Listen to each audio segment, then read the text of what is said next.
Oh, I'm here. Hi everyone. Okay, 1 second. Uh really quickly. Yeah, I typed out those phrases for a reason. We're gonna say how to pronounce them. My throat is fucked. I has a oh, I'm sorry, Julius. And hi Fox, hi Golden, hi Julius. Yeah, the first one is no digas nada. No digas nada. Don't say anything. And the next one is para un abogado. Ask for a lawyer. Para un abogado. Those two phrases are going to be very fucking important in this first fucking bullshit regime. Because it's for not just for the cops, it's for ICE. Because these assholes, because they're not cops, they're assholes. They're fascist Gestapo assholes. And they're trying, and yeah, they're already gearing towards doing raids of multiple cities for immigrants because they're not fascist enough. So those phrases are really fucking important if you want to help immigrants here. No digas nada, like letting them know not to say anything, right? Basically explaining to them that they do not have to talk to these assholes, not without a lawyer, which is why. So no digas nada, pero un abogado, ask for a lawyer. Because yeah, they don't tell them that they can have a lawyer. Everyone has the right to a fucking lawyer. Everyone. So so those two phrases are gonna be really important. There's also milagra, right? Because milagra like lets them know that those assholes are in town. Um, but those two phrases that I typed out, quote, for fun, in Spanish, those will help them too because not everyone speaks English. And this will help them to be able to protect themselves, even though honestly we're fucked because they already, I just, he's gonna kill so many people. It's already happening. I don't even have the fucking words because I have family that works in the medical field, like family that are nurses and a couple that are doctors, and um, they pulled out from the World Health Organization. I just I don't even know what to say anymore because we have to move, right? We have to move. We have to finish moving. We have to move into the new place while the world is literally on fucking fire, while our country is just on fucking fire. Uh yeah. Yeah, I know just so many people are going to die and be hurt because of this.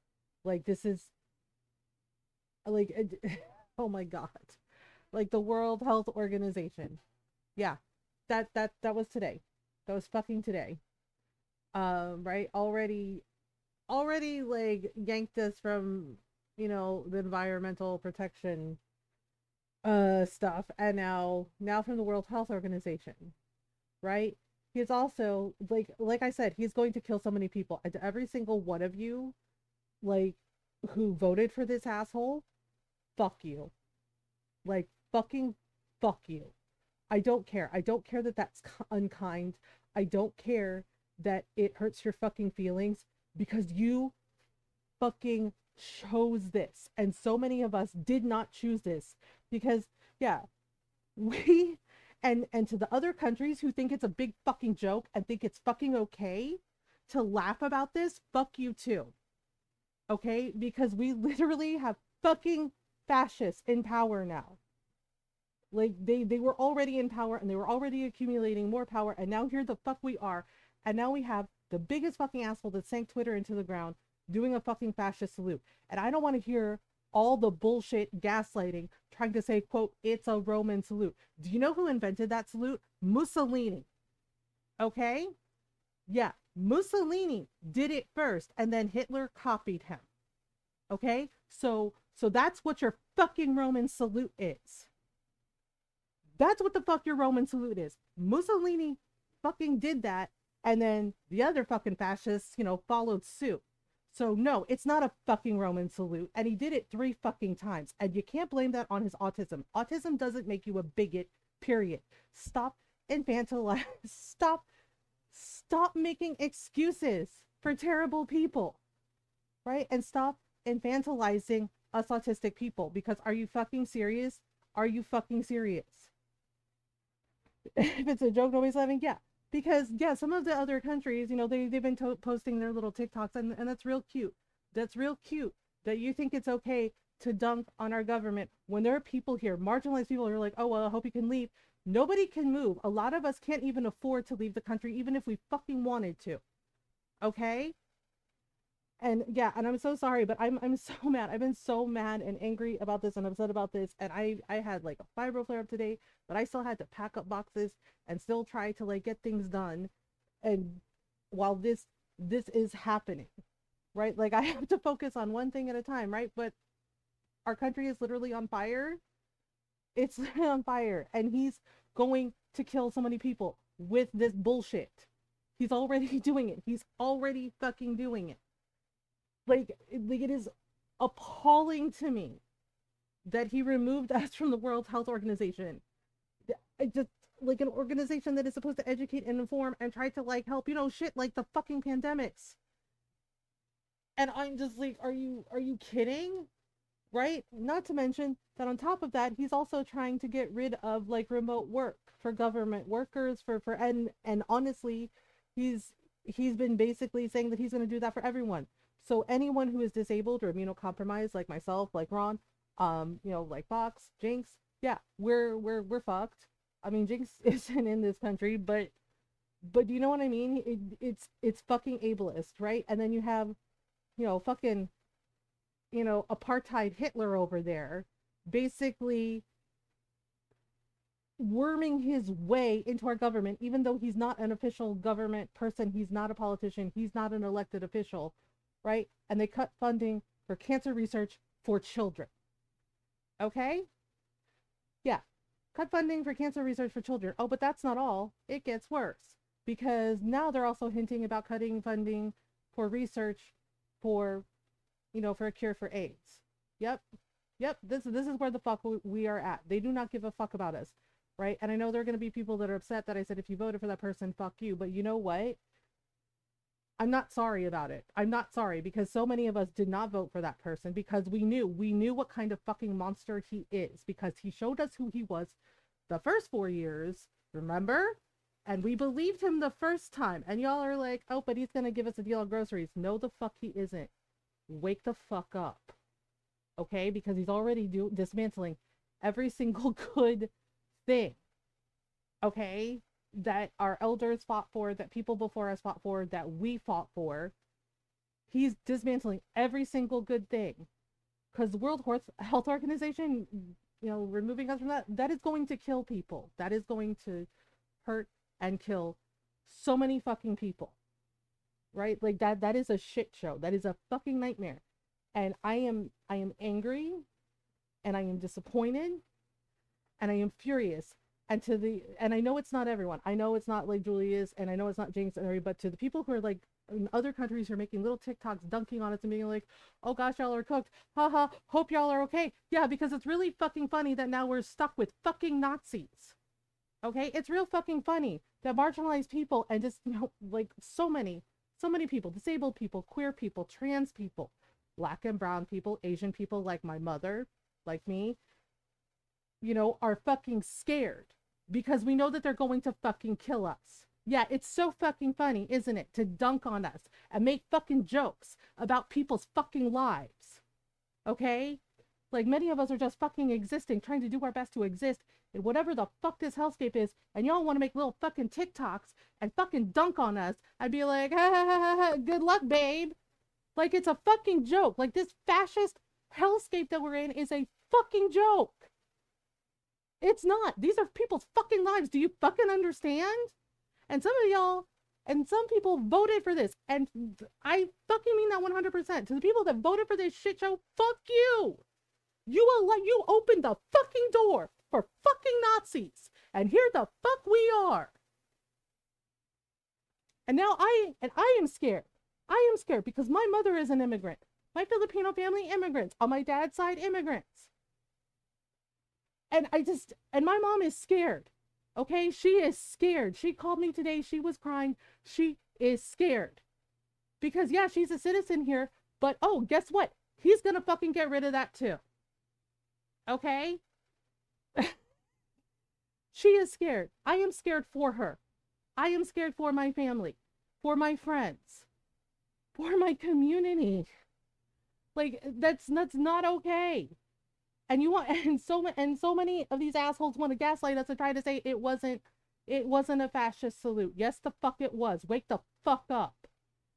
Okay? And it's just like, and it's just like, and he doesn't care about you either. Do you understand? He showed that 100 fucking percent, especially when he pretty much went up on stage during his little fucking speech and basically admitted that he cheated.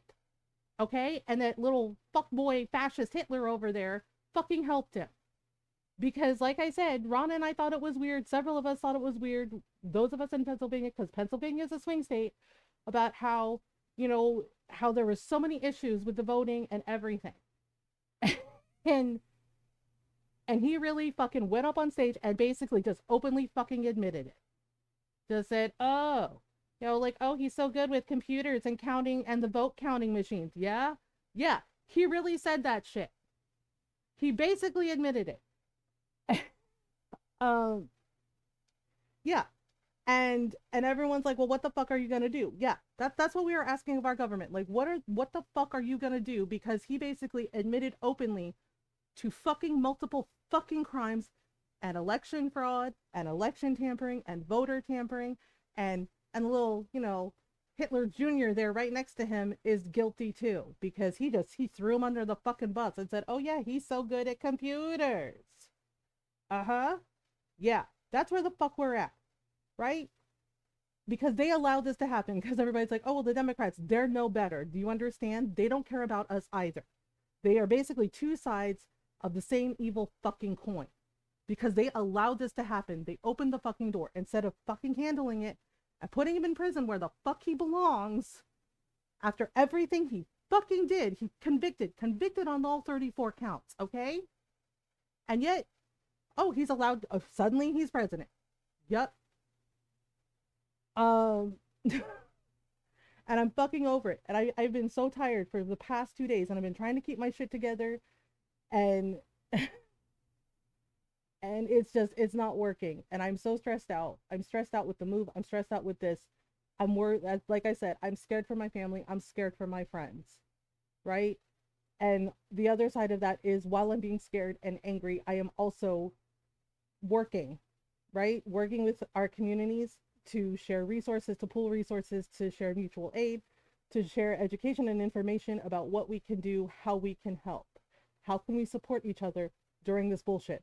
And I know people will probably unfollow me for saying all this shit tonight, and frankly, I don't fucking care. Because if you voted for somebody who basically said that it is okay to hate other human beings, that it is okay to physically hurt other people just for living, just for existing authentically and not bothering anybody. We're just living our lives, right? But they think it's totally okay to erase us, to kill us, to harm us.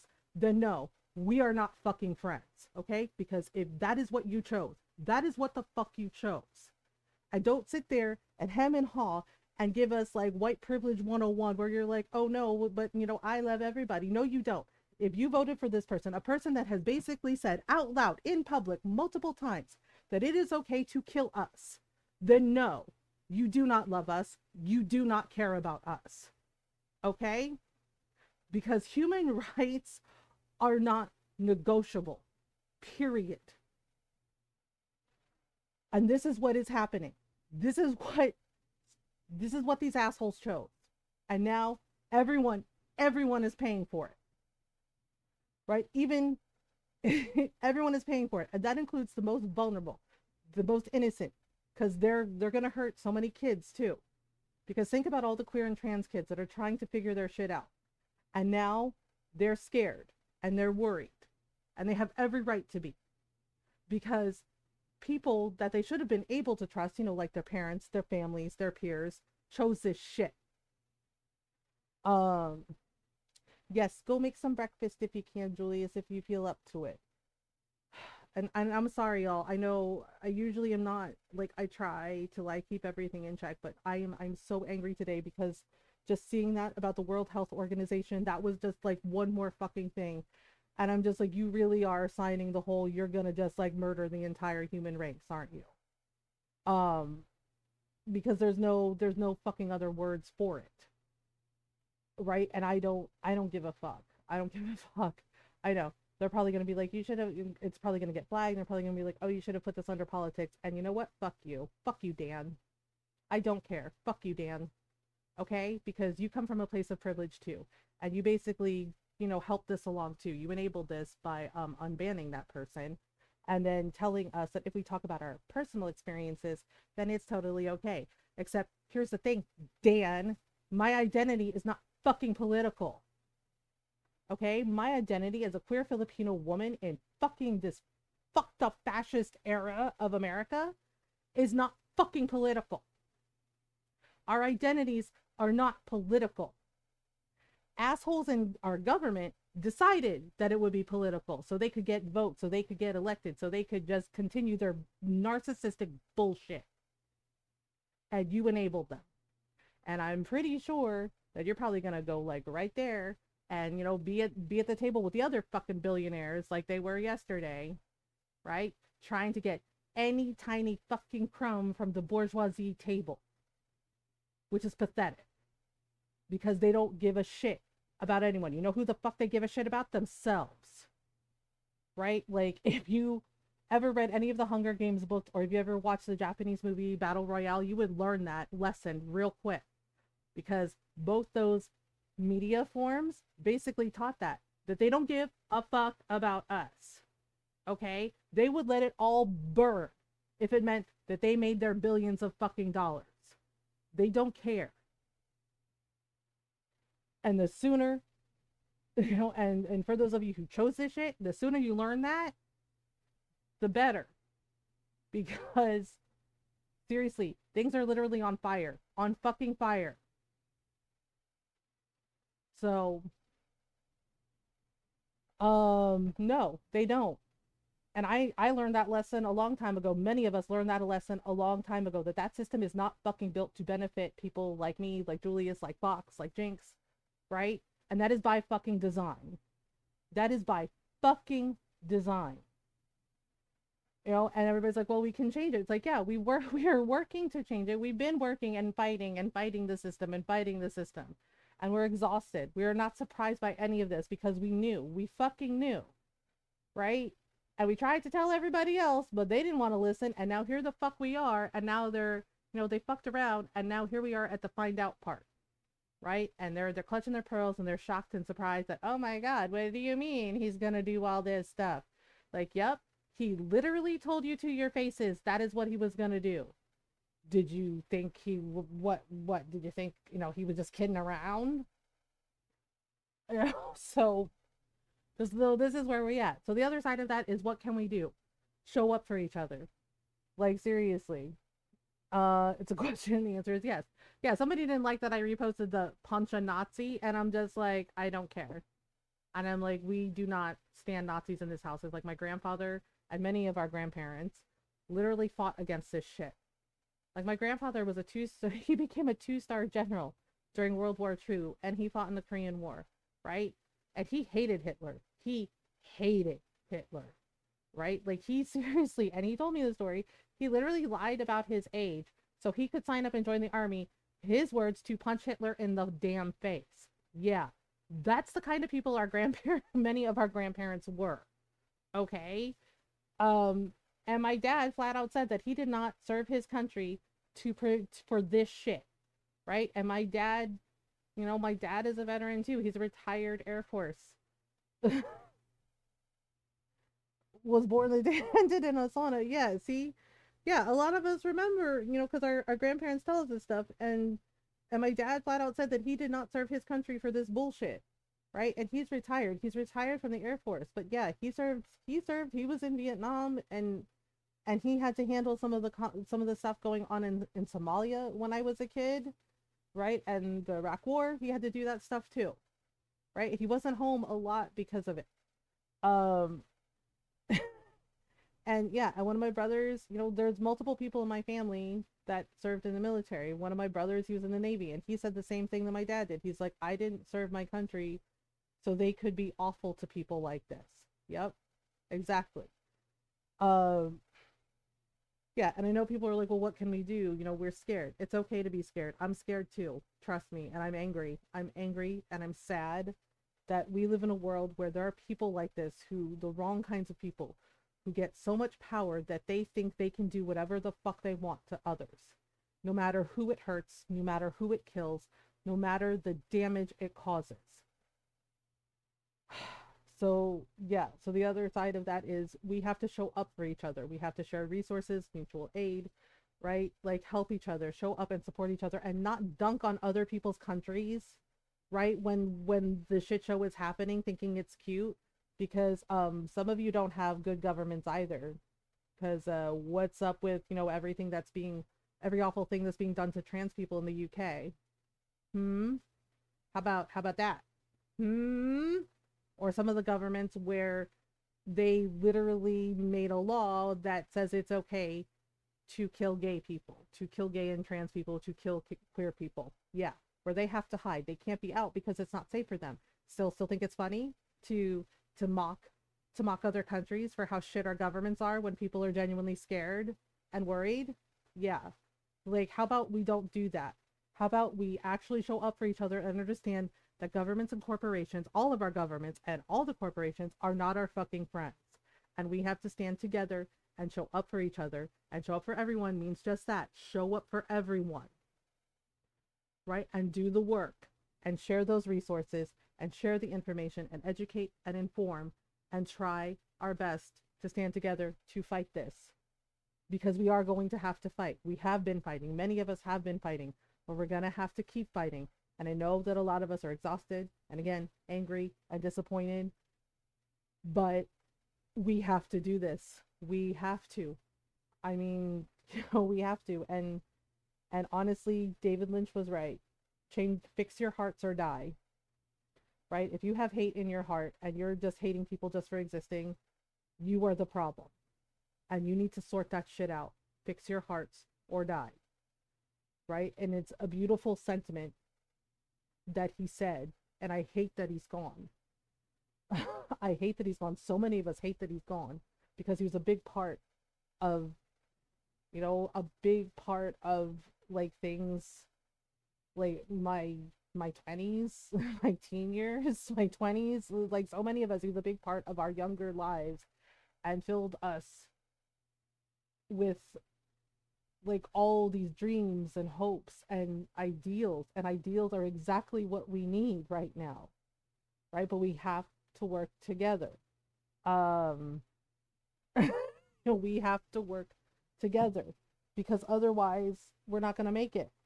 um so do your best to be as kind as you can. Do no harm, the Gen X motto, do no harm but take no shit. Right? Show up for each other, stand up for each other, look out for each other. We have to. We fucking have to. Because otherwise, I don't know what's gonna happen. But none of it's gonna be good. Um, but I love you all. Like, seriously, for anyone who needs to hear that today, I love you. I love you very, very much. And an executive order does not dictate who you are. It does not dictate who you get to be. Who you are is valid. And you are loved and you matter every single day. Don't let these assholes tell you otherwise. Do not let them do that to you, because you are beautiful as you are, and you deserve to live your life the way you choose, as you, 100% as you. So for anyone who needs that today, I love you. I believe in you. And it's okay to feel angry. It's okay to feel scared. I'm right there with you. But the other side of that is we're going to do everything we can to show up for each other and get through this fucking shit show together. And we're going to do everything we can. We're going to do the work together. So on that note, we're going to play some Dragon Age. Yeah, so there was a change of plans. I posted in Discord. I don't know if y'all saw it. I put it in general chat. I probably should have put in announcements, but I was tired and frazzled because I was trying to get our grocery delivery. Um, but Wednesday night we are gonna be checking out a game called Mika and the Mountain. Um, yeah, the witch game, the little witch game. They gave me a key. The developer gave me a key for PS5. Yeah, Mika and the Witch's Mountain. We're gonna be playing it tomorrow night. I'm really excited. It's really cute. It's a really cute game about a little witch doing deliveries. Um, and uh, and thank you for all the hugs. I appreciate it. Okay. Oh right, we're in Arlothan Forest. I'm trying to remember where the hell we are. Uh, yeah, I know we haven't played. I know we got to finish. So I know we have to finish Blue Dragon. I want to finish Blue Dragon this week, but again, I don't know if it's gonna happen. Oh right, we're supposed to help Harding practice her ability. That's what we're doing. Yeah, we don't have Tosh yet, but we're getting Tosh. We have a romance. The romance playthrough for this one is Tosh romance. Um, yeah. So okay, so we're playing Mika and the Witch's Mountain on Wednesday night. The other thing too is I got let me take a look. Yeah, so I got 2 game keys for 2 different games. It was very kind of them. I got an email and I checked it out, and basically, yeah, they're both for PS5. They are both for PS5. Whatchamacallit? Um, yeah, so Mika and the Witch's Mountain will be Wednesday night. And then the other game that I got a key for, it's a little older, but they are releasing it on console. Um, so yeah, so there's gonna be uh Mika and the Witch's Mountain, and then um it's I'm looking. Hang on. Sorry. Sorry. My brain. Um okay, so Biston. Yeah, that's what it is. Do.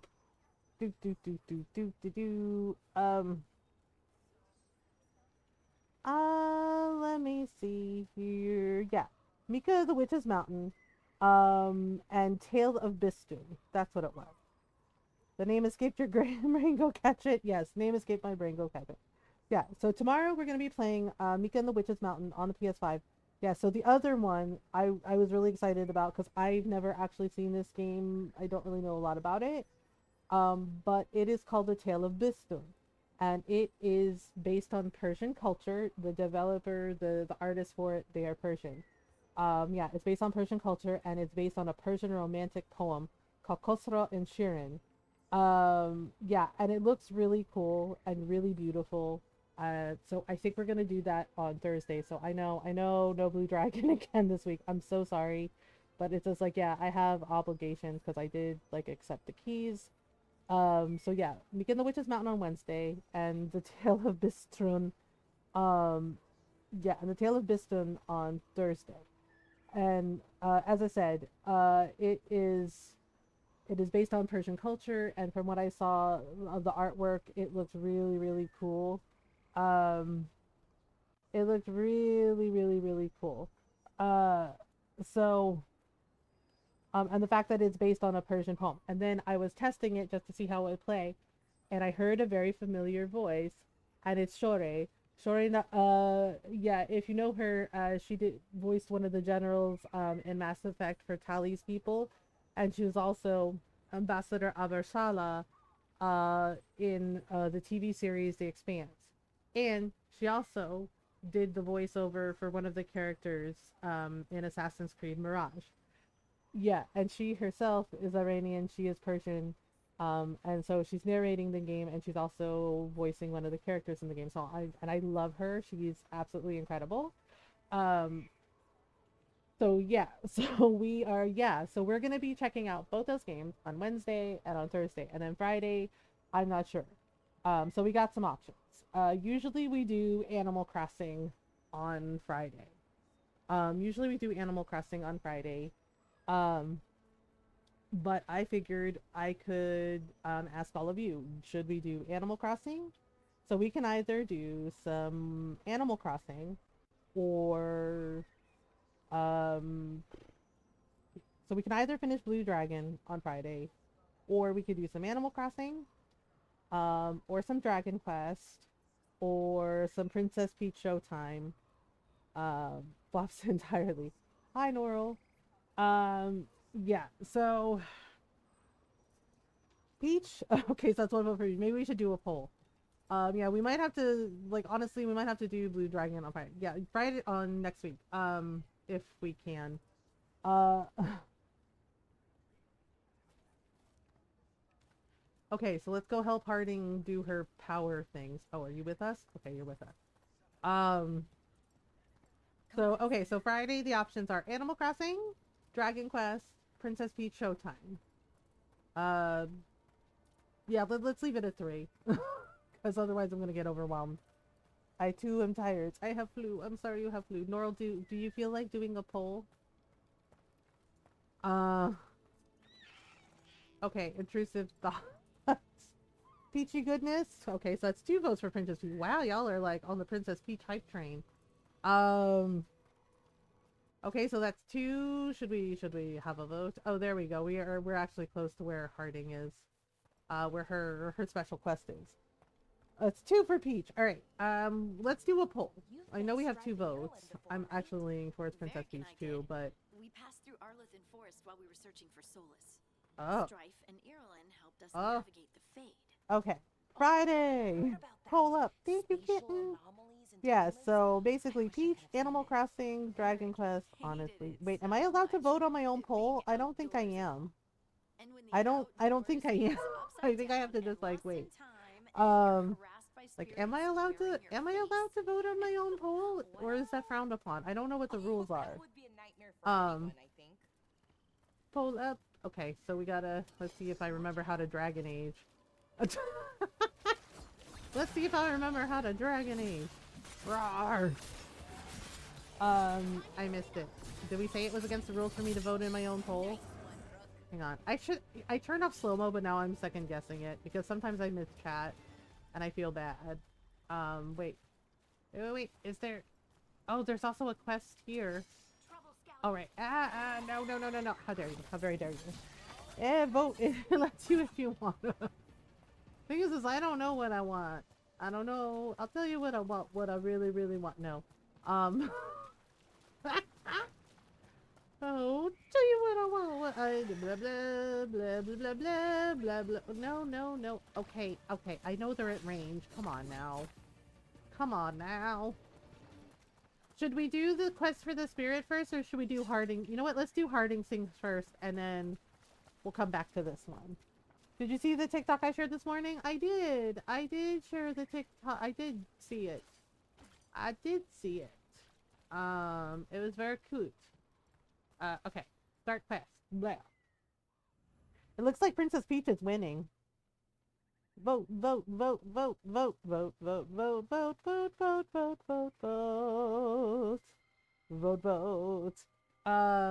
Okay, start quest.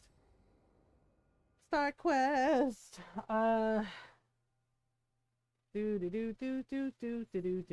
should be perfect. Again, I ask, why did they not have Harding use her Titan abilities once she got them, you know, like in battle and against Gillenane and everything? Like, why? Like, even with Gillenane, like, Harding could have probably taken Gillenane out with her Titan abilities, and I don't understand why. I still do not understand why they did it that way. It's so weird. Vote. Don't move, vote. Alright. Girl, what are you doing? She's like, abracadabra. I wanna reach out and grab you. Do you need privacy? Do you need a minute? Are you just standing there? Do you want me to turn around? Give you two some privacy? She's just like, wait a minute, what? But I did it before, when we were fighting Darkspawn. Yeah, that genuinely pissed me off. I'm just like, really? So, a mental Right? And cure, then of course, some you know, kind of oh yeah, and I emotional will give trigger. this advice for Blue Sky because you know, they are just relax and have fun. You're protecting someone. Maybe you could think about how Don't your engage, abilities just protect us. block them. Instinct. Like get ready for Protection. incoming and Blue Sky is already happening. I'm Shield already seeing myself. like the same fucking bullshit. Shield others. Don't engage, If I had block. this magic Let them before, eat I dust. could've- Because they're really trying this crap and I'm just I like, could have okay. protected the people who matter. Yeah, and don't talk over black people. Don't talk over. I mean, it shouldn't. We shouldn't have to say that, right? But here the fuck we are. Do not talk over black and brown people, okay? Do not talk over marginalized people, right? In regards to the thing, because I've been seeing like some bullshit towards the black community, and I'm just like, are you serious right now? Oh, like, are you serious right now? And right, and I've seen the way some of these people have spoken to my friends who, yeah, happen to be black, and I'm just like side-eyeing the fuck out of them, going, "Oh, you chose to do that, okay? Don't do that, okay? Like, just don't do that. Want to talk? No, we're not flirting with Harding because we're doing Harding, I think, next to last. Look at what you did. Okay. But you did move the rocks, though. Wow. You're usually way better at distraction. Thanks. Wait, I know. I could focus The on fact that keeping it Harding out will now, sass you back is really funny. instead of the All ones I right, couldn't. Princess Peach, showtime it Either is on way, Friday. I think I'll need more practice with this. All right. Don't you? Dun dun dun dun dun. I don't know. One of my friends said the thing where the person was like, "Why are you gay?" And he's like, "Why are you gay?" He's like, "Why am I gay?" He's like, "Well, you know, I made out with your dad and it was like super hot." And I was like, "Yep, I'm gay." The way the guy just stared at him and went, "What? What?" And I was just like, "Yep, there it is." Like, just like hit him with that, you know. Yeah, and I kind of like teased them, and I was just like, yeah, and I was like, yeah, I was like, and you know, you never know. It's just like, if your mom's hot, I might make out with her too. Yeah, that person was just like, what? Wait a minute, no. Yeah, Ron was laughing about it because he was just like, that guy did not know what to do. Yeah, the minute my friend was like, well, I made out with your dad, and I was just like, oh yeah, I'm super gay. It's like, oh my god, no. Okay. Harding, move the rocks. Move the rocks, Harding. Got it. There you go. See, like, she can move the rocks. Like, she could have pounded Gillinane in the face with the rocks. I still don't know how to do mix it up. I'm scared of it. Even with the YouTube video that Fox very nicely sent me, I'm just like, oh, this is a lot of information. Oh no. Like I'm still trying to figure out how to do the recording in the Stream Deck so that Ron and I can like record us singing Soft Kitty with Jake howling and like putting it as a sound clip on the soundboard. I found a YouTube video that actually is pretty decent from the few minutes I watched of it that does a step by step. But honestly, I feel like maybe I'm better off asking Dadman. Because he's really good at explaining things like really simply, so basically even our dog could do it because you know he's a silly little guy. That would be adorables. Well, yeah, because we're trying to think of like our neighbors. We have downstairs neighbors now, and they're very nice, but you know, Jake howling at like 2 a.m. is probably not a good idea.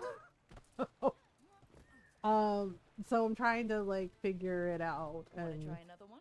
and I meant to do it this weekend, but Ron and I were so busy like moving everything over on Saturday that I forgot. And then we had the snowstorm, and he's like, we got time, and it's like we're literally doing like the final push move on the 31st, and I'm just like, are you sure we got time? So many rocks. And Like they maybe feel we could do the different. recording during the day or something. I don't know. That one's I'm so tired, y'all. Like, and That one I'm might sick be of boxes. I'm sick of packing. quartz. I'm sick of all of I it. wonder if Like, the I'm rock's so composition affects my damn magic. done. Sorry, just Uh, thinking out loud. Let's get yeah, back and to all it. I could do, and I felt really bad because all I could Practicing. do today was like sort through my old It's no shoes trouble for you now. and like I clear know. off This is great. and like organize my jewelry box and some of my jewelry and pack that up. Like that's all I managed to do today. And Ron was like, "But you did something, honey." And I was like, "Yeah, like I threw out the old shoes, and then there were some shoes that I have like again that I've never fucking worn." Because I think they were for again like an outfit for a wedding, and then Leave it to me. and everybody was just like, "Why didn't you go to that wedding?" And I was like, "They called it off," and they're like, "Wait, really?" And then like, yeah, they're like, "Why did they call it off?" Of course. And I was like, well, and I texted my friend really quickly, and she was like, you can totally tell them it's fine. I don't care. And she's like, and plus, and she goes, plus it's kind of sweet and Good amusing. work. You got the hang Um, of this stone thing. I'm definitely getting and yeah, and everybody's like, wait, what do you mean it's sweet and amusing? And I was like, well, basically both parties realized that they weren't straight. there. Someone's in trouble. Yeah, and one of my friends went, wait, that's why you didn't go to the wedding? I was like, yep. She realized that, you know, it was possible that she was queer. You know, she said queer or lesbian, and that he realized that maybe he Over was here, gay. Harding. We need to move quick. And she's like, and yet they waited. Yeah, and the friend was like, and yet they waited that long. And I said, yeah, because it was kind of like, how should I put it? Like a lavender marriage, you know, like a lavender relationship. You know what I mean? So if you don't know what a lavender marriage is, I hope it works, Julius. Basically during the time when people could not safely be out, there were gay men and women who would have lavender marriages, or like women that would protect the gay men, or you know, and vice versa, and they would get married, and it would appear hetero presenting, but it wasn't, and it was a way for them to look out. It was a way to look out for each other, and you know, a form of solidarity, so that they could, you know, be themselves, in a time where it wasn't necessarily safe or accepted for them to be themselves. Yeah, so both of them were like, we're getting married, right? And, you know, and thinking like basically that's what everyone wanted, even though, and they just kind of realized, and, you know, they were planning the wedding. And the thing is like, it wasn't like the day of the wedding, it was like a couple weeks before. Um, and they had a whole conversation and we're just like, you know what, think we're both pretty gay. Like they're still friends, you know, they're still happy, you know, they're still friends, you know. It works, yay. Yeah, like they're still friends, they're still cool with each other. And in fact, you know, the friend that was like, yeah, I'm a lesbian, we went to her, you know, we did go to her wedding when she married her wife, and you know, and he came to her wedding, and then we went to his wedding when he and his husband got married, so it worked out. uh, but yeah, but that's why I have those fancy dress shoes that I never wore in the fancy dress with the tag still on them, because by the time, you know, they decided like, oh yeah, you know, we're gay, it was too late to return the dress, and I was like, well, you know, maybe I'll find an occasion for it. I didn't. So now it, you know, so it got donated to someone that will enjoy it. Um, yeah, because that is one of the things I had to do the weekend before. Basically going to the, you know, the gender affirming clothing exchange, and no way up yes, from here. somebody Let's look did around. fall in love with that purple dress that I bought for the wedding. You know, with a, it had like a lovely, it's a silk dress and lovely silk shawl. Um, and yes, there was someone that found it, and she loved it. She absolutely fell in love with it, and she was really excited that it was brand new and it fit her perfectly, and it made her feel really good about herself, and that made me really, really happy. So I am glad that it went to somebody that loves it, you know, and that'll enjoy it, and you know, and it made them happy. Yeah, there were a lot of my clothes that got donated, and there was like a ton of stuff that had like the tags still on them. And yeah, and it's like stuff I don't even remember buying. Like there was like a couple of nice sweaters with the tags still on them. I was like, I don't remember buying these at all. Like, I have no idea when I bought them or where, but you know what? They went to people that, um, that that loved them and enjoyed them. So it was nice to see that a lot of the things I donated made people happy. So, yeah. So the shoes, they've never been worn. So I asked, and they're like, "Oh yeah," they're like, "We can always use like shoes," and because they're like, "Can you send us a picture?" And I said, "Sure." Yeah, and they're like, "These are brand new." It's like, yeah, it was like they've never been worn, and in fact, again, one of the pairs of shoes, it's like a really nice pair of dress heels, still has the tags on them. So yep. So there we go. Um, and the other shoes were just like worn out, so I had to throw them out. Easy. Hello. Maker, We hear you have I thought injury. I was dead for sure. Harding is not a medical doctor, but let's see. Not while Harding's here. Harding wouldn't let that happen. The rocks. How did you do Okay, that? so I. Harding, you got this. Yeah, that's the other thing too. Is it's like if Harding is in touch with the Titans, right? Would she actually be dead, or would she be like Volta? Hear what? Where she can like put her energy into the stone. Sister, I feel you. Touched Yeah, and then she became the Oracle. Yeah, it seems like Find me. Look to those she closest, became sister, more like the and find Titan, me. and then What's wrong? What are you hearing? yeah, it was really weird. I'm sorry. Like I said, they did Harding dirty, and it's just Let's just get our friend to safety. it's really frustrating. Like some of the choices. We totally need a Veilguard DLC. I feel just to, like answer some of the questions. Like we didn't find Harding's body; she's just gone. So like, is she actually dead, or did she become like Volta? Like we don't know. Unfamiliar sense. We did it. We did the thing. Okay. And then okay, so that's for Harding. So let's equip that. Huzzah! Huzzah! Wait, where are we? Oh, right. Now we can go. I think we can probably go do the thing with the spirits. We might not be able to now that I think about it. But maybe. I don't know. Let's see. Exploding plants. I don't like you. I can't move. Hello. Can't I move? Okay. So this is the spirit we have to help with the Dalish plan. Trapped. I'm glad it worked, Julius. It hurts. It's dark. Please. They didn't know what to do. Oh They didn't no. want to die. Well, Stop the thoughts. Stop the fears. Quiet, please. Make it quiet. oh It's really no. upset. And if it stays like this, it could turn into a demon, I mean. Yeah, basically a This spirit spirit diverted from sense its the agony of purpose the Dalish and becomes must be a back in the demon. forest. So I don't know, does that mean technically in a way Solus is a demon?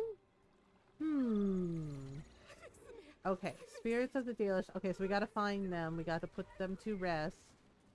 Oh right, here's the owl statues. Hello. It's something good? Alright. Huh. A giant owl. Must be something to this. Okay, open this. Alright, activate this. What the heck? The thing is Whole we have to forest be is weird. careful Here goes nothing. because with the owl statue sometimes it backfires. Look at that. Aha! I convince these owls are more than statues. There's a power behind these silent guardians. I'm hesitant to tamper with them, but on the other hand, owls represent wisdom and transformation. I can't imagine a monument to such noble creatures would be harmful. Except if it's the goddess I think it is, which I think it's Soleil's. Soleil's kind of went bad too.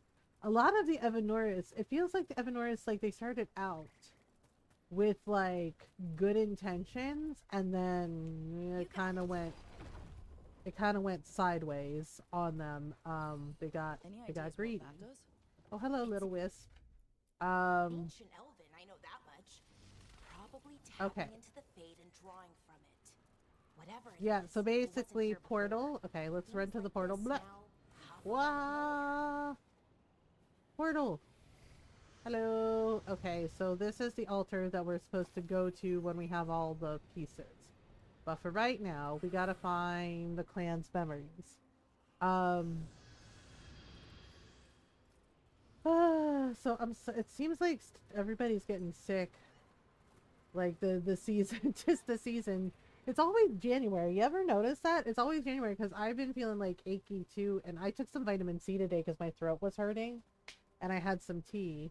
But you ever notice that? Like it's always January when everybody starts to get like colds and um, and flu, and it's a whole thing. Um, and I'm sorry y'all are sick. I hope you feel better soon. I know being sick is not a fun time. It's the fucking worst. Wait. Can we go? Hello, can we come in? Knock knock? No? Aw. All the times we've been here. Do do do do do do do do do do. Never seen Yeah, anything like it. that's I'm pretty used to plants heckin' that bad. give me, not the other way Heckin' around. bad. Everything about the forest is changing. Yeah, they Plants became can kill ya. trees. It was oh fudge. Hello. No. Bad. Demons are here. Oh no. Wait. Okay, so we're supposed to look for yeah, we're supposed to basically look for whatever killed them. Uh-oh. Oh jeez. Rocks. Lots of smashy rocks. It's over here somewhere. I always get lost and forget. Wait, well now this one is going up a weird... Okay. Well, no. Where's the circle? Where's the money, Lebowski? Yeah. Okay, so if we go... Whoops! Uh-oh. Oh no. Ah! Where the heck? Wait, there is supposed to be something there, right? Where the heck is it? I'm looking for whoever it is, and I don't remember.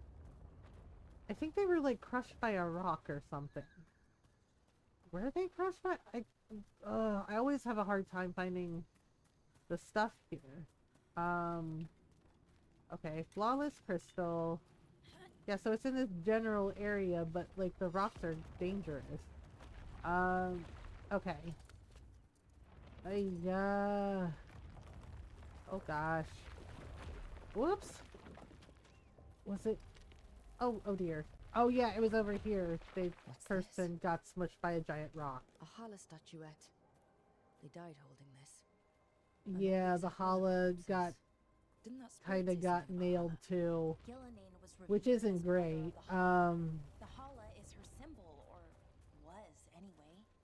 These people were Yeah, trapped in the apparently Hala and got lost. Gillinan created the Hala when she wasn't, the way she is now. It was like one of her first creations, I think, which is why it's very telling when Solus is mad in the past about, like, why would you do this? You were like the most gentle of us. And it's just like, uh-oh.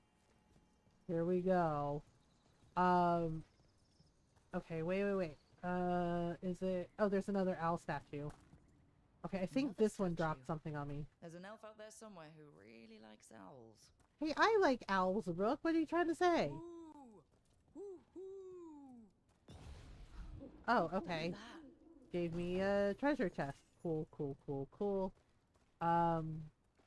Wait, but it says there's... Okay. Where is it? Is there like a door? I always get lost on this damn map because of the stuff. Okay. Careful Oh, ahead. okay, then we're here. Oh, right. I think it was like an alluvion. Oops. I think it was an alluvion. Darn it. Okay, so we'll just get rid of this. Okay, we can't go that way. I think it was up here somewhere. Okay. Ah! What? Where did you come from? Those statues don't look right. Yeesh. That's not stone. That's Okay, it should be... wood. I think these were real people. What I don't know, happened it's to them? either... It's like they were frozen mid-stride. Okay, no. Yeah, the problem is, like, sometimes they're in the, like, these weird little corners, and you think I would remember where everything is, but... yeah, I think it was, like, up here. Yeah, they were turning into, like, tree people. Yeah, I dreamed that the earth reached out to embrace me. The others say they had the same dream. The keeper cannot stop the change. I can no longer move or feel my feet. She has given me prayers to say, magic to weave.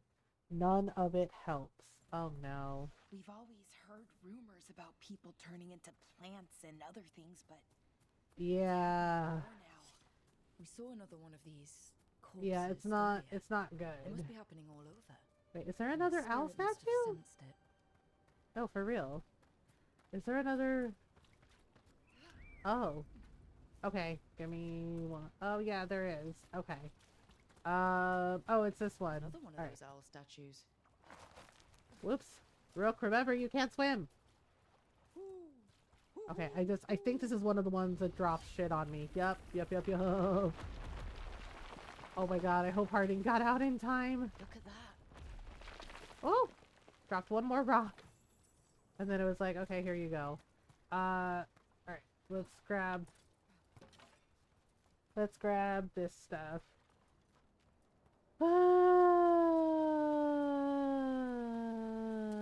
I'm tired, y'all.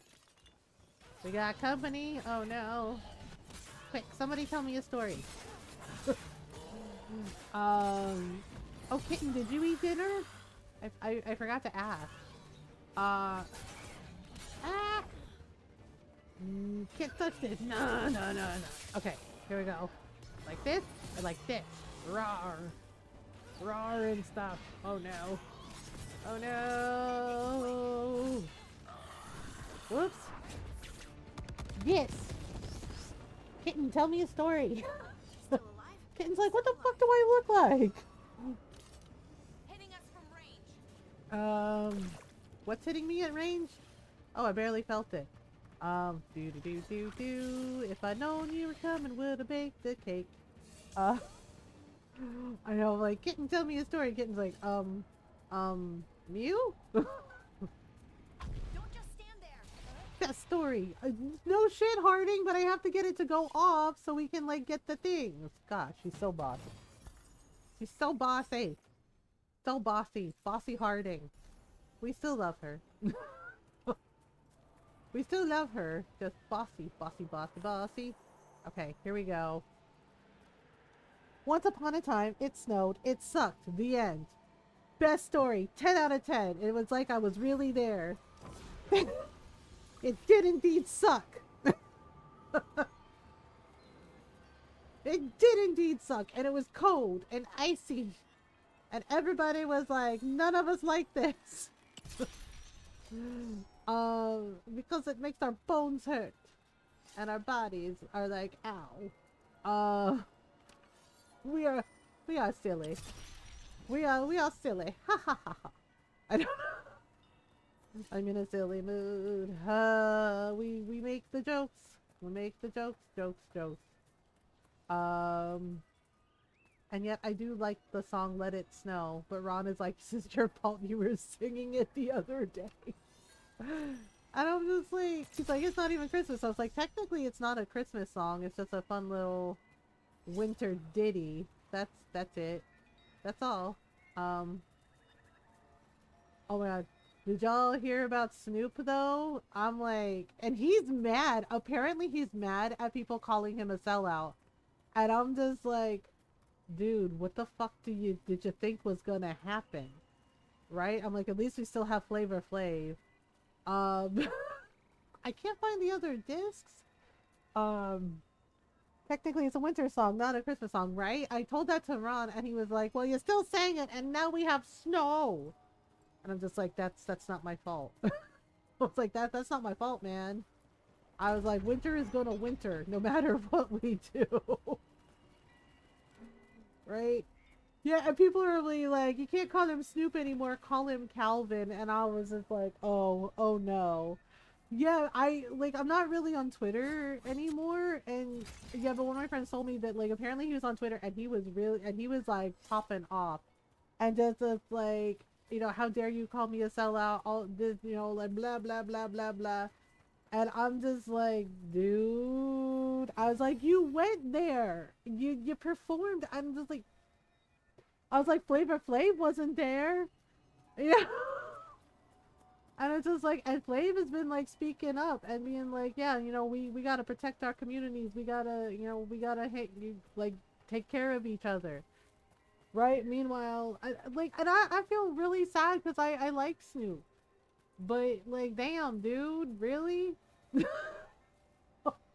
And yeah, and he's pissed off at people calling him a sellout, and I'm just like, well, it's how he feels about it. He's allowed to feel how he wants to feel, right? And it's just like, but the other side of that is, it's like, what did you think was gonna happen? It's just like, if you cozy up to, fascists, yeah, guess what? That is the result, man. So it's just like, and I don't know. A broken alluvion over there. Wait, where is it? Because I think that's the one I need to do. I think. Yeah, this is the one. Dang, I always have a hard time facing it. Yeah, but one of my friends said something and like showed me TikTok in the comments, and people were saying like Tupac warned everybody about Snoop like years ago, saying like Tupac apparently called him a sellout, and was this like, and apparently had made comments about like he's not actually for the community. And I was like, oh, I was like, I didn't know they had beef. And, and my friend was like, yeah. And it was just like, oh, okay. Whoop. Yep. So, yep, basically like the cursed alluvion in Dragon Age Origins. Including himself. Heckin' Solus and Mythal. Like this alluvion. If it wasn't already smashed, I don't know what Jake's doing. He's like rolling around on the couch, and I'm not sure what to make of it. Let's try to keep quiet. Like, he did that earlier today, and he keeps eating snow. I don't know how to get him to stop that. Like, he's done that ever since we got him when he was little. But like, cause he loves snow, but so much to the point that he'll like freaking like eat it. He'll shove his snow in it. He'll shove his nose in it, and then sometimes he'll eat a little bit of snow, and then he comes back and his face is like covered in snow. And I told Norrell about that he came in and I was like, his face is covered in snow again.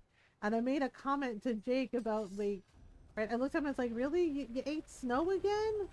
And he did like a little whoop, and it's like, you look like you did your weight in blow. And he's like, woof. And I'm just like, no. I was like, you gotta stop doing that, man. Right? Because he's a dork dog. Maybe he's part husky. He's definitely like beaglist. Right? And then I said, stop doing that. And he's like, woof. Woof, woof, woof, woof, woof. Right? And I scolded him again. And I said, I don't care if it's fun. Stop eating snow. Right? And then he just kind of wagged his tail and did a little soft woof. Like, fine. Mom doesn't let me have fun. Right? I'm like, I get that he loves snow, but like, dang, man. Yeah, and Ron like said something too, right? Like, he came back in, and Ron was just like, "What did we tell you about your cocaine habit?" And Jake is just like, "Woof," right? And he did like a little sneeze, and Ron's just like, "Nah, buddy, you gotta stop doing this shit." He's just like, "It's not cute." Yeah, I know, like maybe he is, or but he keeps doing it, and I'm just like, dude. Why? Right? And then I had to wipe his paws, and he didn't like that.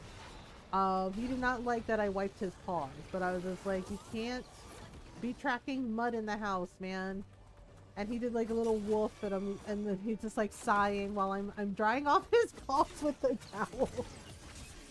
He felt very put upon about me wiping his paws off. It was like, fine. Hello, thank you, Little Wisp, for helping us. Oh, they are very dead. The storm was coming and we were desperate. It was just a cave, small but comfortable. We all fell asleep around the fire. Oh, that was your first mistake. When we awoke, the entrance was gone. Perhaps it's a trick of the darkness, but the rock seems to move with each breath, closing in with each inhale. I am sick with dread. If anyone finds this, get out! Get out while you can! Arena, I love you. Remember me.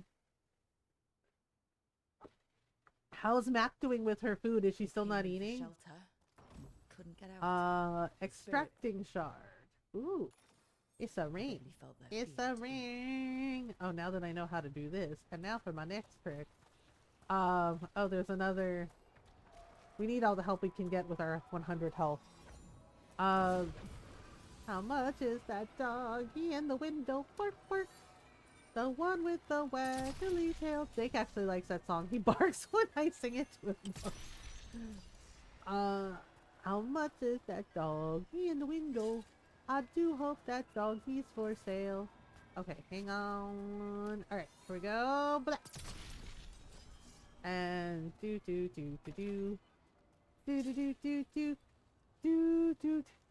She's back to normal. We can't go back to the more expensive stuff. Frickin' spoil. Oh no! The more expensive stuff. Oh my god, she fancy. Your kitten is bougie. She's like, give me the good stuff. Oh no, not a bougie kitten. Frickin' spoiled cat. Isn't that always the way? Jake was like that with one of his foods, and yeah, it was like, it was a little more expensive, and it's like chicken and apple, and I was like, well, maybe we can hold off on getting it. And Jake had like a whole damn protest about not getting his wet food with chicken and apple. And I was like, dude, I can literally cook you chicken and apple. Right? But he was not having it. And I tried. He liked the chicken and he did like the apple, but not together. But in the wet food, he liked it together. And I'm just like, please make this make sense. Right? So Ron's like, fine, we'll get him his apple and chicken. And we got it for him, and he loves it. And Ron is like, what is that noise that Jake is making? It's like, what noise? Yeah, so when Jake eats, sometimes when Jake eats his food, because we mix the wet food with a little bit of kibble, right? And sometimes when he eats his food, he makes this noise. And Ron's like, what is that? And I was just like, I think it's happy noises, basically. Like, he's very food motivated. And they told us that when we adopted him at the shelter, that Jake is a lover and he is very food motivated. Like, you can teach him how to do stuff as long as there are snacks, right? So See if we can figure yeah, this so that out. was part of like his training, like when we trained him to, to sit, and wait patiently for his food, right? He would get a treat for not, being obnoxious. Right? But yeah, so sometimes when he eats his food, you hear "Arr, arr, arr, arr, arr, arr, arr, arr," while he's eating, and I'm like, I think they're like, it's basically like his version of happy noises. And Ron was like, why does it sound like he's purring? And I'm like, do dogs purr? And I guess in a way, yeah, it does kind of sound like happy dog purring noises. It's like, oh, no. And he's very, very happy about it. And Ron was like, I knew it. He was raised by cats. Raised by cats. And I was like, we don't know that he was raised by cats. And Ron's like, think about it. He's making happy noises while he eats. That sounds like purring. He doesn't like water. The minute he comes in from the rain, yeah, he immediately starts grooming himself. Right? And he's just like, he's very particular about his food. And I was like, well, lots of people are particular about their food. Right? And yeah, and he's just like, alright, he's just like, and then he loves you more than me. I'm considered the spare human. And I was just like, I'm sure that's not true. And he's like, honey, he loves you more than me. He's like, it's just the truth. And I'm just like, okay. He's like, and he likes to take multiple naps. I was like, well, to be fair, naps are awesome. And Ron's like, I'm telling you, raised by cats.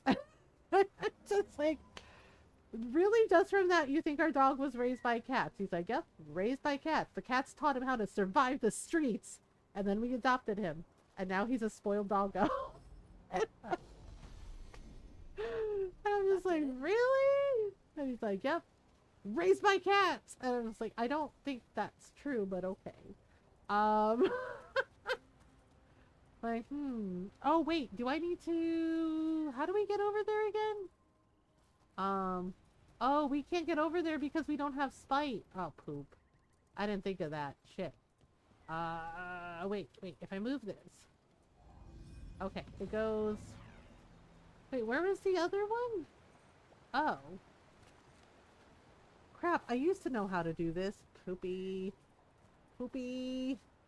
Poopy. Wait. Okay, so if this goes here, like...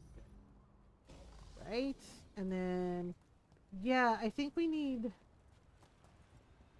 spite for this. Oh, man. Yeah, because... That's right, we need spite because we need, like, the giant hand to get across. Wait, there was a trick to this, though, wasn't there? I'm trying to remember. Like, okay, so we do this, and we remove this, and then there was... Oh my god, I don't remember how to do this. Shit. Ah, ba ba ba ba ba ba ba ba ba. I'm trying. Wait, Laurel, do you remember how we did this last time? Oh, right, that thing. But we can't get up there, so what the poops? What the poops? I feel like I'm missing a crystal or something. Oh, son of a bitch. I don't remember and it's making me mad.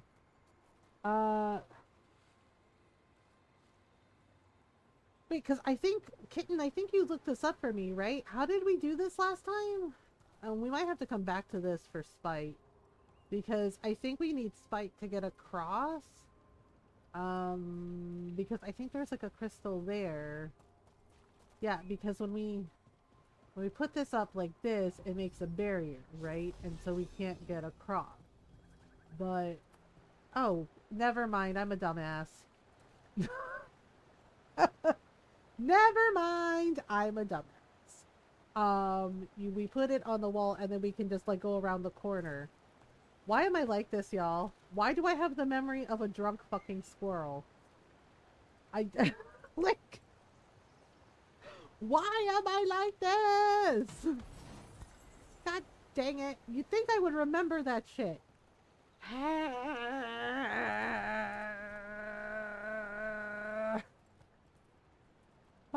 That's exactly how oh my god, I did this exact same thing last time? The fuck is wrong with me? Like, I can't get to the door. I can't get to the door. The rest of Rook's party, who wants to tell her? Who the fuck wants to tell her? Right, like Harding and Bella are just standing there like, should we say something? Should we tell her? Rook is a very special lass, okay? But she's like, I stab things with the pointy end. Another owl. Honestly, I guess it bodes well that I can laugh at myself. Because, wow. I know, they're just both standing there like, shoot, do we say anything? Do we tell her? Do we point it out to her? What do we do? Well, I'm like, well, you know, this is how it is. Okay. All right, let's not fall in the water because falling in water bad. Okay. I think Ron's home. I do have to take a stretch break. Yeah, the poor Arabelle, they died pretty bad. Scorched relic. Is this what started the blaze? Yeah, it looks like the relic set everything on fire. Alright. So that most not good. Okay. Whoop. Ah, frickin' heck! And I'm dead. Maybe we can ease its distress somehow. Ah, you think I would be better about that crap? Wait. It says there's a treasure chest here, but I don't see a darn thing. Okay, let's go to the... Did we... Oh, whoopsies! Run, serpentine!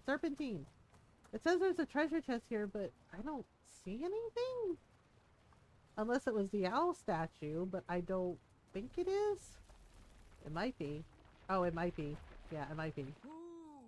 Oh god. Okay, here we go. Let's see what bad thing pops up. Ah, crap. I knew it. Demons are here. Oh. Well, all we got was demons and that's it?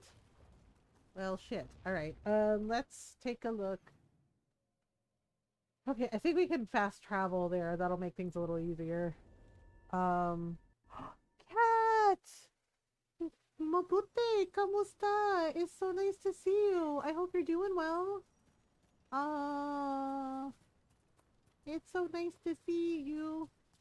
Oh my goodness. Alright, hang on. I need to go... Yeah, I have to take a stretch break though. It's a catastrophe! The best kind. Alright, let's talk to the spirit. Hey, oh, also grab this. Hey, it's gonna be okay. Those people. You don't have to feel Cat! Yeah, we've all missed you. I hope you're doing well. Make it quiet. Y'all, if you don't know Catastrophe, she was one of my, like, Noro, she was one of my first mods. Spirit somehow. Some kind of reverent Well, gesture. did better than yesterday's 109 degree heat. Oh my god. Cat, I'm so sorry. I'm so sorry. I hope your stomach settles down. And that sounds really hard. You've been gone forever and I missed you. Yeah, I don't message as much as I should, and I feel bad about it. But yeah, you know, message Cat off and on, and just do little check-ins. Okay. So yeah, the little wisp is here. We're playing as a Morn Watcher again because I love the Morn Watch though. We're good. We're in the middle of moving. We're moving to a new place. And yeah, and then we got snow. Yeah, but hold that thought. I'll be right back, y'all. It's been an hour, so we have an ad break coming up, so I gotta take a little stretch break, and I'm gonna go say hi to Ron. So I'll be right back. Take a stretch break if you need one. Water, food, snacks, etc. If it's time to take your meds, Julius, did you take your meds? Make sure, you know, you take care of you.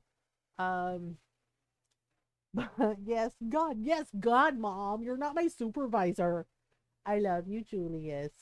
All right, I'll be right back, y'all.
I am back. Thank you for waiting, Kat. Thank you for the resub.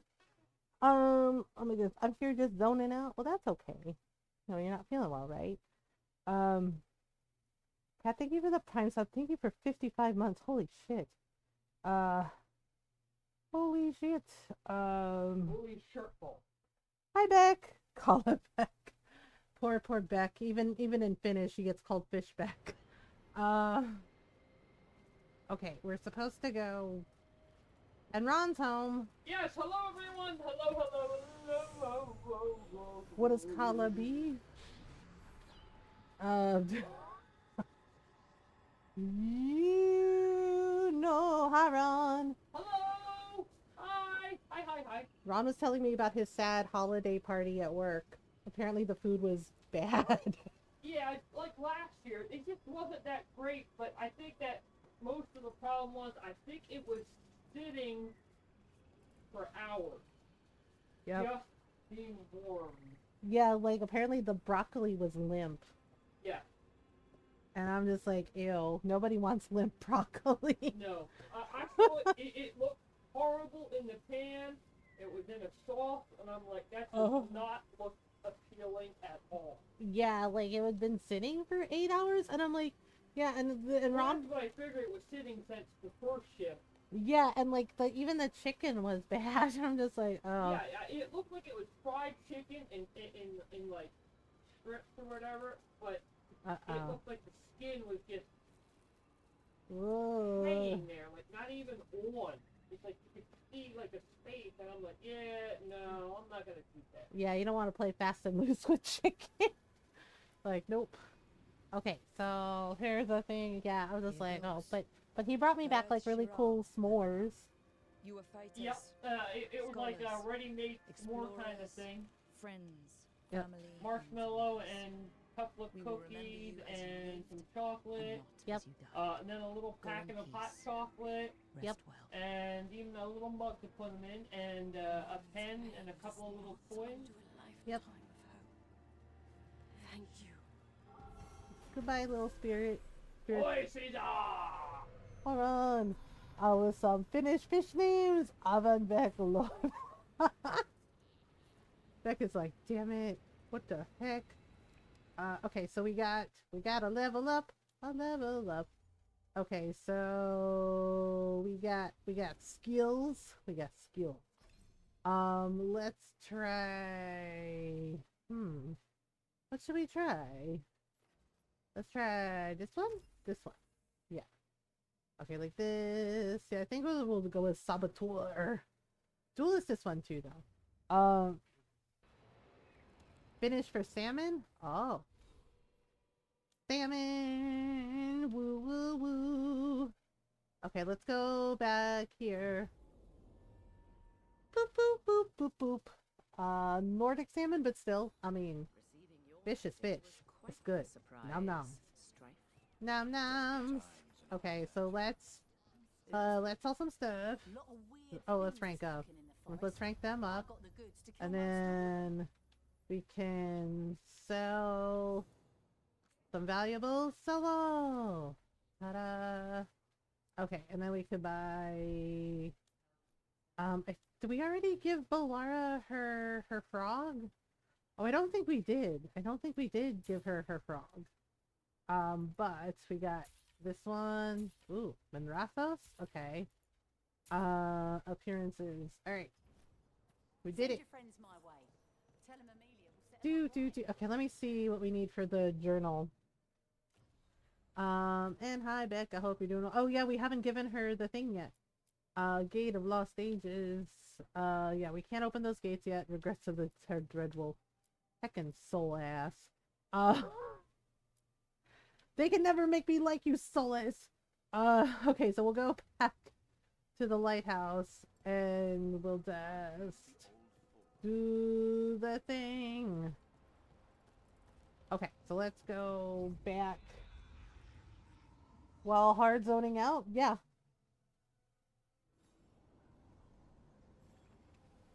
Yep. I'm really partial to well, I do love Green Day, but I'm really partial to The Clash. You know, Susie and the Banshees, Black Flag. Uh, sometimes it's like that. You know, No Effects is pretty good too. You have Operation Ivy. There's a ton. Uh, listen to folk punk music while you're on break. Oh, nice. Okay. Offer a gift. Well, don't mind if I do. Check in with Laura. So we're gonna give her the cute little mechanical frog. Cute little mechanical frog. Mechanical frog. Mechanical frog. Okay, wait. Who do we talk to now? Oh, right. We gotta talk to Belle. Oh, we gotta talk to Harding.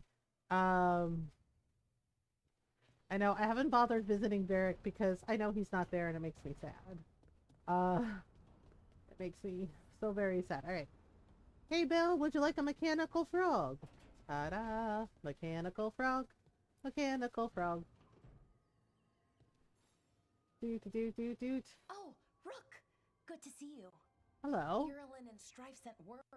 Some of the artifacts we have in storage. Oh, right, we gotta do that. I forgot. Stay calmed and don't rip a hole in reality. Yeah, that sounds bad. We can go whenever you're ready. Okay. Okay. Cool. Cool.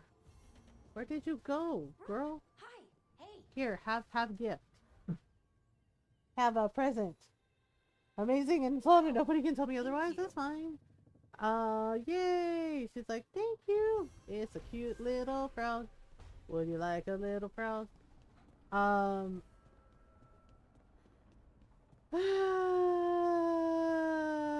Okay, we gotta go talk to Harding after her thing. Oh, Harding. Scout Harding. Lace Harding. You've been quiet? Oh, I know. yep. Just thinking. But I said we'd talk, didn't I? Yeah, you did. I heard a voice after we saved that man. Oh. It told me I was touched by the ancients and that I should seek it out. Seek her out. Oh. Answers, perhaps. Do you think this voice has answers about your magic? She must. What if she's like me? Yeah, Maybe like I that's said, why only I heard her. did her dirty. She said to look to those closest to When the I put down stone the to frog of locate her. terror and anxiety. Yeah, I saw you stream today, The Julius. children I'm of the proud of stone. you. Dwarves. Not surfacers like me, but the ones from the deep roads. Oh. Almost 10 years ago, a shaper from Orzammar bonded. Yeah, with see, the I don't Titan. understand. It's just like Harding's just gone, right? They're just gone. And I don't know if they're It would doing make like the sense, rules, like if you wouldn't it? didn't see a body, they're Volta. not really That was the shaper's dead, name. Maybe like they're more thing, like her down but there. okay, this is kind of a flirt, but you know. You gonna drag me down to the deep roads? I will absolutely drag you with me wherever I look for answers. Yeah, and I'll check it's with the my voice contacts actress in for Orzammar. Liara, The so I'm minute just they give like, me a so, lead, and I love we'll go. Liara in Mass It's a Effect. Like, date. she's my favorite romance in A Mass Effect, date? so I'm just like, I mean, prearranged time and place. you for a got pointers from specific Nice Fighting activity. Game, folks? Oh, that's Unless you want lovely. bigger I love dick. that. I, shouldn't get ahead of myself. Who knows if my contacts will have anything to say. Right. Let me know. Okay. Giggles. That's always nice, isn't it? Do do do do do do do do do do do do do do. I do want to play some Dragon Quest this week, but I just don't know. I guess I'll have to do Dragon Quest next week. Yeah, and as I said, the 31st, no stream, because Ron and I are gonna do the last push for the move and, you know, get everything set up for the office and Comcast.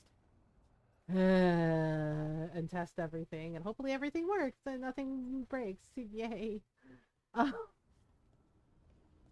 Yeah, so yep. Okay, we need a hero. Should we go get Lucanus? Or should we go help Melara? I feel like we should go get Lucanus first, right? Yeah, should we go get Lucanus? I'm sad that my automod caught every fucking curse word. Oh no.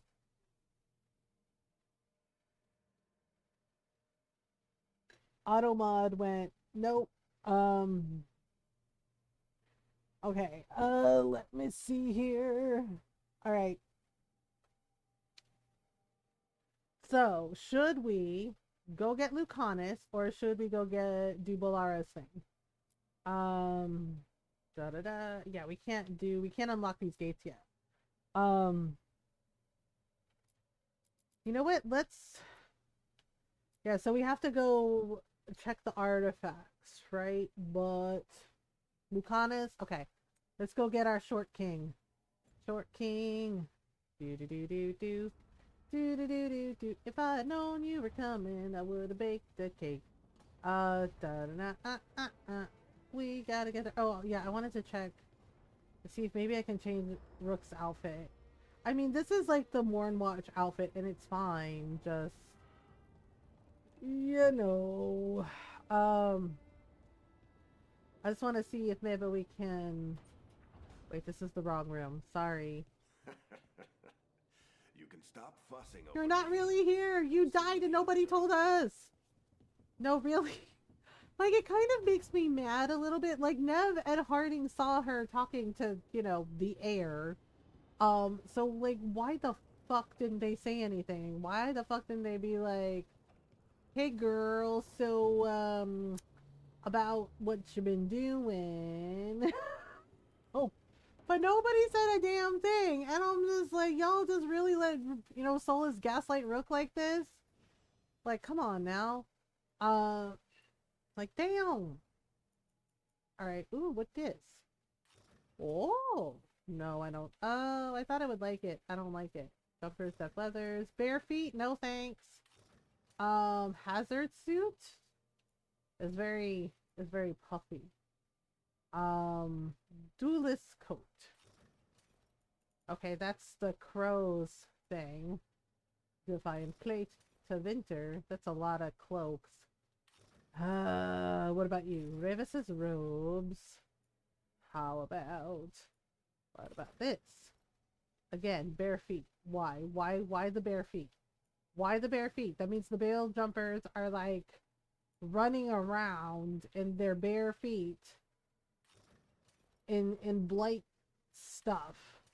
And I just nah. Nah.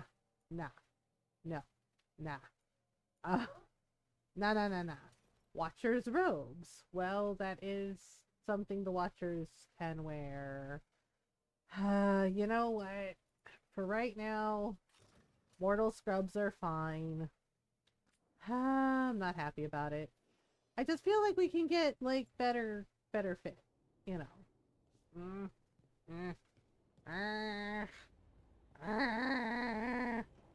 All right. What was the fabric? Yeah, and for some reason, Veilguard is like, you know, is like capes. Everybody gets a cape. You know, where Veilguard is like the Oprah of capes. You get a cape. You get a cape. You get a cape. And I'm just like, capes are problematic sometimes in fights. I'm just saying. Just throwing it out there. Oh, no capes. Yes, as Edna Mode says, no capes. Alright, we're gonna take Nev. We're gonna take Nev. Alright, travel to Tract Quest. I don't know if we're gonna save Minrathos this time or Treviso. The thing is like, if... Oh, right, we have to take Belle with us. If...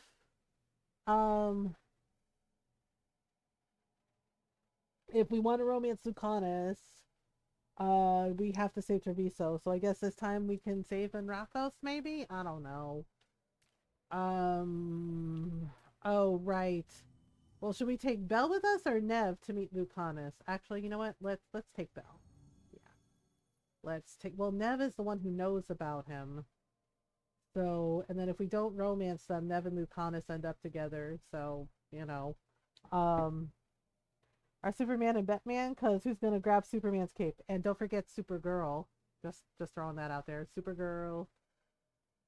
Well, we do need a healer, but should we bring Nev?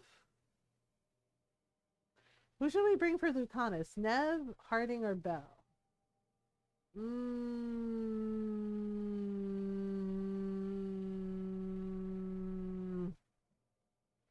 Of course, I feel like...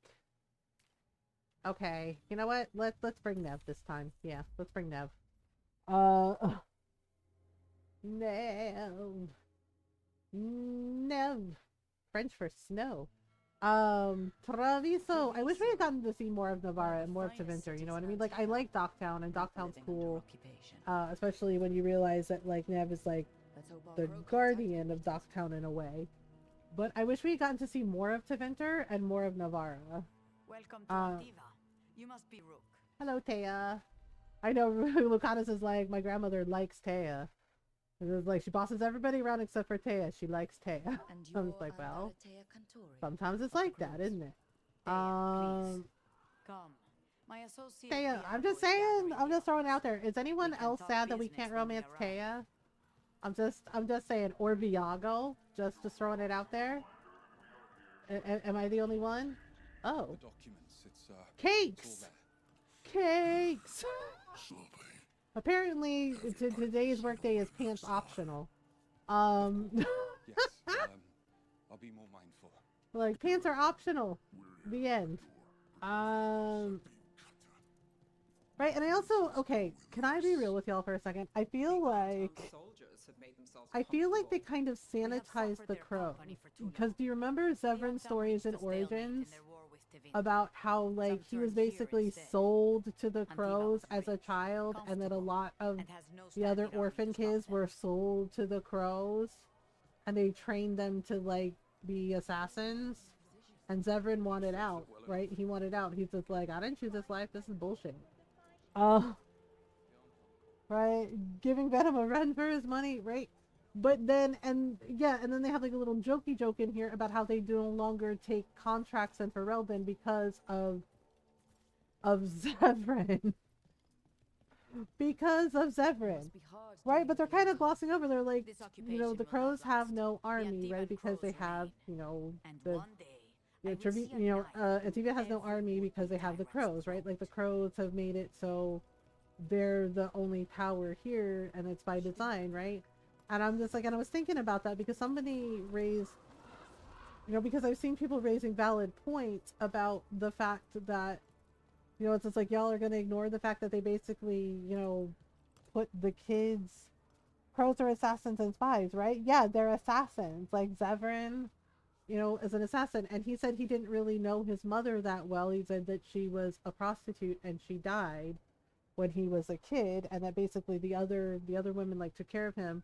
But yeah, the crows were like, yeah, we'll take him, right? And they did that. They like bought up children and they trained the children to kill, to be assassins. And it's just like, think about that for a minute. Like the fucking trafficking of people, right? And I didn't even realize that, and I thought about it, and I was just like, oh, they're right. They did kind of like, in a way, for Veilguard, kind of like sanitize the crows a little bit, kind of like whitewash them a little bit. Yeah, because they're like, oh, they're assassins. There's no standing army. Because the crows are like, well, the crows run Antiva and protect Antiva. And, right, but I'm like, so are y'all glossing over the fact that you literally buy children and teach them to kill?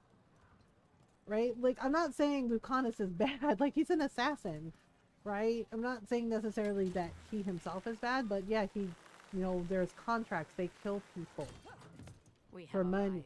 That's not a good thing. And the whole, like, trafficking of children and teaching them to basically become assassins and killers is not great. Yeah, and it's just like, yeah, and so people were like, are you just glossing over like what was done to Zevran? Because like he jokes about it, like in Origins he jokes about it a little bit, but you realize, behind the jokes is some pain and sadness and trauma, because he was a kid and his mom died, and and then they're like, you're gonna be an Antivan crow, and then they're like, nobody leaves the crows.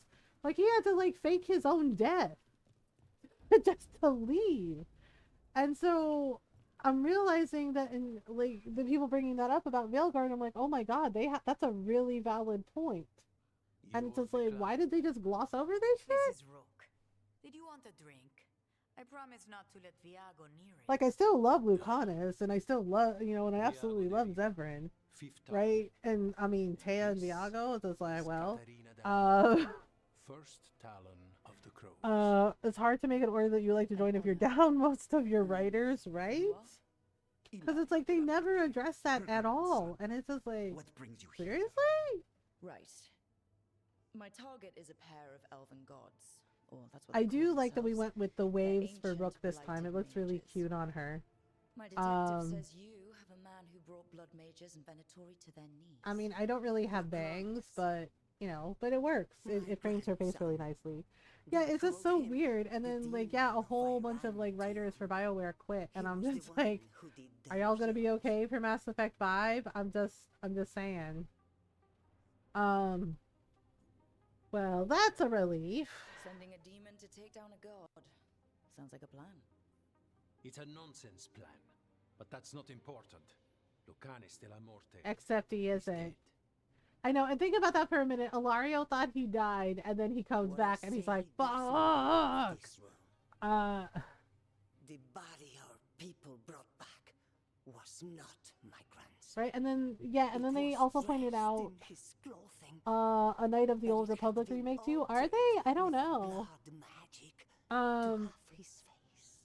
My cousin is still alive, and you didn't think to tell I me? know, think about that for a minute. His ship See, was now it attacked. makes sense why We knew Ilario someone was so sought him upset out. here, because he's like, what? That So fucker's you not kept dead, your now what do I suspicions to do? yourself. Right, and yeah, and people also pointed out that with Katarina being like the old guard, she's probably like set in her ways, and it's just like, and also pointed out that she also does not address the whole child trafficking thing with like making the kids assassins, you know, kids like Zephyrin. So it's just, I don't know, it's like weird like writing plot armor kind of thing. Yeah, because Knights of the Old Republic is not made by BioWare. Who's it made by? We actually played Knights of the Old Republic. It was fun. My grandson. Saber Interactive is making the... Didn't BioWare do the first Knights of the Old Republic, though? Doot. Katarina arranged the boat. I know, there are some One people of who our like mages Ilario, witnessed and I'm just like, but why? Did you think the I'm Venatori like, would keep y'all anyone in remember what he prison? did to his cousin, Or right? anyone could hold the Right. demon up by It turns ransom? out he's like the kid of a Venatori, so that's not good. Minutes ago. Follow Ilario. Do we have to? He's a donut. Katarina kept this He's from me. a donut. Would Oh you yes, he's a donut. this We can't go here because these people are blocking our way. Maybe he Damn it! thought I'd act Want that too treasure rash chest if so it meant bad. saving him. Oh. And now, who can say Yes, if he's Saber is even making the still remake. Are y'all alive? excited for it? There, you take the boat.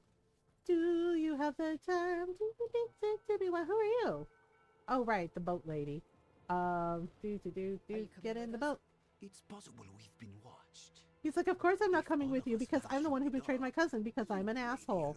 He's like, and I gotta go tell my Venatori overlords what I'm doing. Blah, blah, blah, blah, blah. I'm Ilario. I think I'm so smart.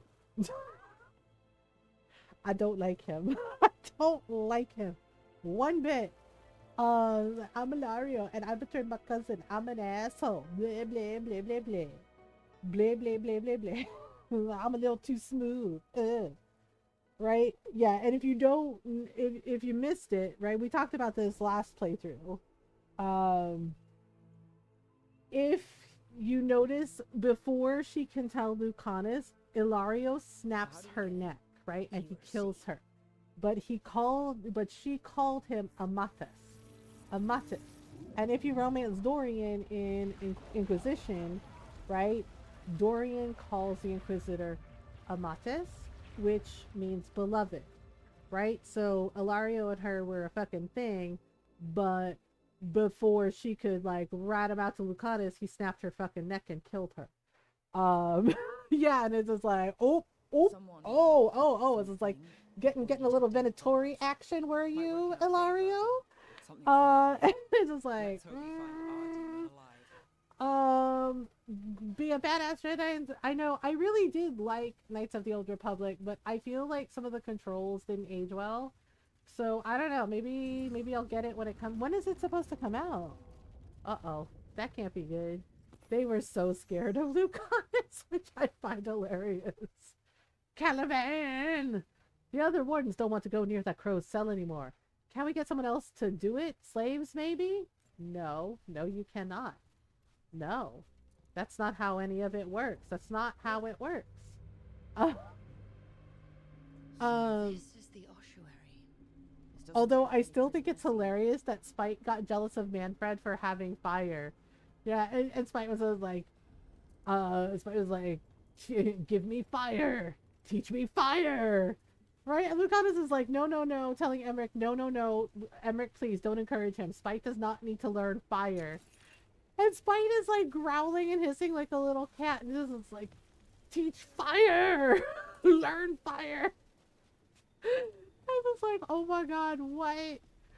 Yeah, like, I think that's freaking funny. Despite was like jealous that Manfred learned a fire spell, like has magic like Emmerich's, right? If you resurrect him, and he has like the veil fire spell, right? Like that green like veil fire spell, and yeah, and Spite is insisting that he has to learn fire like Manfred. He's like, teach me fire.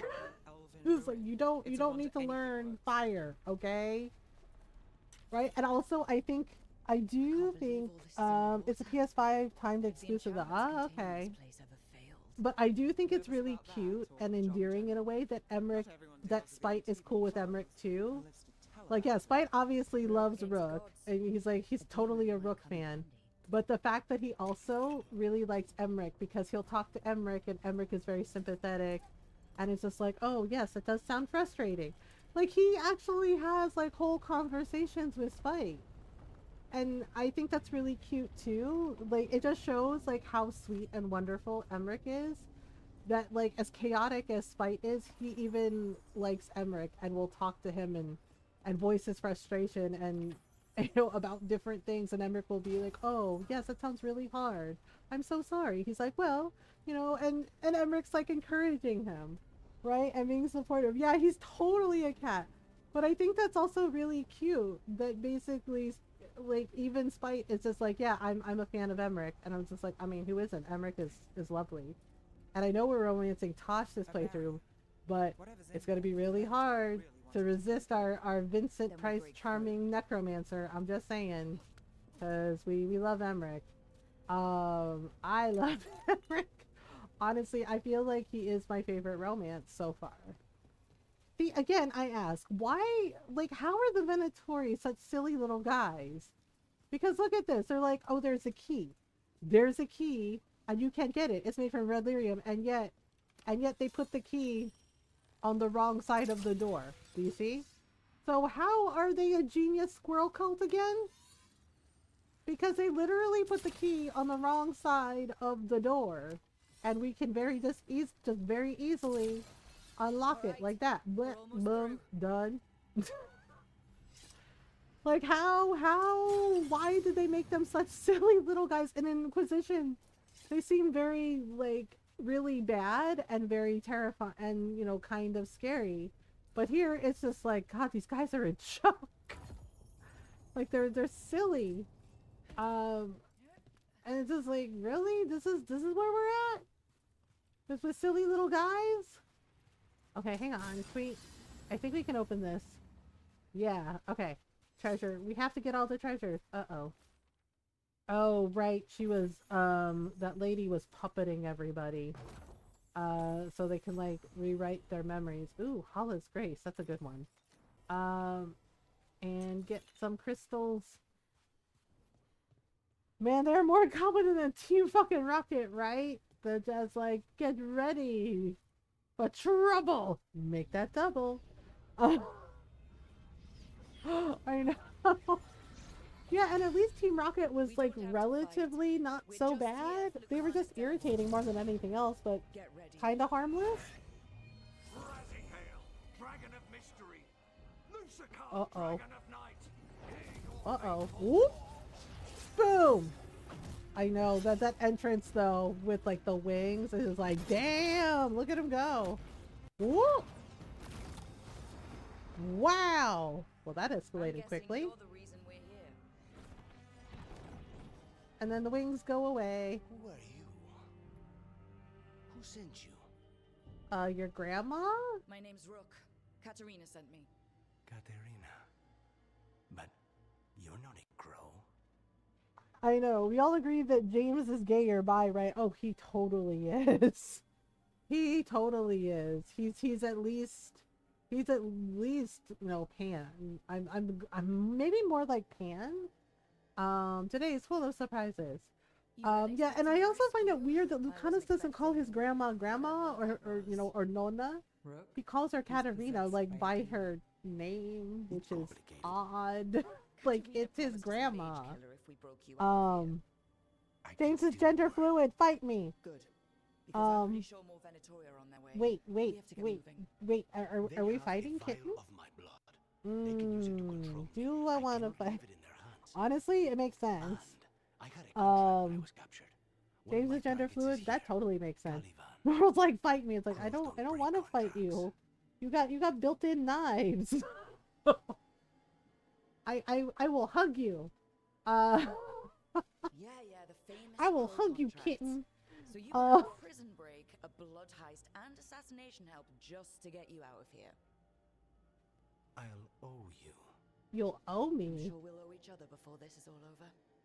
We stand a short king. Fight me with hugs. Hug battle. I will hug you so hard.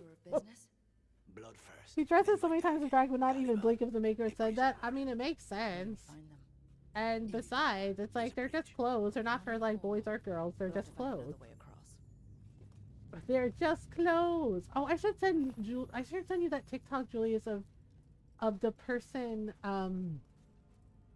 They do like these really cool TikTok videos of them like wearing like really elaborate dresses and cute skirts and crop tops, and they're so cute.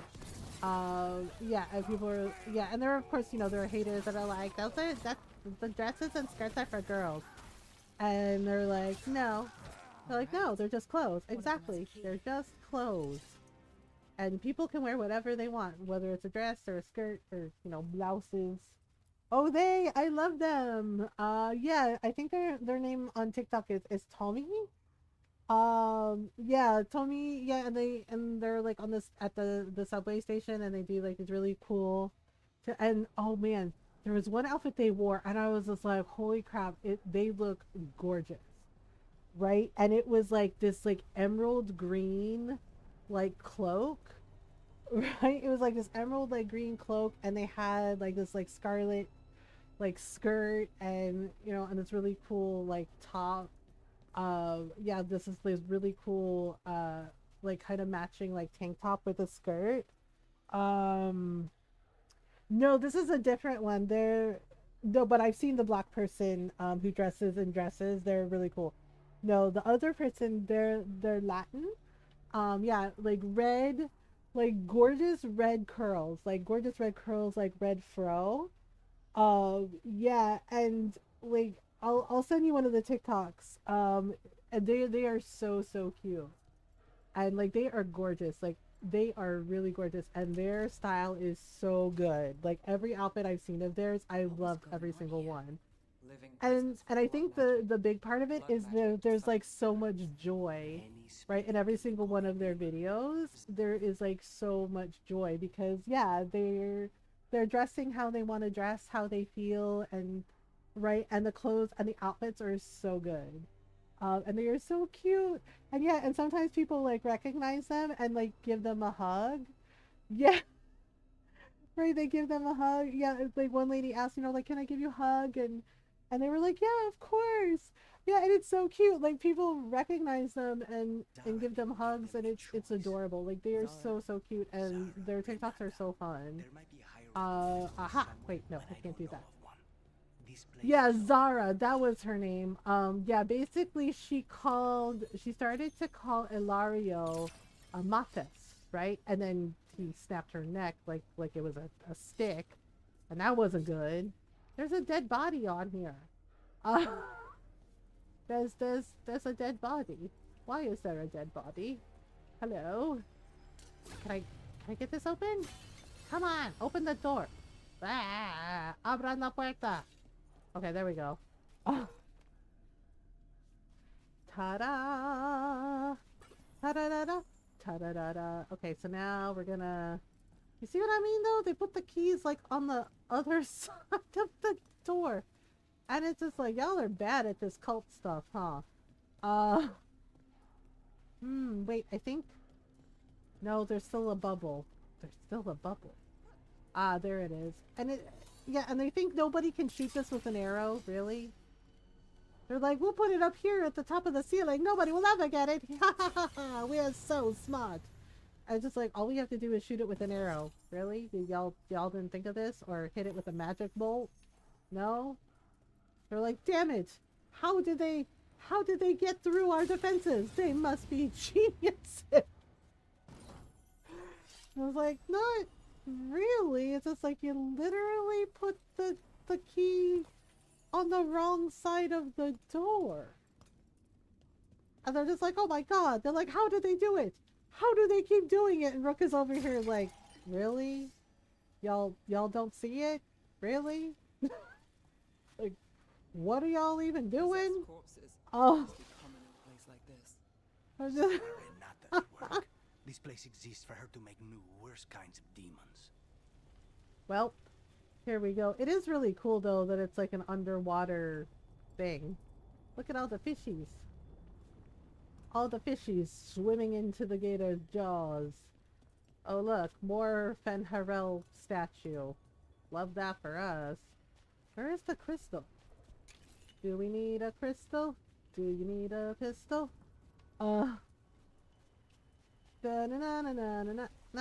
Wait. Oh, there's a crystal here. Oh crap, we can't. Oh, alright, we'll fight you. Rah, rah, rah, rah, rah, rah, rah. Wow! Da da da da da da da da da da. Rook is like, this is not my first rodeo. Oh my god! Wow! Okay. Sorry, I'm being silly. This is how I keep myself entertained. Being silly. Silly. Wait, where is the crystal for this again? Poop. Do you have a crystal? Do you have a crystal? You don't have a crystal. No. Oh, potion. Yay. Alright. Tell us a joke. A jokey joke. De colores son los campos en la primavera. Okay, wait a minute. Okay, so if I want to go grab, this crystal is the bridge, but I need, oh wait, I think there's another crystal over here. Yeah. There it is. Hello. Give this to me. Dóname. Bésame mucho. Bésame means kiss me in Spanish, if you didn't know. Alright, let me snooze. Yeah, there's no way it's been an hour. Has it been an hour? It couldn't have been, could it? Da da da da da. Will you give us the treasure? Thank you. Blah blah blah. Da da da da da da da da da. All my love, all my kissing. You don't know what you've been missing. Oh boy. Uh-oh. They are zombies. Well, Darkspawn? Yeah, Darkspawn. But we can't have them in here like this, so let's get rid of them so we can put them to rest. Sorry about what happened to you. Sorry the Venatori are donuts. You're welcome. Wait, is there more? But wait, there's more. Okay. Grab treasure. Yeah, it's been close to an hour? Dang, time flies when we're having fun and roasting Alario and the Venatori. Like 7 minutes short, yeah. Hi, Fox. Fox is here. Foxes lady. With all the cute pets. Also chickens. Okay, I'm sorry. Me and my weird songs again. Foxy lady. Foxy has all the pets, including a very cute orange cat who is ready to give us a quest and let us go on adventures. I do love your orange kitty cat, and I do feel like he's totally gonna give us a very important quest, and I'm ready. I'm ready to go questing. He's like, I have a quest for you. And I'm like, go on. Go on. What's the quest? I'm ready. I'm ready, Fluffy sir. Have you seen Fox's orange kitty? He's so cute. And I just like, I love his little face. And he totally looks like he's gonna give us like the most epic quest ever. He's ready for adventures. He's assuming boy that got himself in trouble many times with quests. He's like, well, here we go again. Okay, I think I can use this. And then there's Kitten, and Kitten is here. Kitten has a picky cat who won't eat her food. And Kitten's like, if you don't eat your food, you're not gonna get fat. And Mac's like, I'm okay with it. I'm trying to watch my figure. Cat is indeed cute, right? He's heckin' adorable. He's like, I have a quest for you. He's like, it's gonna be impossible. He's like, but I think you can do it. To be fair, she's the thin cat. She looks very floofy though. Floofy in attitude. Okay, where is... Oh, wait, I think we can break these open. Wait.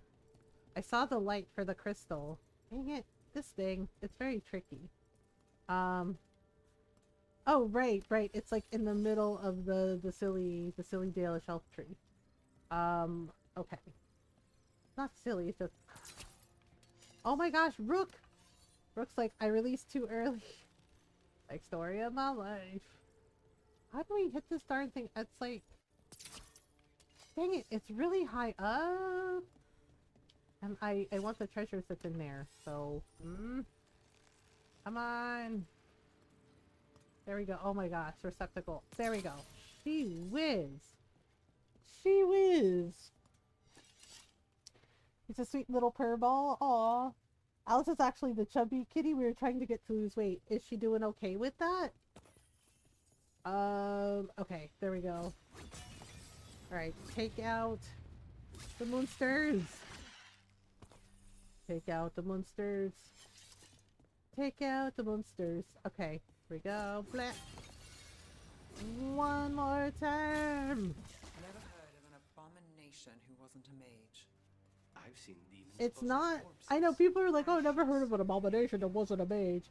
And it's just like, you do know that it's not Lucanus's fault, right? This was done to him on purpose. On purpose. So it's not like he gotta say. I will admit I don't like the way some of the people in the group treat him. Like Harding is like already suspicious of him and treating him like it's somehow his fault. He was sitting there purring, aww. And it's just like, it's not Lucanus's fault that this happened to him. His cousin basically tried to have him frickin' killed. And then, you know, Zara's just like, oh, I've got a better idea. What if I use him for my science magic experiment? Right? So she, in a way, she kind of fucked over Ilario, and I guess he couldn't have that. And, you know, he got rid of her too. So, yep. There's a whole damn thing. Oh, Lucanus can get Spike to reveal things. Secrets. Wait. Is there anything there? No. He says there's something here. Something he can grab hold of in the Fade. Alright, well, let's get it then. But, do the things. Thank you for the follow. Welcome on in. The follows are anonymous, so you can say hello if you want to and chat with everybody, but you don't have to. No pressure. Okay, so, uh-oh. Oh, hello. The Fabricator! Okay. Well, the Fabricator. Uh-oh. Whoops. Oh, right, I have... okay. Nope. Yeah, it's hard to cast magic when you get wind put on you, huh? Okay, so there's... Oh. Okay, that's where we're supposed to go. But we have to find proof of things. So, you know, we've been here before. We know what to do. When was there a... Oh, right, there's a ladder up here for, things. Treasures and whatnot. Alice is down to 15 pounds from 18. Oh, really? Good job, Alice! Yay! Well, good for her. What a good kitty. Okay, Rook, you gotta stop. Rook can't swim, but she'll jump on every single thing in existence. Oh boy. Alright, let me grab all this. Guess we have to continue through the prison. Lucanus is like, we need to get my blood, because they have it, for reasons. And then there should be something back here too. Okay, like this. And then we got mementos for the keeper. I really miss the ping that we had in Dragon Age Inquisition, because sometimes I miss stuff. Yeah, Caliban. Caliban, it was like stressed. He's just like, I don't know what Zara wants me to do. He's like, I can only do so much. I'm only one mage. And it's like, well, here we go. Alright. Parkour! Yes, parkour! I'll be right back. We have an ad break coming up, so I'm gonna take a quick stretch break. So take a stretch break if you need one. You know, some water, some food, some snacks, you know, have a little stretch break. I will be right back.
Hello.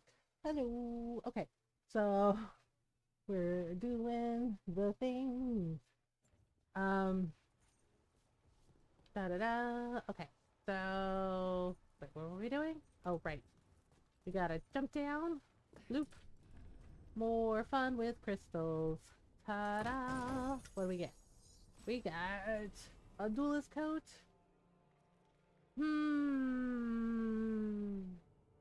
I guess for now it's fine. Ooh. I don't like it. I don't know, it looks weird on her. Okay, let me see. Can I change it? Can I change it? Yes, can I change it? Yeah, let me change it. Oi. Oi, oi, oi. Oh, yeah. Wait, what is this? This is worn leathers. Oh, okay. That's what it was. Well.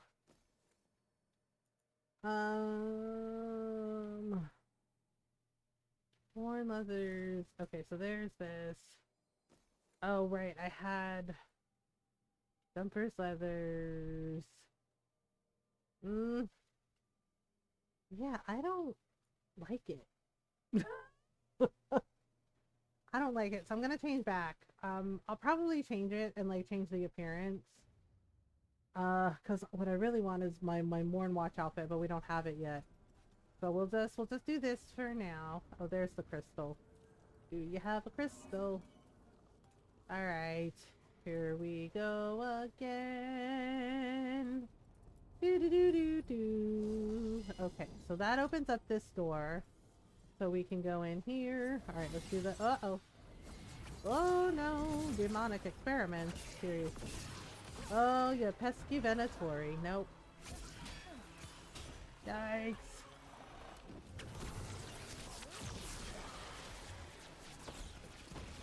Yep, poison arrows. There we are. Do do do do do. Ow. Okay. Let's try this, and then we can try this. Deads. Alright, they are deads. Yeah. Okay, so let's grab this, and then we'll grab some other things. This, like this, and like that. Incubation 9 days. Emergence misery. Sent to Marnus Pell. Okay, so there was a misery demon there. Oh yeah. I saw the Kingdoms of Amalur Re-Reckoning is on sale in the Game Pass shop for like in the shop on Xbox for like $13. I was thinking of getting it. Da, da, da, da, da, da. Can we go? Okay. Wait, I feel like I missed something, but I don't know if I actually did. Wait, hang on. If we go around... Yeah, because I think, wasn't there like a doorway back here? Oh, yeah. Yeah, there was a treasure chest. Okay. Doot.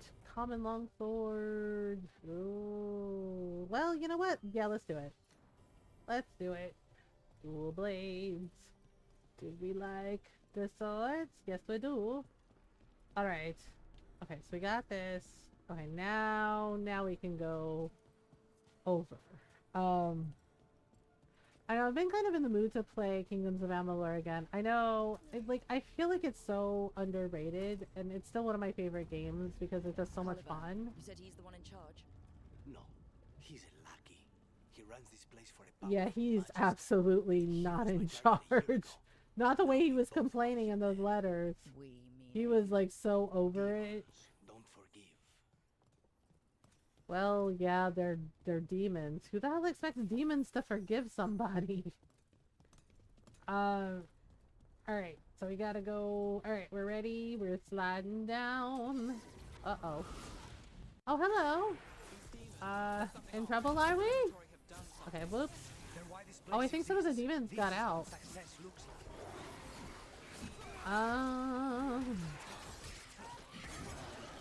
Oh, God. Oh, my God. Okay. And did we win? Wait, did we go to circle? I think we win the circle. Okay. Uh-oh.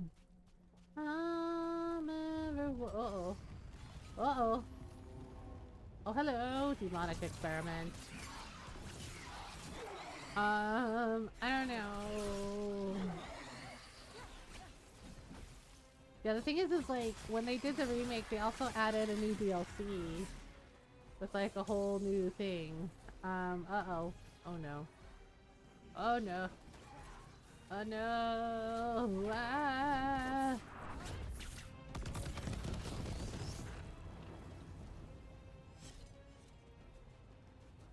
Okay, I don't know, should we do another Kingdoms of Amalur playthrough sometime? What do y'all think? Yeah, so we have to find and destroy Lucanus's blood because, you know, blood magic. Uh-oh. Oh, come on now. Let me hit him first, then you can take him down. Are they dead? Yep, they're dead. Okay, let's go through here. And we're just gonna do a thing. Uh-oh. Well, that's not good. Yeah, the rumbling sound is definitely not good. That's not a good thing. This way. That means something very, very bad is gonna happen. This way, there's a shortcut. Oh, right, we gotta use Spite. Spite! Dun, dun, dun, dun, dun. Okay, let's go up here. Of course.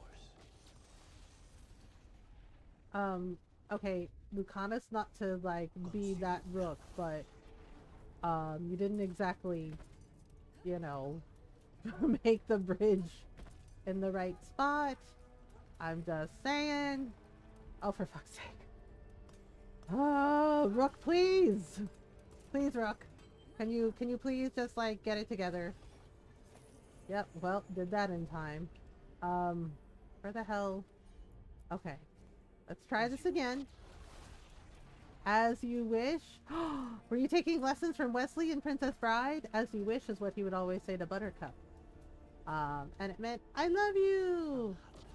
And then the kid was like, wait, is this a kissing book? Are you trying to trick me? It was like, the poor grandpa's like, alright, you're sick, so I'll humor you. It's like, are you trying to trick me? Is this a kissing book? He's like, maybe. He's like, someday you'll like it. And he's just like, no. No, I will not. Okay, ta-da! I'm kind of wondering, right, when we slide down the hills, doesn't that, like, chafe Rook a little bit? You know, like sliding down sandy dirt hills? Just throwing it out there? Like, because I can't think that would feel good, just like sliding down on your side like that, and, you know, it would totally rip your pants. Alright, so we got this. We got some boxes. And now we deal with the blood mage. Alright, off we go. Over here. Oh my goodness. Alright, are we going down? Yep, we're going down. And slide! I mean, she does brace with her hand. But, like, again, it's just like, wouldn't that hurt? We can smell it. Especially if, you know, like your pants rip and then the dirt gets into the, I don't know. The logic part of my brain is just like, can we actually physically do that in reality? I don't know. Alright, well, more science experiment. Okay, so we gotta find the red lyrium crystal that is tied to these crystals. Oh gosh, that's pretty bad. Very few people survive Colivan's rehabilitation. You did. Well, that is unpleasant, to say the least. That is a concerning amount of blood. Alright. Spike, you're up. Dun, dun, dun, dun, dun. Thanks, Spike. Okay. Ta-da, ta-da, ta-da. Okay. Well, there's one crystal left. Let's grab what we can. Do do do. Do do do do do. You lock the door and you won't let me in. You said you're sick and you're tired of me smelling like whiskey and gin. Alright, let me grab this. Okay, so... Ooh, yeah, that's not... What I have on is fine. Fuck you, I'm drunk. Alright, here we go. Fuck you, I'm drunk. Pour my beer down the sink. I've got more in the trunk. And I'll be drunk until the next time I'm drunk. Silly drinking song. Alright, okay, let's do that. I'm on it. Alright, and... Yeah, I gotta get across this bridge really fast. Gotta go fast! Rawr. Okay. So now... I'm looking... Oh. Wait, did we come from there? I don't remember. Oh, that's the elevator. Right. Where other thing? I just realized that statue is like a statue of the Evanoris. Like, the hat? Interesting. Oh, there is... Okay, so there's a little treasure thing here. Aw, we can't go in the fishy waters. Okay, so there's this, and then... there it is. Aha! Let's grab this stuff, and grab this, and a little bit of this. And then... And for our next trick,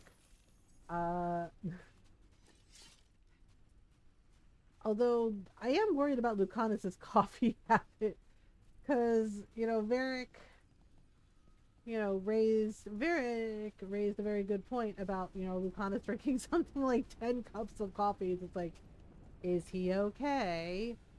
I was like, probably not. Because I don't think somebody who drinks like 10 cups of coffee in a row like that is okay.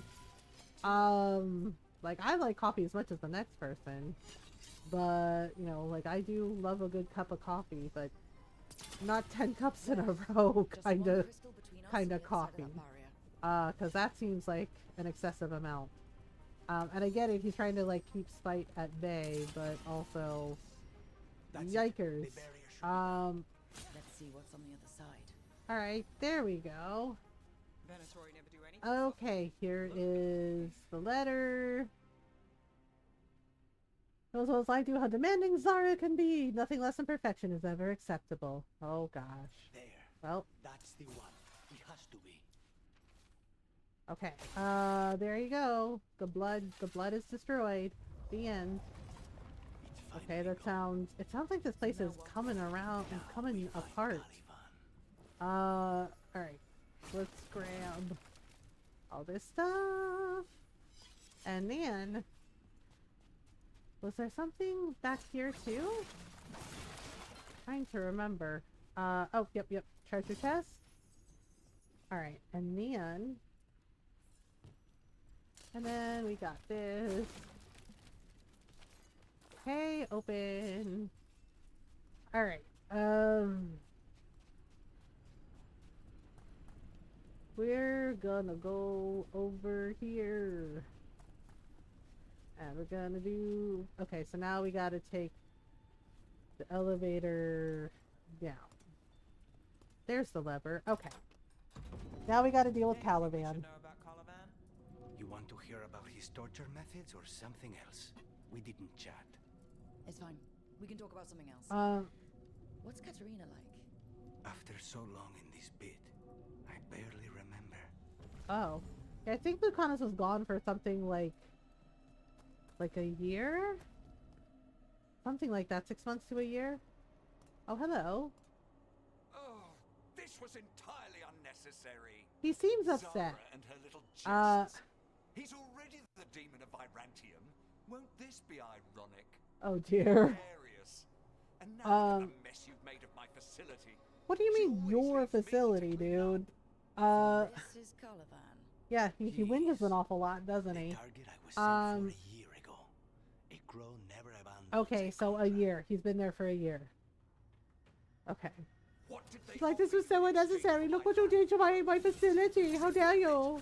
And I'm just like, dude, nothing good can come from this, okay? You did a bad thing. You did a no-no. You did a no-no. Oh god. Yep, nope, nope. Oh, turned into a pride demon, did ya? That's fun. That's fun. Oh, well. Bye-bye. No, I will not be a victim like the others. Dude, like seriously, you made your choice. You made your weird secret squirrel cult bed. Now it's time for you to lie in it. Oh my gosh, this guy. Alright.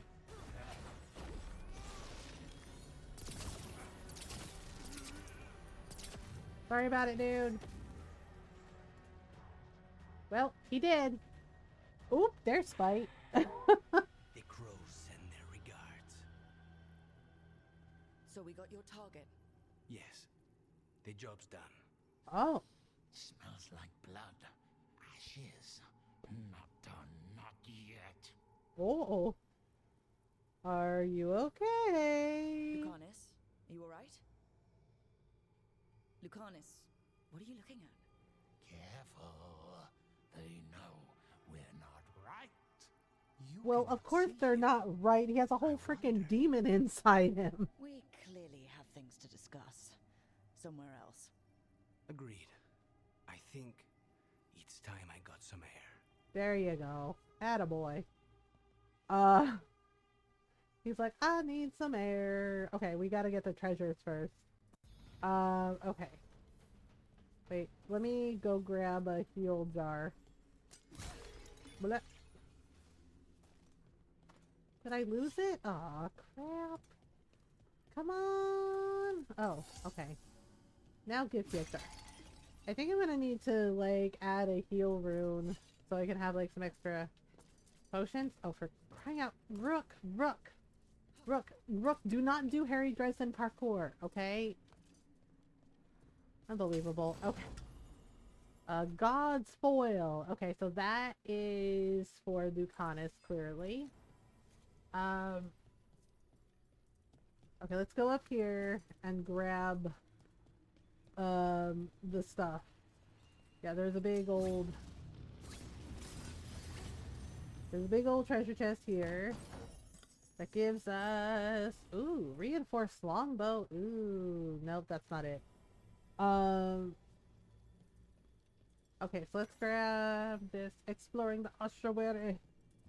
Alright, to read despair, shame, horror. Oh gosh, these poor people. Damn, dude. That's not cool. Well. Alright. Okay, let's talk to Lucanus, take him back to the lighthouse, get him all squared up, and then we can help out Belle, because I think next is either Emmerich or Tosh. Shall we go? Yes, let's do it. Let's go. I'm ready to get out of this place. Imagine how I feel. I mean, I get it. You've been there for a year. It's kind of fucked up, huh?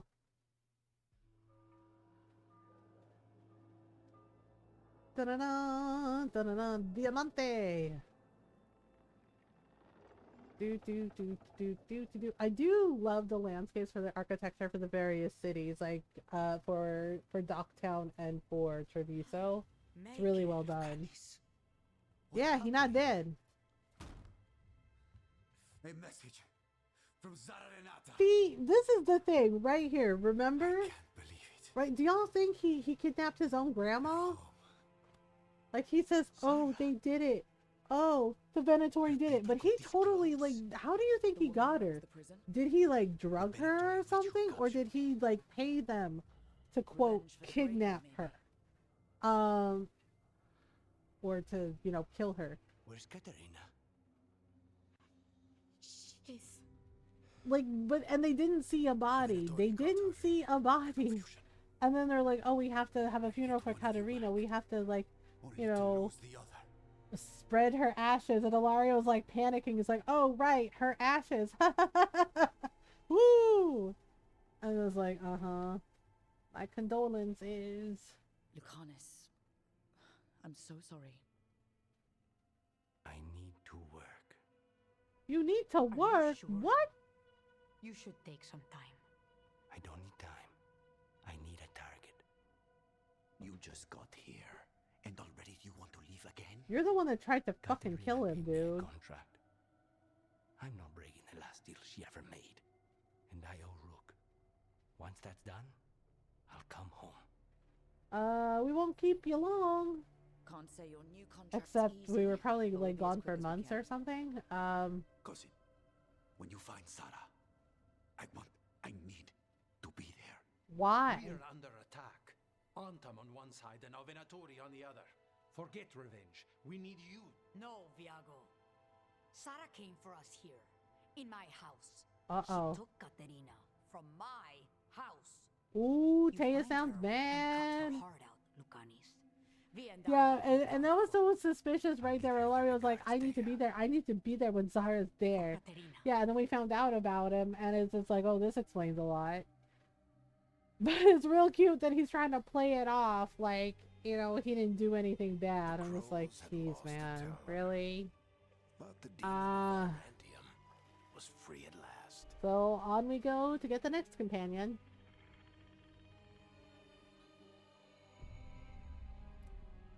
Sooner or later, debts new and old would come due. Uh-oh. Oh no. And they would all be paid in blood. Gross. Yeah, and the thing is like, so I wondered something about Zara, like when she used the blood magic and everything, right? And we kicked the crap out of her. Her hair was like gray and she was withered, and it was just like, was she actually older than she appeared because of the blood magic? Kind of. Right, like she was keeping herself young with blood magic. Is that possible? But how do you get rid of them? What's everyone talking about? Spite. The demon in Lucanus.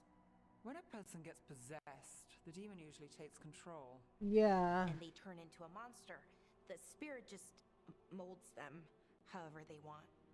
I've Right. heard of abominations being cured by killing the demon in the Fade. That's not a sure bet, though. Well, there's one way, but it's, well, we'd have to, You have to kill me. No, well, the thing is like, oh, I mean, Nev is right, it's not a guaranteed thing. But the thing is like, the hero for Relden was able to do that for Connor in Origins, right? Like, they were able to, like, go into the Fade, like, because we had Morgan, or you can take Morgan, or you can take Wynn. But they do it, and they defeat the demon in there, and it, like, basically got rid of the possession. It was very dangerous, but we did it. And it's like, same thing with, like, Dragon Age 2, with Hawk, right? The kid that was a dreamer. Fenriel? Right? Like, Hawk was able to go into the Fade and to, like, talk to him and protect him and, right, and figure out his stuff, because he wasn't necessarily possessed, but he was a dreamer, and demons are attracted to dreamers, right? So Hawk was able to do it. Hero Ferelden was able to, like, get it sorted, right? And in Inquisition too, like, when they were in the Fade, like, they actually physically went in, but they were able to, you know, manage it somehow.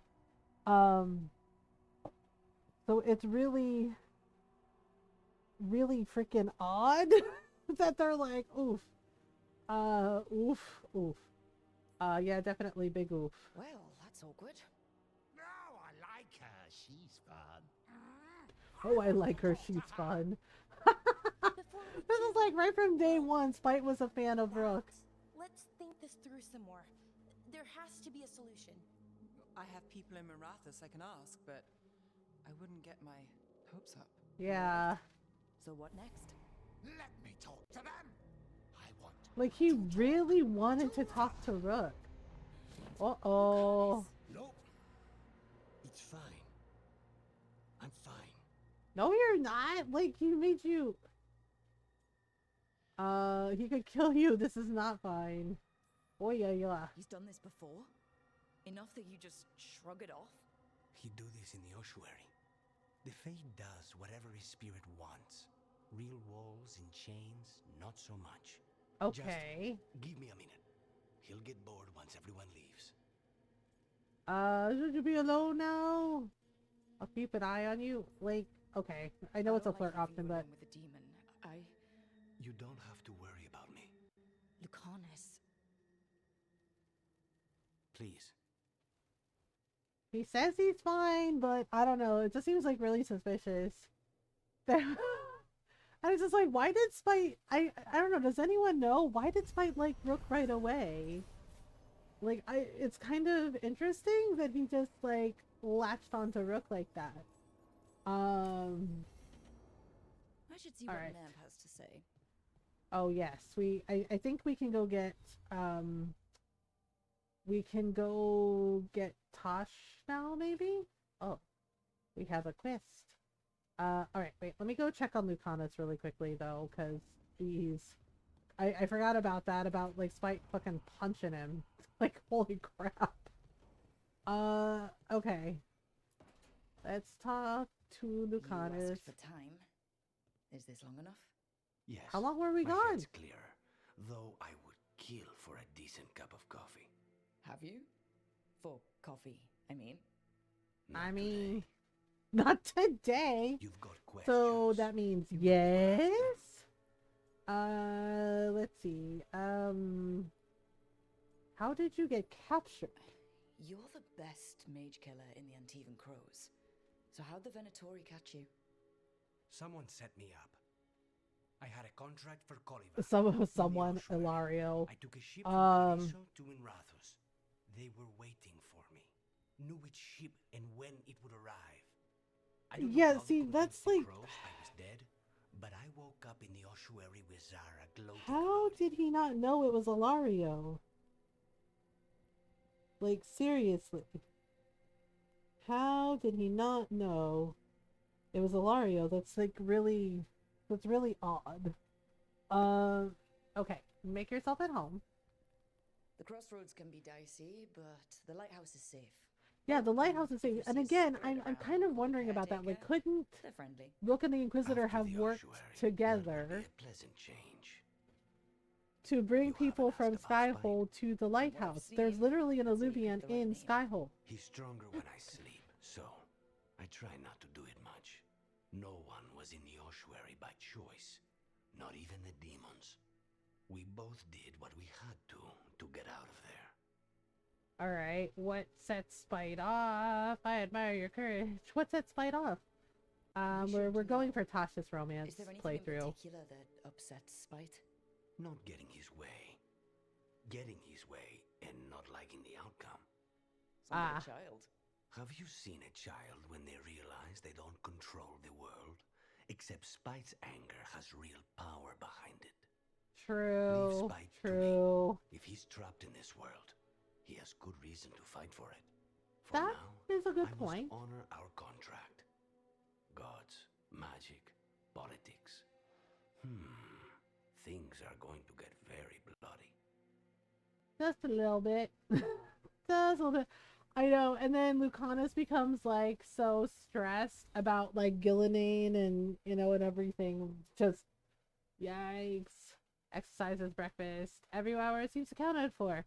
Yeah, I think I feel bad for Lucanus because I think he was like losing time when he was asleep and Spite would like take over. So because I kind of was thinking about that, about like, why is he keeping a logbook of everything he does? But then you think about it and it's just like, oh, because he was losing time, because if he fell asleep, Spite would kind of take over and then, stuff. Hello, Nev. The Shadow Dragons have a hideout in Docktown. We should check in, see if there's Oh. news on the Venatori. Okay, If sure, the we can do Venatori that. move, the shadows will hear it first. Hooray! Meet you in Docktown. Yep, we can totally do that. Oh, right, but Balara's thing. Balara's thing. Also, I should check on the caretaker, see if we can upgrade some stuff. Hello. Upgrade. Upgrade, like I can upgrade this, probably. Level up? Yeah. Level up a couple times. Worn leathers. Oh no, I gotta change that. That's what I wanted to do. I wanted to change the appearance of the armor, because I'm gonna switch the armor, but I'm gonna do a thing. Oh, there is a letter. A letter. Hello.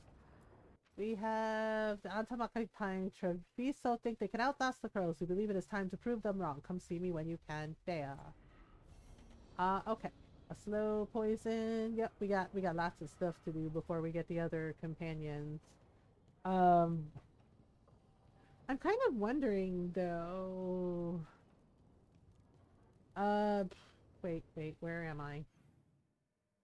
I always go to the wrong room. Darn it. It'll be a lot easier once we get Tosh, because then I can always like use Tosh's room and Emmerich's room as markers for where my room is. Meditation chamber. I do think it's really cool that we can like see all the little fishies. Like the spirit of an ocean, basically. Alright. Let me change this. Oh, we got new steps. Okay, worn leathers. Where did... Okay, so we can do this. Duelist coat. Appearance. Oh, appearance? No, hang on. Change. Give me 1 second. Alright, let me do this. Okay, so what I'm gonna do is I'm gonna change it to this. But then I'm gonna change the appearance up a little bit. Let's see. Paragon of Leadership. That could work. Or we could try... Yeah, I kind of don't like this. Like, it looks good on Lucanus, but on Rook it just looks odd. Monratho Citizen's outfit. Delish. I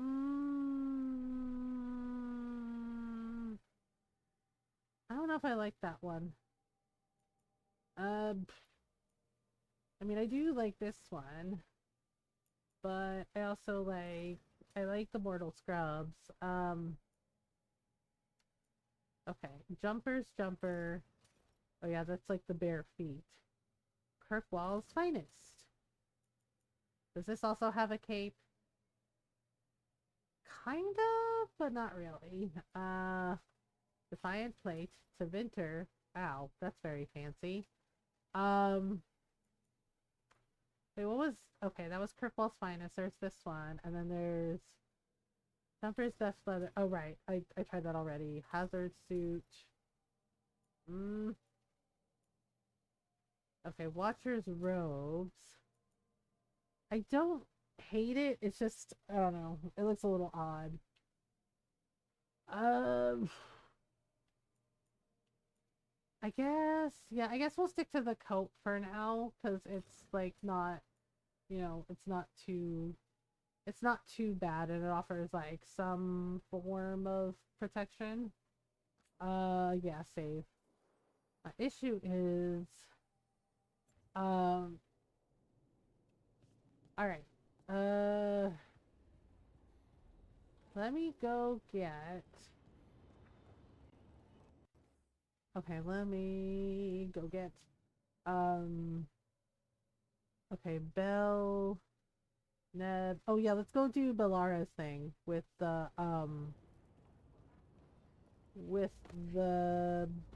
artifacts. Yeah. Let me see here. Okay, so journal wise, so signs of portents, shadows within Rathos, gate of the lost ages. Oh yeah. Can we open the gate yet? No, not yet. But soon, TM. Alright, let's go. Yeah, let's take Belle with us to get her first companion quest done.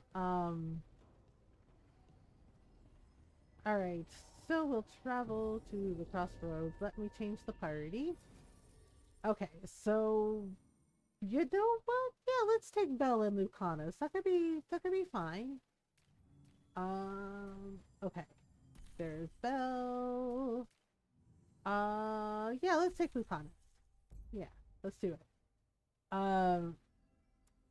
Alright, let's travel to the tract quest.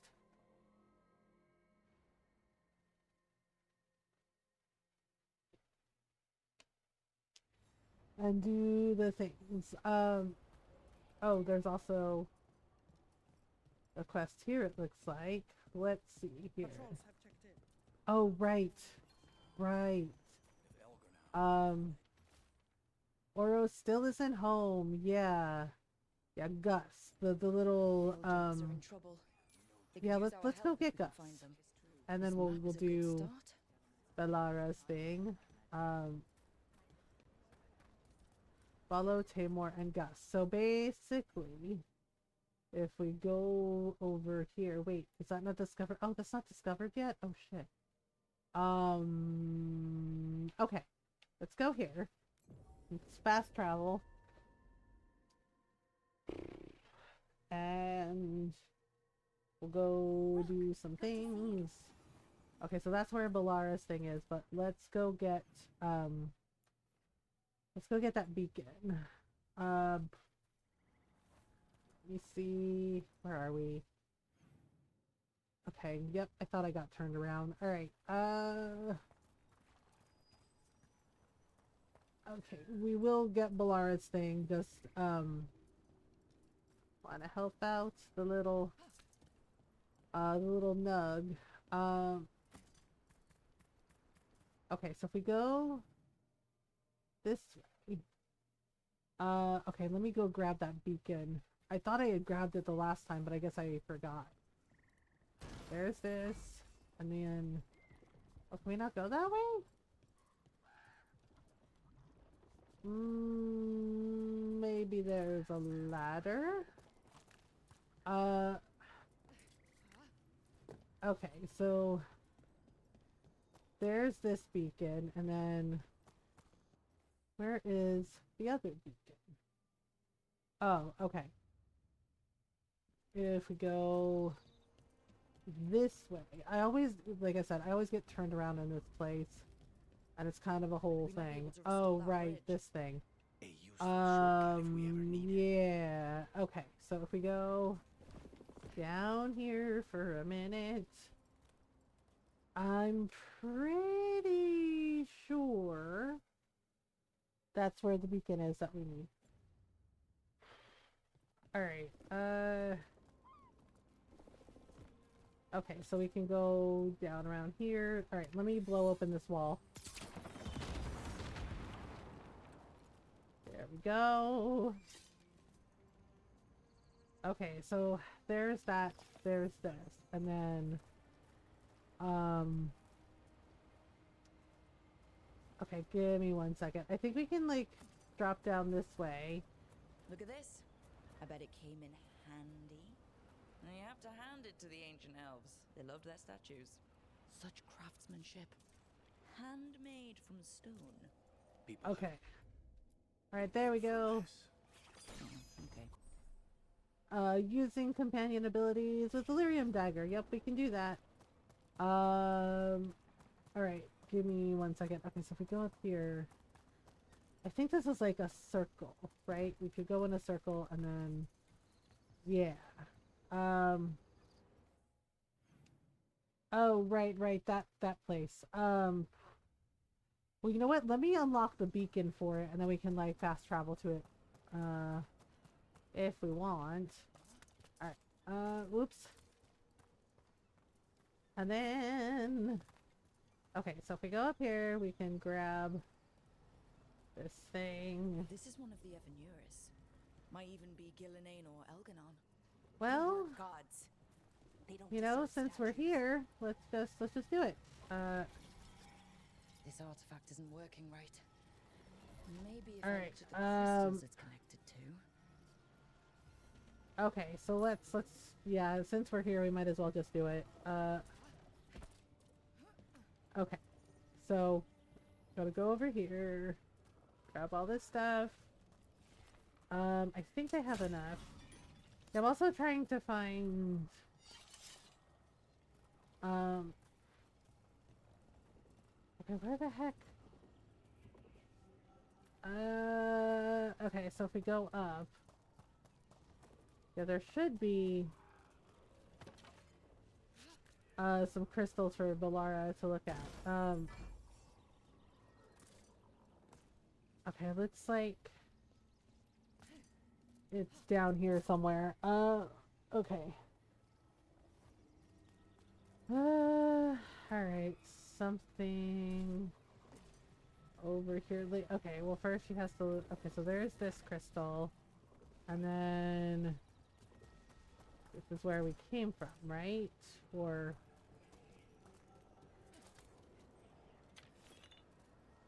oh, right. It's up at the top. I forgot. Okay, so if we can go up here. I don't know, can we climb up there? Oh yeah, we can. Okay.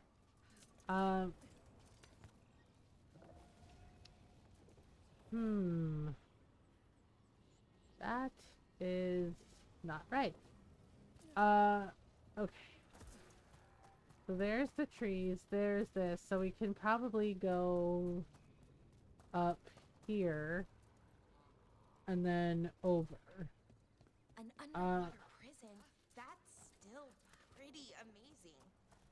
Okay, so there's this one. Okay, so have Balara fix it. Do you think the elves It didn't seem de winter. I think so. I wonder what it was built for. Originally, I mean.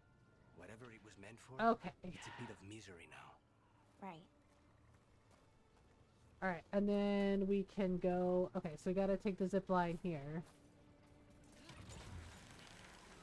There we go. Alright, and then... we will deal with this one. Okay, so Balara can fix that. And we got this. The stories about Arlathan draw me in. Sometimes I forget that I'm supposed to be writing as he speaks. Our legends announce some of the greatest of the elves, consign them to oblivion. The injustice is galling. He won't be called a forgotten one, and he shouldn't. That fate was forced on him. The person who set this up was in contact with someone or yeah, something. Anaris. The thing is like, I think Anaris was actually a god, and same thing with the zombie dragon, like the forgotten ones. I think those were actual gods. But it also sounds like you know, that maybe they weren't like nice. I mean, because look what he did to Balara's brother. So clearly not a benevolent god. Alright, so if we go over here, mystical tower unlocked. Okay, so here's this. Here's more things. Okay, so we can't go there. But there is a wolf statue here. So let's use it. Okay, so it's pointing towards some treasure. Yeah, the wolf statues all point towards treasure. Okay, down that way, except I don't know how we're gonna get there. No,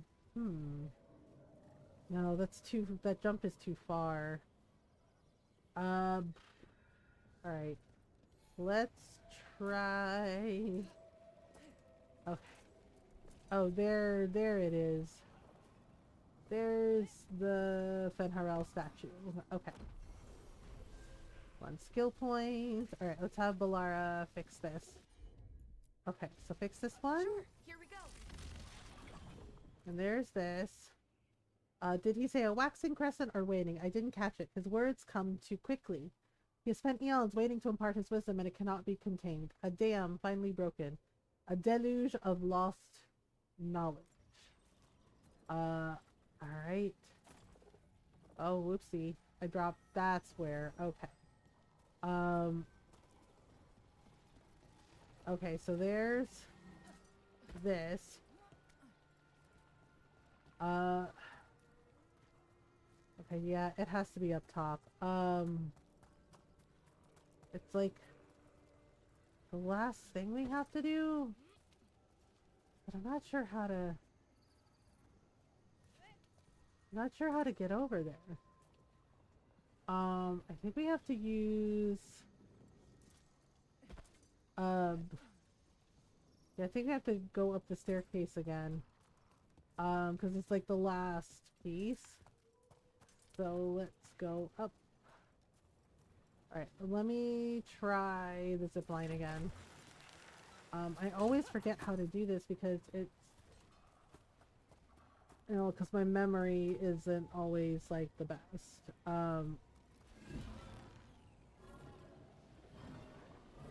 Wait, can we hit it from there? Okay, so that makes a brick. And then...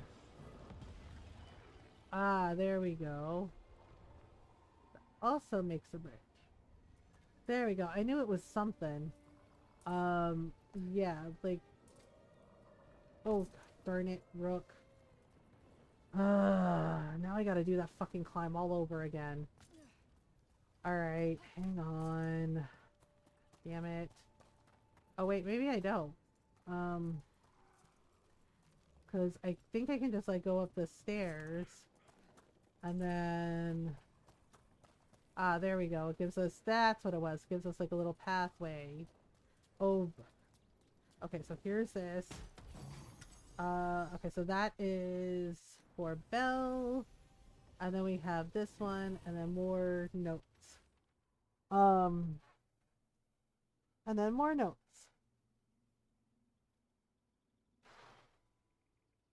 Alright. He speaks to me through the veil. I cannot see him or hear him or touch him, but I listen with my soul and my heart responds. I'm alone, but I am never alone because he is with me. Boris Shivan, you will be so proud of me. I can't wait to tell you all about it when it's done. Oh, right, that's... Wait, what? Yeah. Boris Shivan, that's hummingbird. Yeah, that's what, Balara's... I forgot about that. Yeah, Balara's brother Syrian, he called her hummingbird. Okay, so that looks like all of it. So now we can go get that thing. Yeah, the thing is like, I think that's how, like, Anaris got out, maybe? Whoopsies. Okay, now we can drop down. Okay, yeah, we read that note already. Okay. And now we go over here and do the thing. I'm on it. Yep. That's a person. Or it was. Yeah, the thing is like, I don't think that was actually Anaris, but it's like something that's kind of like him. Alright. 1, 2, 3. Okay, let's do this one. Alright. Like that. Came out of the fade. This magic. It was designed to draw something in. And it's familiar. Might be best if we stop tampering. The forest will reclaim it. Yeah, probably not. Yeah, the thing is like we're not really sure what that is, because it doesn't look like Anaris, but maybe it's another forgotten one, possibly. But we don't know for sure, so that's the whole thing. Okay, so let's go back down here. I need a drink, but my dog is sleeping on my leg. Oh no. Uh-oh. Okay. Beacon fast travel. Beacon fast travel. Oh, right. We're supposed to go here. Veil. Oh, right. Loyal friends. Right. Oh gosh, Fox. Maybe you can move really slowly? Oh, right. Remove crystal. Blip. Ta-da! Now. Okay. One more time. Alright, and then... Oh, you know, stuff. Okay, and then we grab this thing. Oh. Right. Accept. There we go. Ta-da! Okay. And over we go. Right, basically making a little path for ourselves. And he's cute and warm and I'm comfy. Oh goodness. Alright. Uncommon ring, brass bandage. Oh yeah, I see like the little pavilion over there. Yeah, there's like a lot of things like blocked off for some reason. Okay, what if we do this? And then if we go over here like this. Ta-da! Okay. And then do this. Okay, so that gets rid of that, and then... Oh, right. Oh. Oh, right. There was a crystal under there. There we go. There was a crystal. I forgot about the crystal under the thing. Okay, pull this up. Grab this. Pull this here. And then instant bridge. Ta-da. Ta-da? Wait, we didn't move it. What the heck? Oh. Right. I forgot about that shit. Right. I forgot. I heckin' forgot. Okay. Right. Well, shit. Oh, right. Let me just put it there. Right. Now we go... Yeah, that's why. Because we had to, like, make, like, a little shortcut. I always forget that we have to make a little shortcut. I'm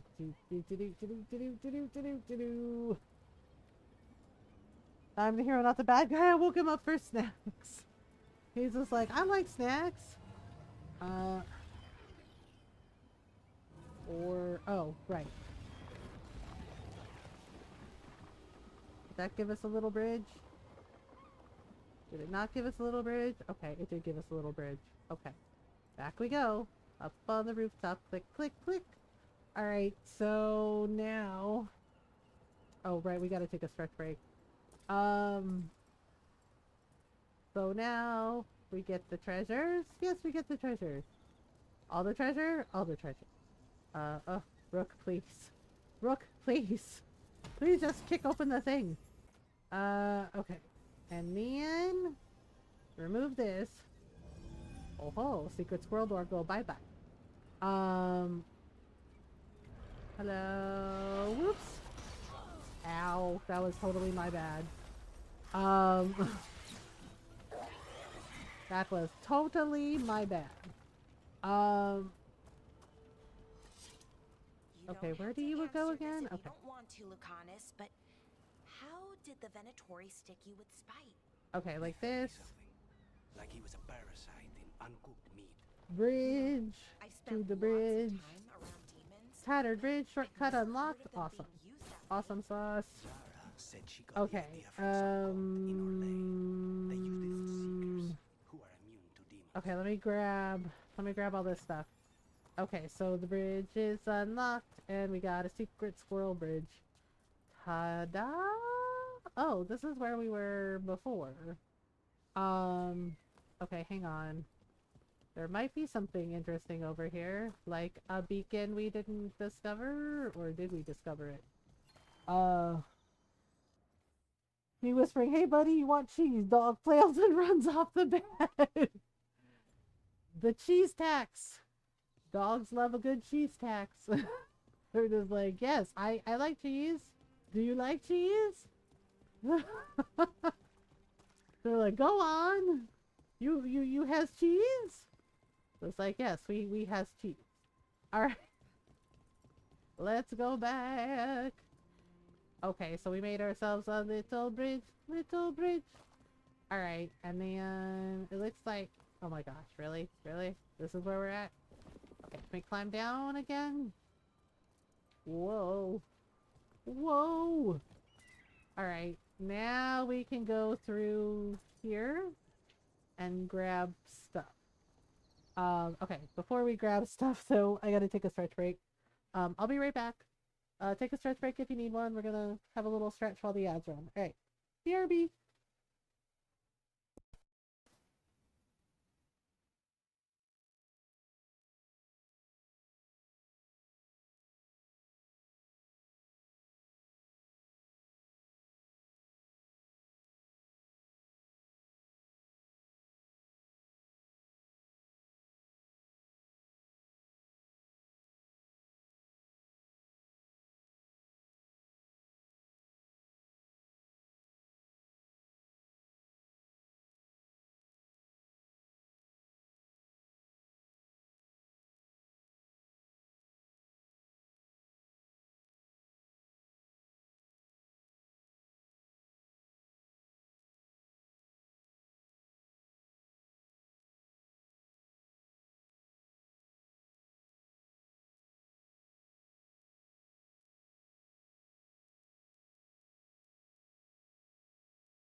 I am back. Thank you for waiting. Alright, so we are okay, so we gotta go down here, I think? Yeah, so we're trying to find the missing veil jumpers. Yeah, so we're gonna get the little nug Gus. Okay. This is where Tainor was headed. There's blight here. Yeah, and of course there's blight everywhere, so let's get rid of that. Blight spreads fast. Yep. Still nasty. Okay, yeah, so basically they were infected, right? It was as I suspected. The relic we were sent after was blighted, or it had some connection to the blight. The corruption was on me before I knew it. I'm glad I sent Tainor home. I cannot let the blight spread. I will find some way to destroy this thing. It's the last thing I do. Oh, yeah, poor guy. He was trying to keep it from spreading to them. Ended up blighting Oros. So not great. Okay. I think if we go up here, right? This is where we trained with Harding. There we go. Alright, so we gotta, oops. Thank you. So we gotta do this. Ugh, the noises. Blech, the squelchy noises. Oros. He didn't make it. Yeah, he sacrificed himself to destroy the relic. So he did what he promised. We'll keep looking. But we gotta find, yeah, we gotta find Gus, the little bunny pig. So, oof, it's everywhere. Nasty! Okay. Hello? Anyone home? No? Okay. Oh, uh-oh. Whoa. Demons! Time to work? Yes, time to work. Work! Okay, so here's another one of the silly statues. Where the... Okay, so the Fenris... Fenris. The Fenharel statue is pointing this way. Oh, hello, demons. More demons? More demons! Well, I'm sorry, Lucanus, I can't. This is how we do things in the Shire. Like, save some for us, Rook. Well, I'll try. I'll give it a shot. Okay. Oh, it's facing... Okay, I see. I see where we are.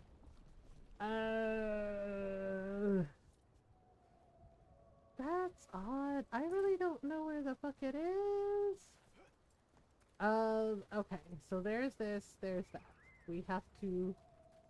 Yeah, we have to find the little guy. Okay, so we went up to the top and then we went down here and yeah, so we have to find, oh, there we go. Yeah, we have to find the little nug. It looks like this is the way. Ugh, God, that's gnarly. Alright. Okay, so... Oof, yikes. Okay, let's see. Open? Okay, so here's the crystals. And then... yeah, we have to go down here. I think he became blighted. Yep, became blighted. Poor Tainor. I think that's Tainor. I feel really bad. Poor guy. That is unfortunate. I'm so sorry, Tainor. You didn't deserve this. Right? Kind of messed up. Alright, Dauntless Great Bow. Okay, I can't use that one. Still save him. Yeah, so I think Gus was like around the corner. Yeah, he was in the bushes. Hey, little guy. We found him. A collar? This says Gus.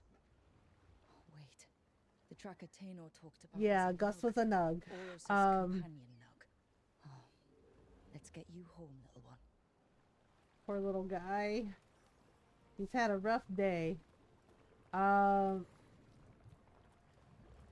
Alright, so let's bring Gus home for a minute. Oh wait, let's also I still haven't gotten that freaking beacon. Let me go get that beacon.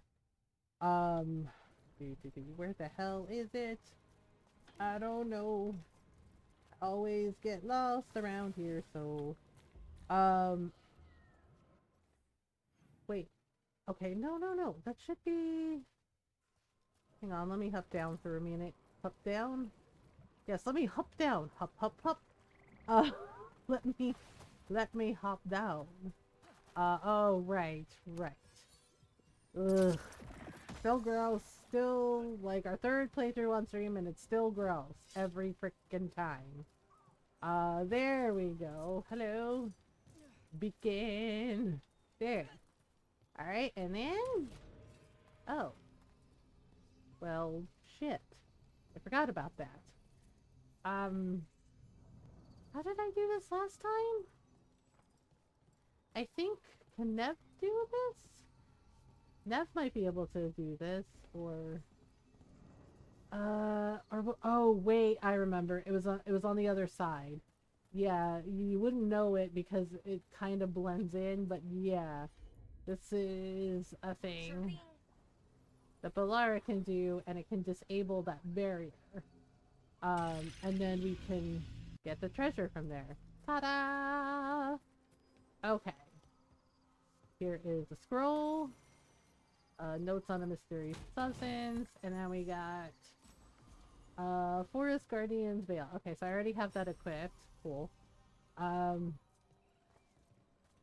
Alright, now we can bring Gus home. Okay, so let's go here and do the thing. I hope Taynor is alright. I haven't seen him in Alright, days. here we are. Place Gus here. Alright, place the pack here, and then here is Gus, home safe and sound. That's Gus. I wondered where he was. Haven't seen Oros or Taynor in a while either. Yeah, about that. Gus was the only one I could save. Yep, Oh, sorry. Just have mercy. Poor Gus. Oh yeah, animals think he definitely understands? understand. I suppose I'll look after him now. Oros wouldn't want him to be lonely. Thank you, Rook. Yeah, sorry about your friends. I feel bad. I feel like really bad because it's like, well, there was nothing we could do, so Looking to inflict some pain? well, we can sell their valuables, so okay, let's see. We got can we get any more stuff? Oh. Wait. What is this one? Oh. Okay. Thank you. Keep your head out there. Alright.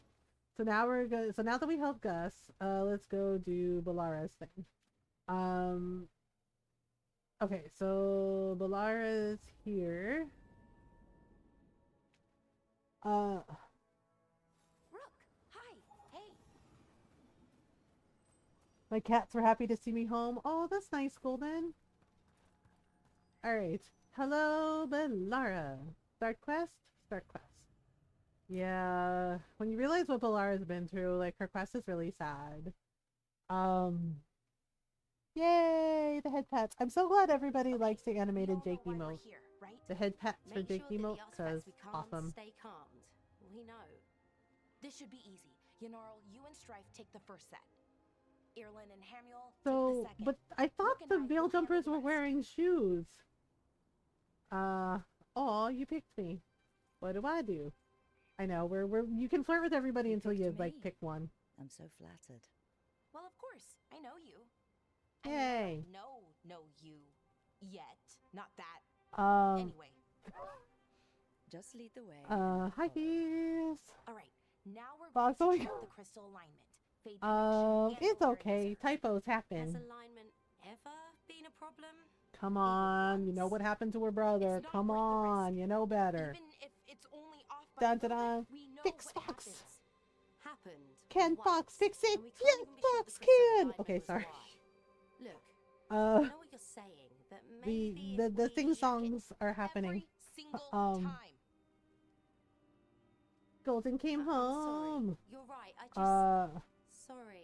I blame the Forget it. teeny keyboards. Okay then. Good Awkward. team. It's my fault, really. I'm sorry, Balara. We want to Golden's get back cats quickly. are happy to see him. Golden See you Dragon and his army of cats. Wait, can 2 cats be an army? Wait, can 2 cats be an army? Does that count as an army of cats? Or do we need more? Doot. Golden Dragon has an army of cats. all that Can about? pull a chariot. What was what all about? That Dragon tension cats. seemed pretty heavy. It's nothing. Don't worry Okay, about it. so there we go. Now we can go in there. Ta-da! Okay, so now... The artifact Okay, so vault. this is where they keep all the dangerous artifacts. Looks Dun like it's dun seen better dun. Repairing Fix reality it, Foxy, doesn't mean investigate. repairing walls. Fix At least it! until someone We fix falls the through a hole in things. floor. We do the Random things. example. We're doing the Okay, things? see those Oh, 2 right. power crystals? Right. The ones that Yes, I aren't can glowing? totally get you a There power should crystal. Be a couple of replacements, Doo-doo-doo-doo-doot. charged ones in the room. Soleil's firefly, found in the center of a large charged circle. Artifact will emit tremendous heat and light when unstable. Will melt stone. If you grab them, Yeah, make sure the so... artifact stays calmed. Yeah, Soleil's was another one of the Evanuris, and... Yeah, I think the owls are hers. Alright. Balara, here is your crystal. 1 crystal. Ta-da! Okay. Okay, now we need to New power get crystal another is it. crystal. Great, and the artifact didn't collapse. Do the do wall. do do Was do that a do do do possibility? do. We got this. Yeah, so Balara took the gauntlet. Strife. Borrowed gauntlet artifact. Yeah, Balara's a mage, but she uses archery, which I think is awesome. Alright, there we go. Okay, so here is the next artifact. Ta-da! Alright, we did it. And there we go. And So it's there calm we now? go. Should be, There it is. and it'll stay that way for a while. And then this one was an egg. Yeah, this is Gillanane's. Causes immediate death in most cases. Yep. It won't tear open reality. Okay. Okay. Let's keep Help going. Balara check Sure. the artifacts. Sounds Okay. good. Sure, sounds good. My arms are sore, so it hurts to lift them. Yeah, that is definitely one of the things with stomach flu. Yeah, like everything will hurt, including your arms and your legs, and it's a whole thing. I hope you get to feeling better soon, Golden. I know that's exhausting. Okay, checking on the artifacts. It's Da-da-da-da-da. nice out, at least. You know, Yes, very, very ignoring that sunshiny. Reality itself is painful in here. Hard to ignore Sunshiny that. days. Right. Okay, so there's this crystal. Let Found one. Great. Bring it over here and put it in the bring socket. it over here and put it in the pedestal. Bloop bloop. That's 1. 2 more? Yeah, 2 more. 2 more to go. Oh, there we go. Oh. What is that? 1 more. 1 more, wrong way. Do floating magic crystals. Doing magic things. Doing magic things. Doing magic So things. what did this Ta-da! artifact do? Magic things. Before it was calmed, I mean. Okay, so I think the other one is up this ladder. Yep. Every 30 minutes. And for some Why reason, magic when sheer crystals? chanting while it Because did it. reasons. Not sure what that was about. Do. I can just hop down. Let. Da da da da da da da da. There we go. Ta da! That takes care of that. Okay, reserves replaced, which means there. Everything's looking good. Thank you, by the way, for helping out. Sure. You have better things to do. I know. All right. Ta I'm da! happy to help. We're still going for Besides, Tosh, but we haven't found them fun to yet. spend time with. Really? Oh, I mean, that's so nice. I like It makes me spending sad though. time with you, Balara too. says that her rambling like caused Okay, issues with her one relationship. more to Like she go. and Irilyn used to be together, and then I guess Irilyn broke up with her. And I'm just like, okay, so you info dump, whatever. Oh, and I was just like, that's not weird. You're just, you're just autistic. It's fine. I was just like, nothing wrong. Like, and I don't think her rambling is bad because she was like getting Not too excited far now. explaining it. Thank you. Giving me this chance to Is help this in people. 13 below zero like We're last already night? kinda Oof. doing that, as available. Yeah, like Balara's like, oh sorry, my Sorta, rambling, but and it it's was just like never I as big, didn't mind her rambling. As I grand. thought it was cool. Like she was really genuinely excited about something, and was sharing that information, explaining how it worked. I like that. Right? It's like when Ron tells me how some of like his stuff works. I don't know all of it, but I like listening to Ron talk about it because he's excited about it, and it's something that interests him. And it's like whatever. But it made me feel sad that she's like, oh, sometimes people don't like my rambling, and it's like they don't like that you get excited and passionate about something. That's weird. Imagine Valara meeting Gale. Hi, Nyara. Oh my god, can you imagine? They'd be sitting there just like info dumping everything they like about their passion projects. But Ron's going to bed, so we gotta sing Soft Kitty tomorrow. Correct.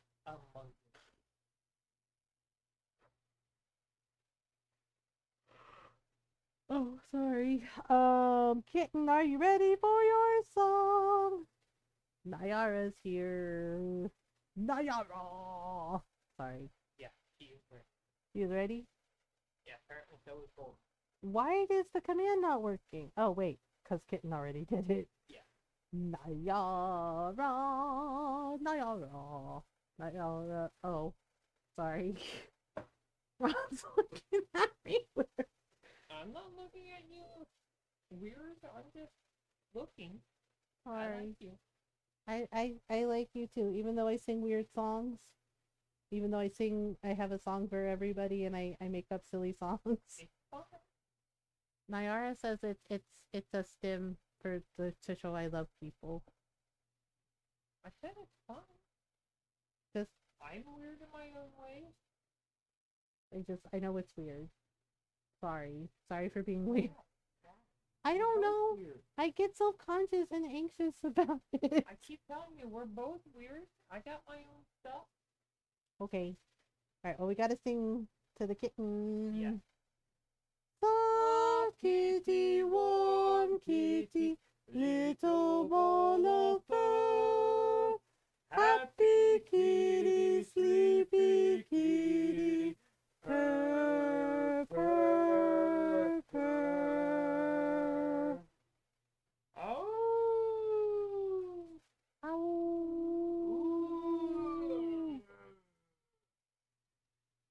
Ow. He's not in the mood. He must be tired. That was a grumpy old man growl. That's what I said. He must be tired. You're a good boy, Jake. Everyone loves you, Jakey. You're a good boy. Yes, you are. Now knock it off. Good night, Ron. Yep, good night, everyone. I love you all. Have fun with Mama and your kids. And Mama. I love you most of all. I love you too. Have a good stream. Yeah. Yeah. Sorry. For what? I don't know. I feel anxious. What? I don't know. You do this all the time. I know. But And gosh darn it, people like you. not everybody likes me. Well, your people like you. I guess so. I hope so. I don't know. They like you.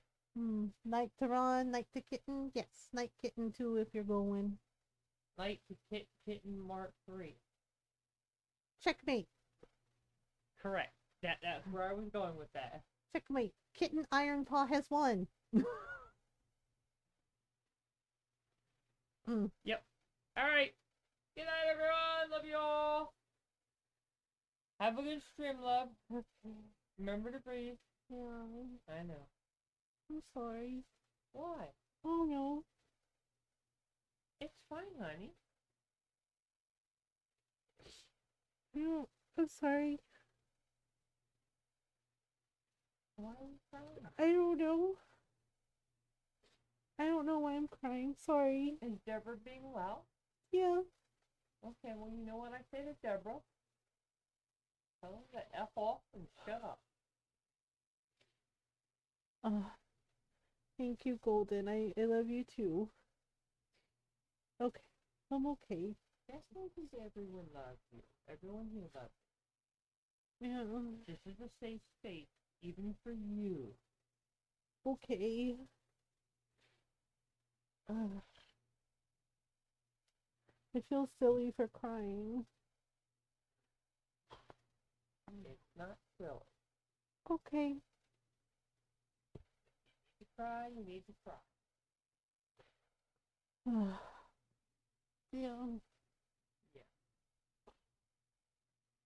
Okay. Okay. Love you too, Fox. Okay. I love you. I love you. Jakey loves you too. Yeah. He loves you more than he loves me. He doesn't. He does. It's just it. Oh, we haven't saved in a while, and I realized we need to save. I'm not upset over it. It's just it. It's okay to not be okay. Yeah, that's what I tell all of you. I don't think Jakey loves me more than Ron, but Ron pointed out that Jake looked for me at breakfast. Yeah. He was looking for you so you would feed him. He's like, Dad doesn't do it right, Mom. Where's Mom? I said, not here, go eat. Yeah, like Ron fed him because I slept in, and he said that Jake took a couple bites and then went to the kitchen gate and was looking through the gate, waiting for you. Yeah. Waiting for and me. Then he looked at me like, well, if Mom not gonna feed me, are you gonna feed me, hand feed me, right? Yeah, he wanted Ron to hand feed him because like I felt bad. So I've been like sitting on the couch with Jake and I hold the bowl for him so he can eat because he still has another week with the cone collar. And Ron didn't do that, and Jake was just like, well, where's Mom? Yeah, he was literally looking for him. He is a social eater. The only thing, yeah, the only reason he was looking for me was because I will hold the bowl up for him so he can eat with a cone collar. And Ron says he can totally eat, like he's done it before, but he can. But I guess he got used to me kind of babying him. So how do you comment out? I felt bad. You have to cut it off from its power source, but carefully. But yeah, but take advantage of your kind and generous heart. But apparently Jake was like went to the kitchen gate and was looking for me and was just like, well, where is she? I need Mom to feed me. Yeah, and I was like, uh-oh. Yeah. What do you need? Okay, there's the other thing. The other crystal. Great. So it's just like, well, Rory milks it too when he gets hurt. He knows how to get cuddles all day. Yeah, and Ron said that Jake kind of gave him a look of like, well, where's Mom? Yeah, and Ron was like, nah. He's like, she's sleeping. You go eat your breakfast. So he did eat. He ate like most of it, and then when I came down, he was looking at me, so I felt bad, and I like sat down with him, and Ron was like, "Yep, see." He was like, he loves you more, and yeah, and Ron was like, this proves that he loves you more than me because he went to the kitchen gate and like looked through the gate, was like looking at the stairs, looking to see if I was coming down the stairs, and I was just like, I was asleep. Okay. So, Oh, I'm like, fine. Poor Wilby. It takes a lot out of you, all those little magic bits. Not hard, just exhausting. But it needs to be done, and done right. let the others help? Right, yeah. But does it have to be done by you? He slammed his chest on the front step when he was little and brought me come all day. He's 5 and still confined when he was hurting and hammered up. Because Treats come out, maybe he's then totally I can fine make up for again. it. Of course. Make up for what? For not being good enough. He's like, gotta get those when it snackies. I'm sorry. I can't. Not right now. Oh, okay. Oh yeah, this is where we find out about Belle's brother. Um, Bellara, check. Okay, fine, Bellara. It's okay. It's okay, Bellara. This conversation with Belle was like so good. Um, like it's so good, and just the voice actor for Bellara, she really did a good job. Um, My brother. Yep. What? Yeah, and I feel really bad for Belle because like she thought he died, right? And then we find him and he's like doing crap with Anaris. And then she lost him all over again. And she's like, at least I got to say goodbye this time. And it's just like, damn, that hurts.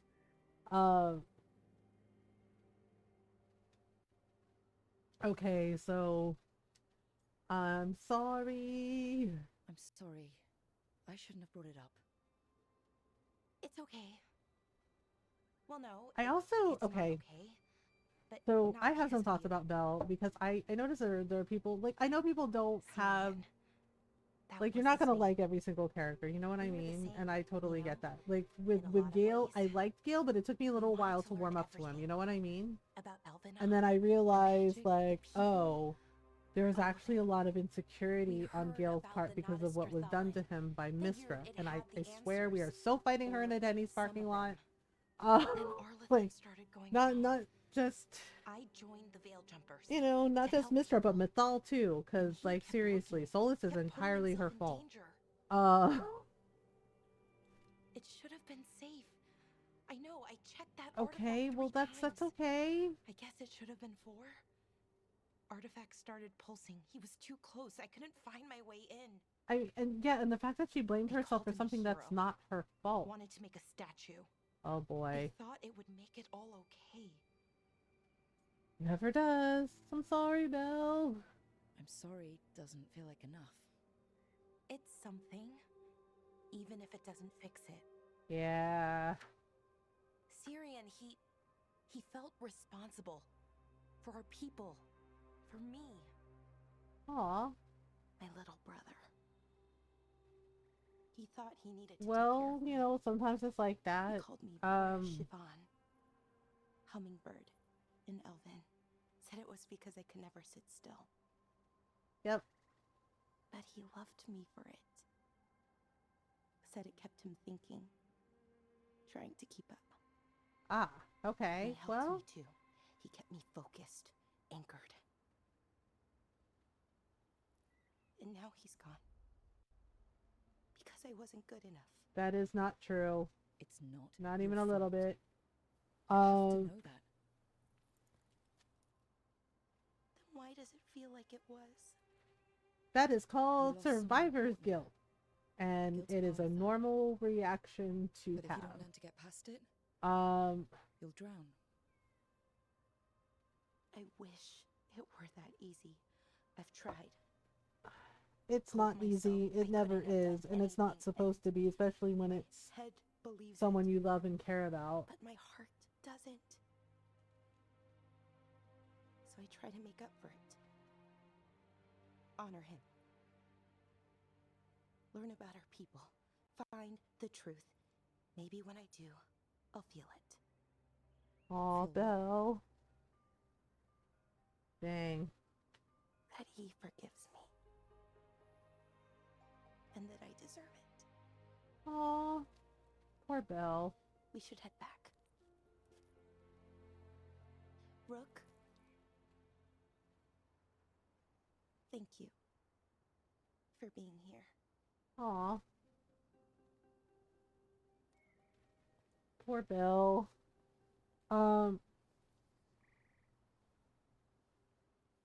my goodness. Okay, so yay, we did it. So my thing was, okay, so I know there are some people who don't like Bellara because they're like, oh, you know, they feel like it should have been Meryl from Dragon Age 2 discovering things about you know, about the elven gods and, you know, the ancient elven culture, right? But it's probably going to be an unpopular opinion because they're like, well, Meryl like cared about you know, her, um, about her, you know, about the people and, you know, and the Dalish clan. And if you realize that Meryl is from the same clan as the hero of Ferelden, right? And because that Alluvian is the Alluvian that the hero of Ferelden like found in the Dalish forest. Uh so all right, we need, oh right, we're supposed to go to Traviso. Gate of faded glories, gate of lost stages. Unseal the past. Okay, we can't open that yet. Doot. Okay. Regrets of the Dread Wolf. I'm trying to remember. Okay, Heart of Corruption, level 5, level 4. We only found one statuette, but I think when we open these gates, if I remember correctly, when we open the gates, it does the thing. Alright, let's go to here.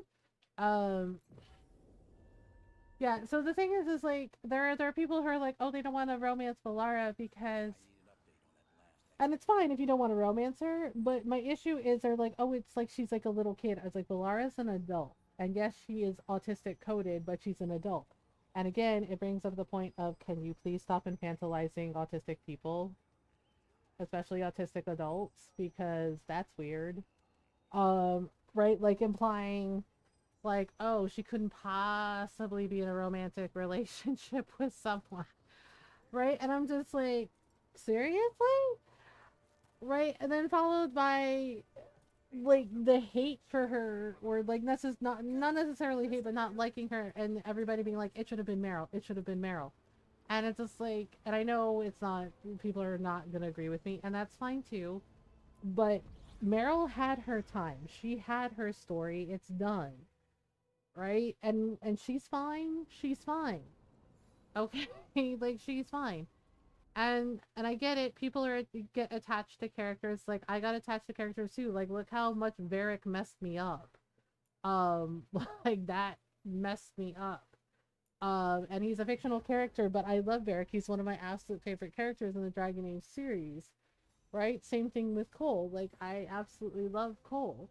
Right? But the story was done. Like, they had their, you know, their companion quest. They had their thing. They're done. And, you know, it's not to say that, like, Meryl wouldn't, like, maybe say, like, meet up with Balara later and they could, like, compare notes. But it's really fucking weird to be like, well, it shouldn't have been Balara, it should have been Meryl. And, like, being mean about it, being, like, because some of the comments about Balara have been, like, really mean and spiteful. And I'm just like, really? Like, why behave that way? He didn't, but Uh, why didn't he? and I think it's really odd. Yeah, so it's just like, I have no problem with it being Balara, like, doing, you know, because it's just like, because people are like, oh, it's only supposed to be Meryl. And I'm like, why can't you have both people, like, working towards a common goal? Right? Like, why does it have to be only one of the Dalish, you know, focusing on their work and their folklore, and, you know, their history. Oh, there's a beacon there and it's undiscovered. Okay, wait, it looks like we might be able to open that door. Hang on, let me check. Okay, there's, yep, the spirits are returning. That's good, right? Let's see, there is, okay, so that's Docktown. Oh, that's the Heart of Corruption. That's also Regrets of the Dreadwolf. Okay, I wonder if we can open that? I don't know. We might. I don't know if we have the champion orb. We might. Or we might not. Oh, it's up. It's up top. Oh, okay. Let's see. Ladder. Never mind. What do you have? Yeah, but I thought it made me kind of sad, and I thought it was a little weird, like some of the comments, like, you know, about Balara, and like how people are just like being really mean about it. And it's like, it's fine if it's not your favorite character, and it's just like, but like a little bit of a nuanced response, I feel, would be better, right? Because it's not just Valara on her own. Like, the other Veil Jumpers are helping with, you know, studying the ancient elven artifacts and their history. Okay, we can't get that right now. So it just strikes me as odd that they're like, well, you know, Meryl's the only one who can do it. And it's just like, but why? And it's just like, and you do know that Meryl didn't exactly make like the best decisions in Dragon Age 2 either. Because who the fuck is like, you know what I'm gonna do? I'm gonna mess around with a clearly tainted mirror that obviously has a demon inside it. And use blood magic and convince everybody that I know what I'm doing when actually I don't know what the fuck I'm doing. Right? And it's just like, and that argument between Hawk and Meryl always like pissed me off, because right, Hawk was human, and I get it, like Hawk did not yeah, how could Hawk like tell Meryl, you know, like about her people's history, right? But the thing is like, Bethany is a maid, right? And Hawk did everything she could to like protect her sister, right? And if Hawk is a mage, it's also like really frustrating. Okay, let's have Valara fix this, because Meryl will, and that's one of the things. It was one of the things in Dragon Age 2 that kind of irritated me about Meryl and about Anders, right? They're two mages, and they basically tried to manipulate Hawk and flex on Hawk and be like, you're not really my friend if you don't help me do this terrible fucking thing. And it's just like, right? And I always pick that option, especially with the argument with Meryl, where Hawk just like very gently tells her, just because we're friends doesn't mean we have to agree on everything, and I'm beholden to you and I have to do what you say because you're demanding it, right? Where Hawk like flat out tells Meryl like, nope, that's blood magic, that's bad. And right, and Meryl gets like pissed off and like tries to fuck it, and like has the fucking audacity to tell Hawk, you're not my friend. And it's just like, because your friend refuses to do like a really terrible, dangerous thing that can hurt a lot of innocent people, really? Right? And Anders has that same fucking attitude where he like insists like, well, if you don't help me, you're not my friend. And it's just like, that's not how friendship fucking works. Are you fucking serious? Right? So it's just kind of, and again, I like Meryl, right? I don't like Anders all that much, but I liked Meryl, and you know, and yes, in some ways she's very innocent, but at the same time, it's just like, why are people acting like she was so fucking perfect and she didn't do anything wrong? She fucked up a lot. Like, I'm not saying Belle is perfect either, because Belle has definitely made some mistakes, but it's just like, yo, did y'all play the same fucking game where you're not paying attention to some of the fucked up shit Meryl did? Right? And then trying to like fucking convince Hawk, you know, that, oh, you're supposed to be my fucking friend, you're supposed to help me, right? And if you tell her no, she's like, you're not my friend, you're not my fucking friend. And it's just like, yeah, sorry, I'm not gonna help you do fucking blood magic, are you serious? Right? And then, you know, and it's not like the Keeper was any better, because that irritated me too. Nobody told the Keeper to do that shit in Dragon Age 2, and she did it anyway, and she said it was, quote, to protect Meryl from herself. And it's just like, really? It's like, how was I protecting Meryl from herself? By telling their entire clan that Meryl was a danger, so they were all fucking afraid of her. It's just like, you know, there were better ways to handle that. Right, but Meryl made her choices, and she kept making those choices, and she said it was all for the sake of her people, right? It was all for the sake of her people. And I get it, but at the same time, it's like, but at what cost? Because the way it came across, in my opinion, was that it was like lies that Meryl was telling to herself, right? To try to convince herself why what she was doing was justified, even though it hurt people, right? And then she didn't care until after the fact, when, you know, all the terrible things happen, and she realized too late what it was she lost with her hubris and, frankly, some of her arrogance. And yeah, so I just find it really weird that there are people hating on Belle, and being like, it should have been Meryl. Why isn't it Meryl? And it's just like, it's okay to feel that way, but at the same time, it's just like, why is it Belle's fault? Like, the writers made that decision. She didn't. So why the fuck is it her fault? Right? And I like her hair. I know it's a bit of a weird like hairstyle choice.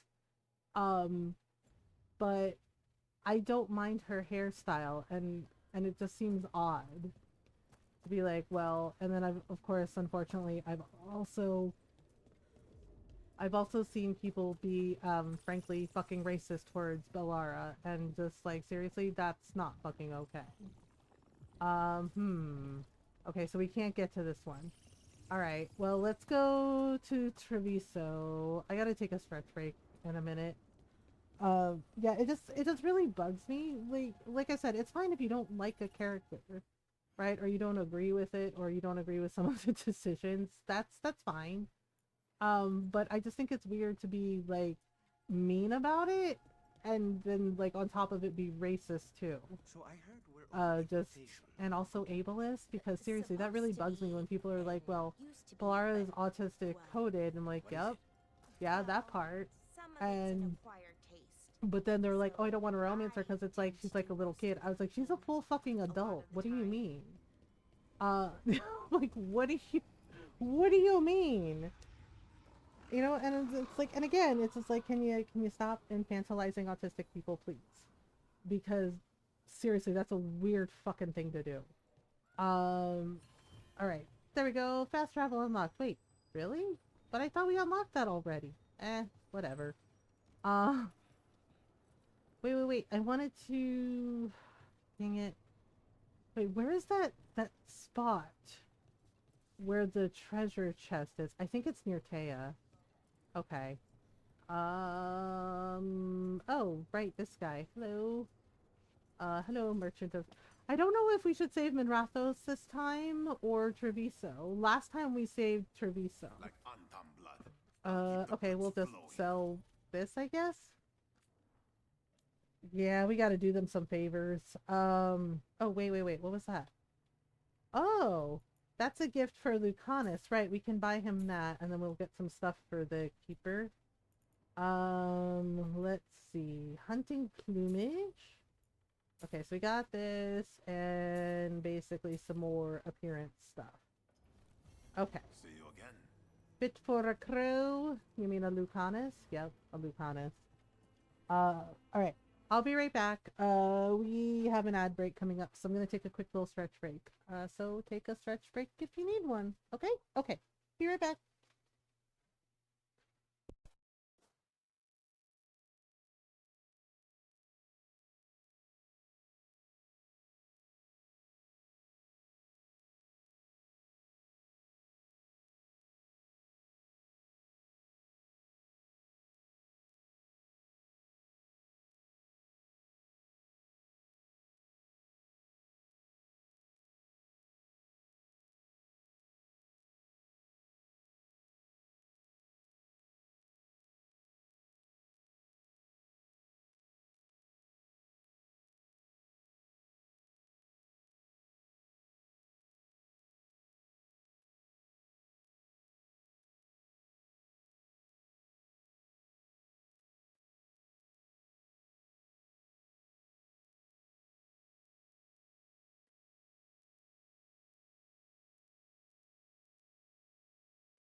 I'm back. Sorry. Oof, my body is hurting. I took some medicine. My meds wore off and it was time to take some more. Alright. Well, let's see. Okay, King's Grab. What was I doing? Oh, right, we gotta talk to Taya. We gotta talk to Taya about Treviso. Okay, let's go talk to Taya. Oh, also let's grab. Yeah, we gotta grab all the mementos and things for the caretaker so we can upgrade the workshop. I could have daggers in 100 necks by nightfall. No oh doubt, dear. but more necks will present themselves tomorrow. I have other daggers. Am I interrupting? Forgive Taya. She gets testy when a contract is delayed. I don't get it. Help me out here. What contract? One that may involve you. You want help against the gods. We want Treviso free. Yeah, so I don't know. Should we save Treviso again? The thing is like if we're romancing Lucanus after Taj, we do have to save Treviso. So I don't know if we should save Minrathos again or we save Treviso. The thing is if we don't save Minrathos, Viper becomes blighted. But you know, with like the ending, the way things are, I feel like he probably won't be blighted anymore. Just like with Balara, like you know, because Solus goes into the veil and it curbs the blight. So and like Balara is like she doesn't have the blight sickness anymore.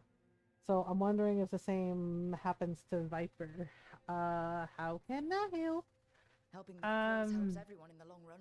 So I don't know if we should save Minrathos' playthrough or not. He said he was onto something that Lucho was hiding. He was in the drowned I mean, logistically, it makes sense to save Treviso because help with his contract. the Crows basically made it so they don't have any army, right? They don't have any standing army. It's just against even Crows. But there's the canals, like the water goes everywhere. Like the canals go everywhere throughout the city, right? No standing army. Plus not to mention, you know, like how it affects the city. Whereas Minrathos, they have, you know, the Templars, they have the Shadow Dragons, they have all these powerful mages. Can you blame him? We've all lost too much. Yeah, I don't know what to do. The thing is like Nev is so fucking mean.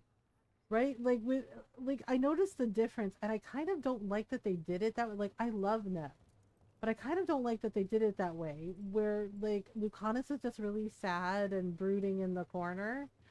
And then but Nev like roasts you. Like she gets like sarcastic and she makes like passive aggressive comments and she's really fucking mean about it. And I get it, she's upset because it's her city. It's Docktown, right? It's Docktown. And Docktown is the Daily Dragon sticker. Yeah. And thank you for the low energy. Hello, I hope you're doing well. Yeah, the Daily Dragon sticker, you know, you did the things. No matter what. There's a dragon sticker. I kind of added that. I kind of added that as like a little thing for everybody. Just, you know. If you did just one thing today and you did something, you know, and you got the things done, you did it, you did your best, and we're proud of you. Yes, Daily Dragon sticker. Hugs! Oh my god, hi! Holy shit, 65 months. Ay, loka ka talaga. Has it? All my flabbers are gasted. Hi, Hugs. Thank you for the tier 1 sub. Thank you for 65 months. Holy shitballs. Has it really been that long? I'm so sorry I haven't I'm so sorry I haven't checked in a while. I hope you're doing okay. I know, I feel bad. I know my friends understand, but like I said, I feel bad. I feel bad, and can I share something with y'all? Why I'm a little dodgy about it and anxious about it? Wait, can we pet the kitty cats? Also, the kitty cats leave Treviso and it makes me sad. Rook trusts you, and so I do too. What if Rook's wrong about me, though? I finally showered today, ate some ice cream, but at least I ate something. Blamey's Prince, you're right. Good for you. Good for you. I'm so proud of you. And yes, True. at least you ate something, even if it's something small, even if you have ice cream for breakfast, it's totally okay. At least you ate something. You know, as long as you do just like one thing. I'm semi ancient eye belly. Not gonna lie, ice cream Sansu, especially with current events, yeah, it's already begun, and I'm so over it. I actually ended a friendship. I ended a 10-year friendship, and I don't feel good about it because it sucked.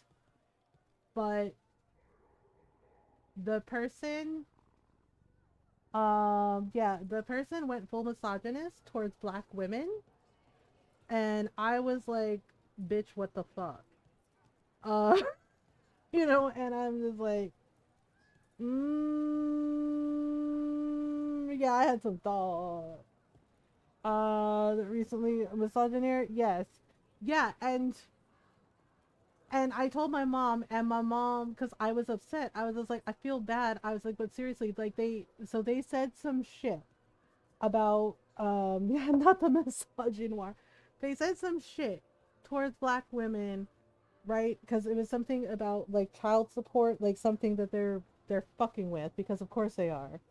Yeah, yeah. So it's like if you met me, like seriously, yes, my parents got divorced and they remarried, but for a while, my mom, my Filipino mother, was a single mom. I'm the oldest of 6 kids, okay? And she handled her shit, right? And she worked really hard to make sure we were okay.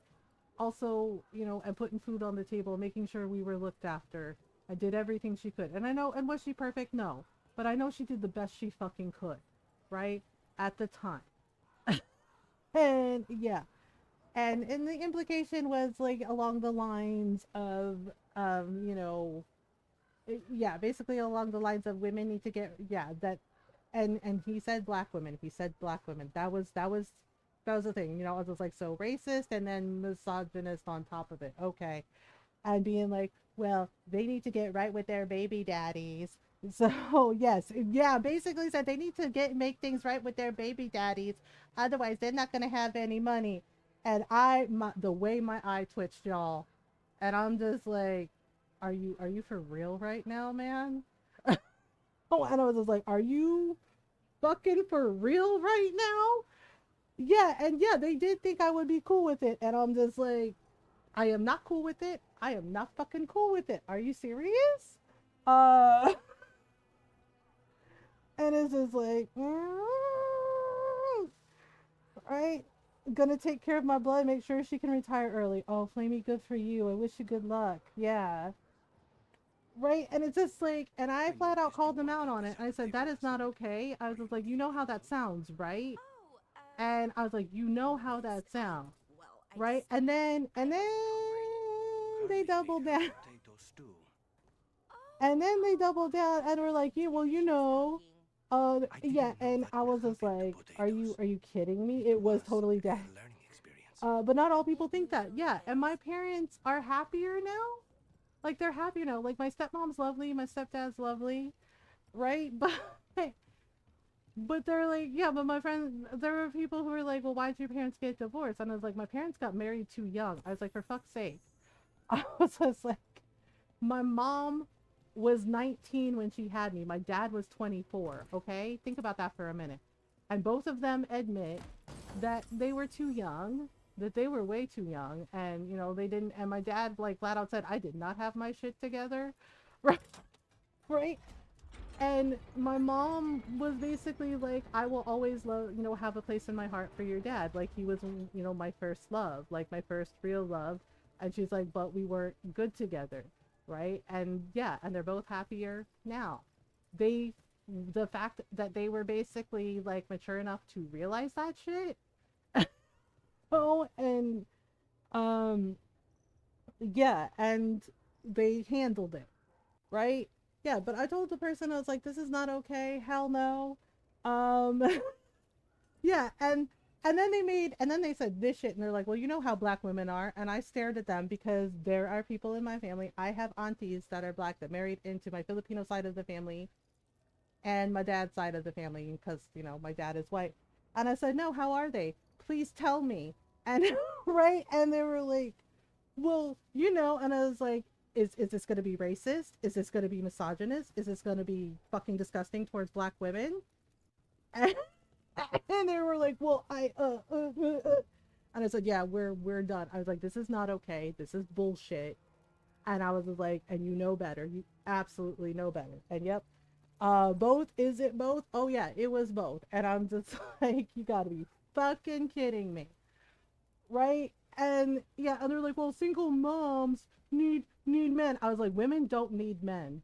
Okay? I was just like, and I'm saying that as somebody who was also a single mom for a little while, right? Because, you know, I went through a pretty like awful divorce, right? And I remarried Ron. Yeah, it's going to be bad. It's the other way around. Yeah, they're like, women need men. It's like, we don't. I was like, what the fuck do we need you for? Right? And he got mad and he's like, you all need us. I was like, what the fuck do we need you for? Oh, and he's just like, well, you know, for stuff. Oh, okay, yeah, it was a man. Yep. It was a man. Right? And one of my friends was like sitting there and she's like, girl, what the fuck? Yeah, because he was just like, well, you need us. I was like, what the fuck do we need you for? And he's like, you're married to a man. I was like, I'm married to a smart man. I'm married to a man who is smart and kind and compassionate and knows not to do this fucking shit. Oh, and it was just like, it was really? I was like, yeah. Yeah, and I told Ron about it, and Ron was just like, bitch, what the fuck? Who the fuck says that shit? And it's like, exactly. Who the fuck says that shit? And, and I was just like, right? But they're like, you need us. And I'm just like, no, we don't. No, we don't. No, the fuck we don't. We don't need you. Oh, and he's just like, well, you know, he's just like, well, they need to make it right. I was just like, why? I was like, they're not with them for a reason. I was like, not every relationship pans out, man. And I was like, sometimes, you know, you realize that you are not good with that person, that you're not good for each other. So you do the correct thing and you end the relationship. And yeah, that's very challenging when there are kids involved. Absolutely. Because I have 3 daughters and yeah, it was awful, and it was, you know, and we had to like explain it to them. But the thing is like at the end of the day, my top priority, because they were kids, they were young, they're adults now. My top priority was their safety and their well-being, which is how it's supposed to fucking be, which is what you're supposed to fucking do when you're a parent, right? Yeah, and it's just like, seriously, and I'm just like, okay, cool. Right, and I was just like, I don't think we can like, you know, chill anymore, man. And they were just like, are you serious? You're not gonna be friends with me anymore over this? And I was like, you say it like it's a trivial thing. I was just like, you're not gonna be friends anymore with me over this? And it's just like, this is not a trivial thing. This is, you went full misogynist and racist. Are you kidding? Oh, and it was like, yeah, and I was sad about it, and it's just like, yeah, and it sucks because there's some of my family too that aren't talking to each other. Like my mom flat out, like full on roasted and cussed out one of my titos in Tagalog, like scorched earth and and everything. uh yeah, during our video call, and he was sitting there and she just roasted him, full on roasted him, cussed him out in Tagalog, everything. And it's just like, yeah, it's just like, yeah, the thing is like, yeah, and people are like, well, you can compromise. It's like, no, you, for human rights, no, you cannot compromise for that. Right. Yeah, you cannot compromise for that. Like, you know, and it really just astounds me in a way that there are people like this who are just like, well, you have to compromise. I was like, on human rights, on basic human rights, really? And they're just like, yeah, yeah, the gaslighting on that is wild to me. They're like, it's a Roman salute. It's just like, did we watch the same thing? It's just like, no, he did it 3 times. No. Like, what shit did he say to her face about coming to criticize a black woman? Dude, yep. Yeah, and my mom flat out said something to my tito because he was like touting all the things, and he tried the it was a Roman salute. Oh yeah, it was three. He did it 3 times, and I'm just like, bitch, are you no? Right? Yeah, and my tito said it, and my mom roasted the fuck out of him, cussed him out in Tagalog, went on and went on about and talking about me. She's like, my daughter, my oldest daughter is queer. She's queer, and you're really gonna sit there and say it's okay for him to behave this way, right? And she was like, and she was like telling, she's like, and show his entire ass. And and she's like, yeah, and then she says in English, and he a fucking donut, okay? She's like, he's a fucking donut, okay? And I was just like, oh, ooh, yeah, and my mom roasted him, and I was very quiet, and I said it at the start of the stream. I was like, "Do you know who first did that gesture?" And my tito was like, "No," and I was like, "Mussolini." I said it very matter of factly, and one of my titas goes, "Oh no!" Like she looked horrified. She said, "Oh no!" I was like, "Yeah, Mussolini." I was like, and then the other guy copied it. And I was like, so tell me, right? And I was very calm. And I said, so tell me again that it's a Roman salute, Tito, right? And my mom just stared at him. She goes, uh-huh, you see? You see? And my Tito was like, well, oh, I didn't know that. And I was just like, maybe if you, opened some books and read them, you would know that. And my Tito, who was like, oh no, she started laughing. He goes, did your daughter just call me dumb? And I said, I called you ignorant. I was like, in my own way, I called you ignorant because that's what the fuck you are. Sitting here praising something that violates every single fucking thing towards human rights. Yep. Mm-hmm. Yeah, and my tita was giggling, and my mom goes, you see, right? And my tita was like, well, he's like, I didn't know. I was like, if you read some books, you would know that. If you Googled, you would know that. And I was like, instead of, celebrating, celebrating, fascism.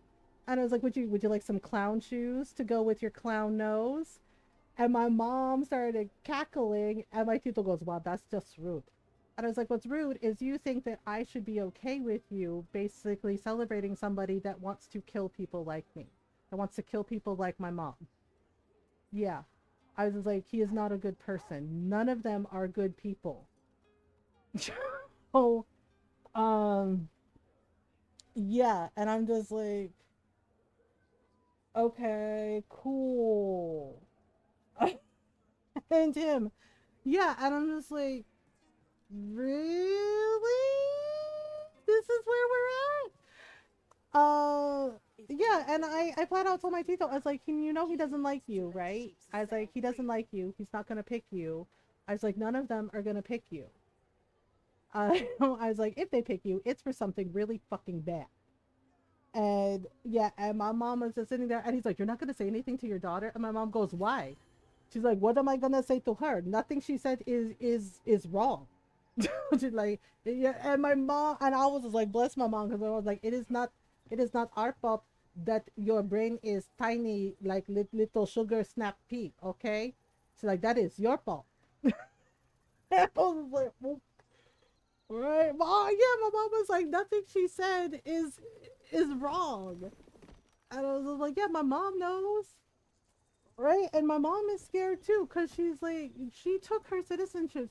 So when she first came here, she barely spoke English, right? She taught herself. She learned how to speak English. She learned, right? And she worked really hard. And I remember like being a kid and having to translate for her sometimes, because yeah, and the thing is like she actually learned like more English watching General Hospital, which is adorable. And then she ended up like loving General Hospital, but she worked really hard. And when she took her citizenship test, like she studied for that. She studied and she worked so hard, and she became a citizen here, right? And it's the same thing with my Lola. When we brought my Lola over from the Philippines, this was when Marcos was in power, right?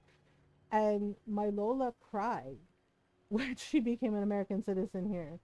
Luke and Laura helping everyone, yeah. Like my mom was obsessed with Luke and Laura, just like obsessed with them. And then she told my titas about the show. And there was one day I came home and they're all sitting on the couch and watching, I think it was like when Luke and Laura got married. And it was like a whole thing. And my titas are crying. My mom's crying. They're like, oh my God, so beautiful. I was like, what? What's happening?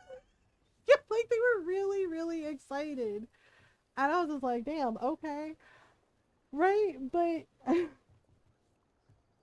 trying to fix it so I don't. Oh my gosh, I'm so sorry it crashed again, Fox. Okay, so this is the other one. So we're supposed to enter the warehouse. And we're supposed to like go find, oh right, the kid. Right, but yeah, but my mom is worried because like that's another thing. And I know the ACLU is like working on it. We may not be the only ones but my mom is scared. Like she's scared and she's worried because she's like, I'm a citizen here, and she's like, but you know, we were talking, you know, in Tagalog about it, and it's just like, yeah, she's worried because he's like talking about like ending that too, and you know, all these things, and I'm just like, and I'm like, well, here the fuck we are. Yeah, the butt part. Yeah, I'm like, here the fuck we are. And people are like, I don't know how this happened. It's like, what do you mean you don't know how this happened? Like, oh my God. You know, and they're like, well, he really lowered the bar. And I was just like, it's been lowered for a long time. The bar is in hell, okay? This is hell. The bar is in hell. My cousin. So it's just like, right? And you have people like my Tito being like, but I love you. And it's just like, no, you don't. If you voted for that person who basically said just the quiet parts out loud about how it is okay to hate queer people like me, to hate trans people, to hate immigrants, then no, you don't love me, you don't care about me, you don't love us, you don't care about us. Give me a minute. Because here the fuck we are. Okay? And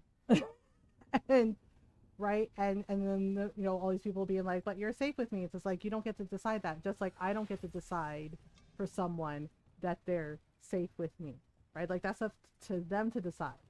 But I will say this, if anybody fucks with you, you know, then yeah, I'm absolutely gonna have your back and stand with you and, you know, fight alongside you, because nah, fuck that, right? They only love themselves. Yeah, because it is fucking wrong to hate people just for existing, just for living their lives. And it's just like hating immigrants. Are you kidding? Immigrants helped build this country. Like, are you fucking kidding? People like my mom, you know, people like my Lola. I spotted something on the walls.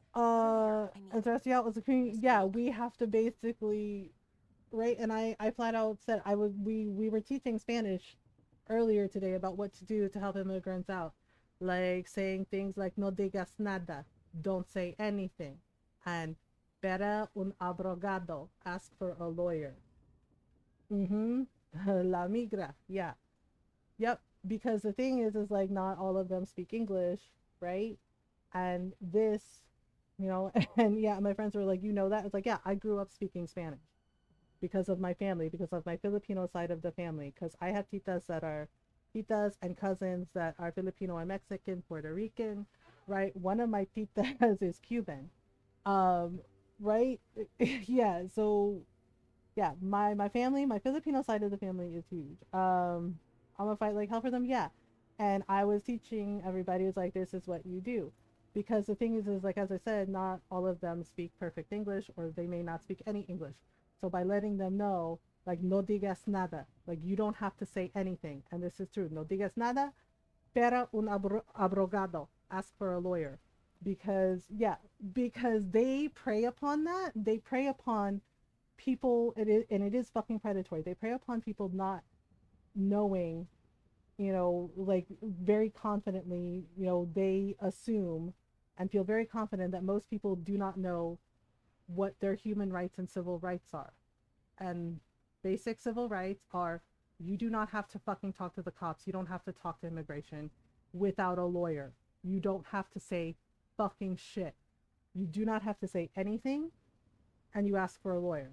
And you don't say anything until your lawyer is there, right? And let your lawyer do the work, and represent you and speak for you. Yeah, because they think they are counting on it, in fact, that people are, in their opinion, quote, dumb and won't know. But most of us, I know because, again, family members who are lawyers, um, you on both sides, there are lawyers in my family on both sides who have told me, have told my mother, have told our families, like what we can do to protect ourselves and protect each other. And one of the big things is when they ask you, like the cops, any authority figure, and they're like, can I talk to you? No. And you can tell them no. And they'll try to pressure you and they'll try to badger you. And you say no. And then you ask, am I being detained? Right? They have to answer those questions. And if they say no, and they're like, okay, well, can you let me go? And they're like, no. And they're like, we just want to ask you a few questions. And you say, no, not without my lawyer. Right? And you refuse to answer their questions. And it is your basic civil right to be able to refuse to talk to them without the lawyer. In fact, you shouldn't talk to them without a lawyer present. Yeah, so those two phrases in Spanish, no digas nada, pero un abogado, are really important with, looking out for each other and helping each other. Because again, they are counting on this. It is predatory what they are doing. It is fucked up what they are doing. And frankly, I don't understand how anyone can work for these people and be like, I'm a good person. And it's just like, are you? I was like, or are you just another fascist and another Gestapo violating people's human rights and being fucking monsters in the shadows? And I know there are going to be people that don't like it, that don't like what I have to say about that. And it's just like too fucking bad. It's like, because I've seen this shit before.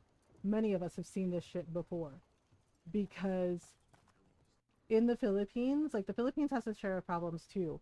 But the thing is yeah, but the thing is people like myself who grew up during that time period and elder people have not forgotten what Marcos did to the Filipino people. And Bobo Jr., Marcos Jr. can try to erase and whitewash what his father did, and his mother too, by the way, did to the Filipino people, but we haven't fucking forgotten. Okay? Detainment and displacement, etc. Exactly, it's not okay. And that was why my family worked so hard to get my Lola out of the Philippines and here in the States with us, because it wasn't safe, because she was very vocal about the human rights violations that were happening, and many of the elders were vocal, and the students and young people, and guess what? They disappeared those people. Yeah, that's what fascist governments do. That's what fascist regimes do. Right? So, yeah, this is why I'm just like, you're kidding, right? When they're just like, this is great, it's gonna be awesome. It's like, is it gonna be awesome? Or did y'all like mess this up?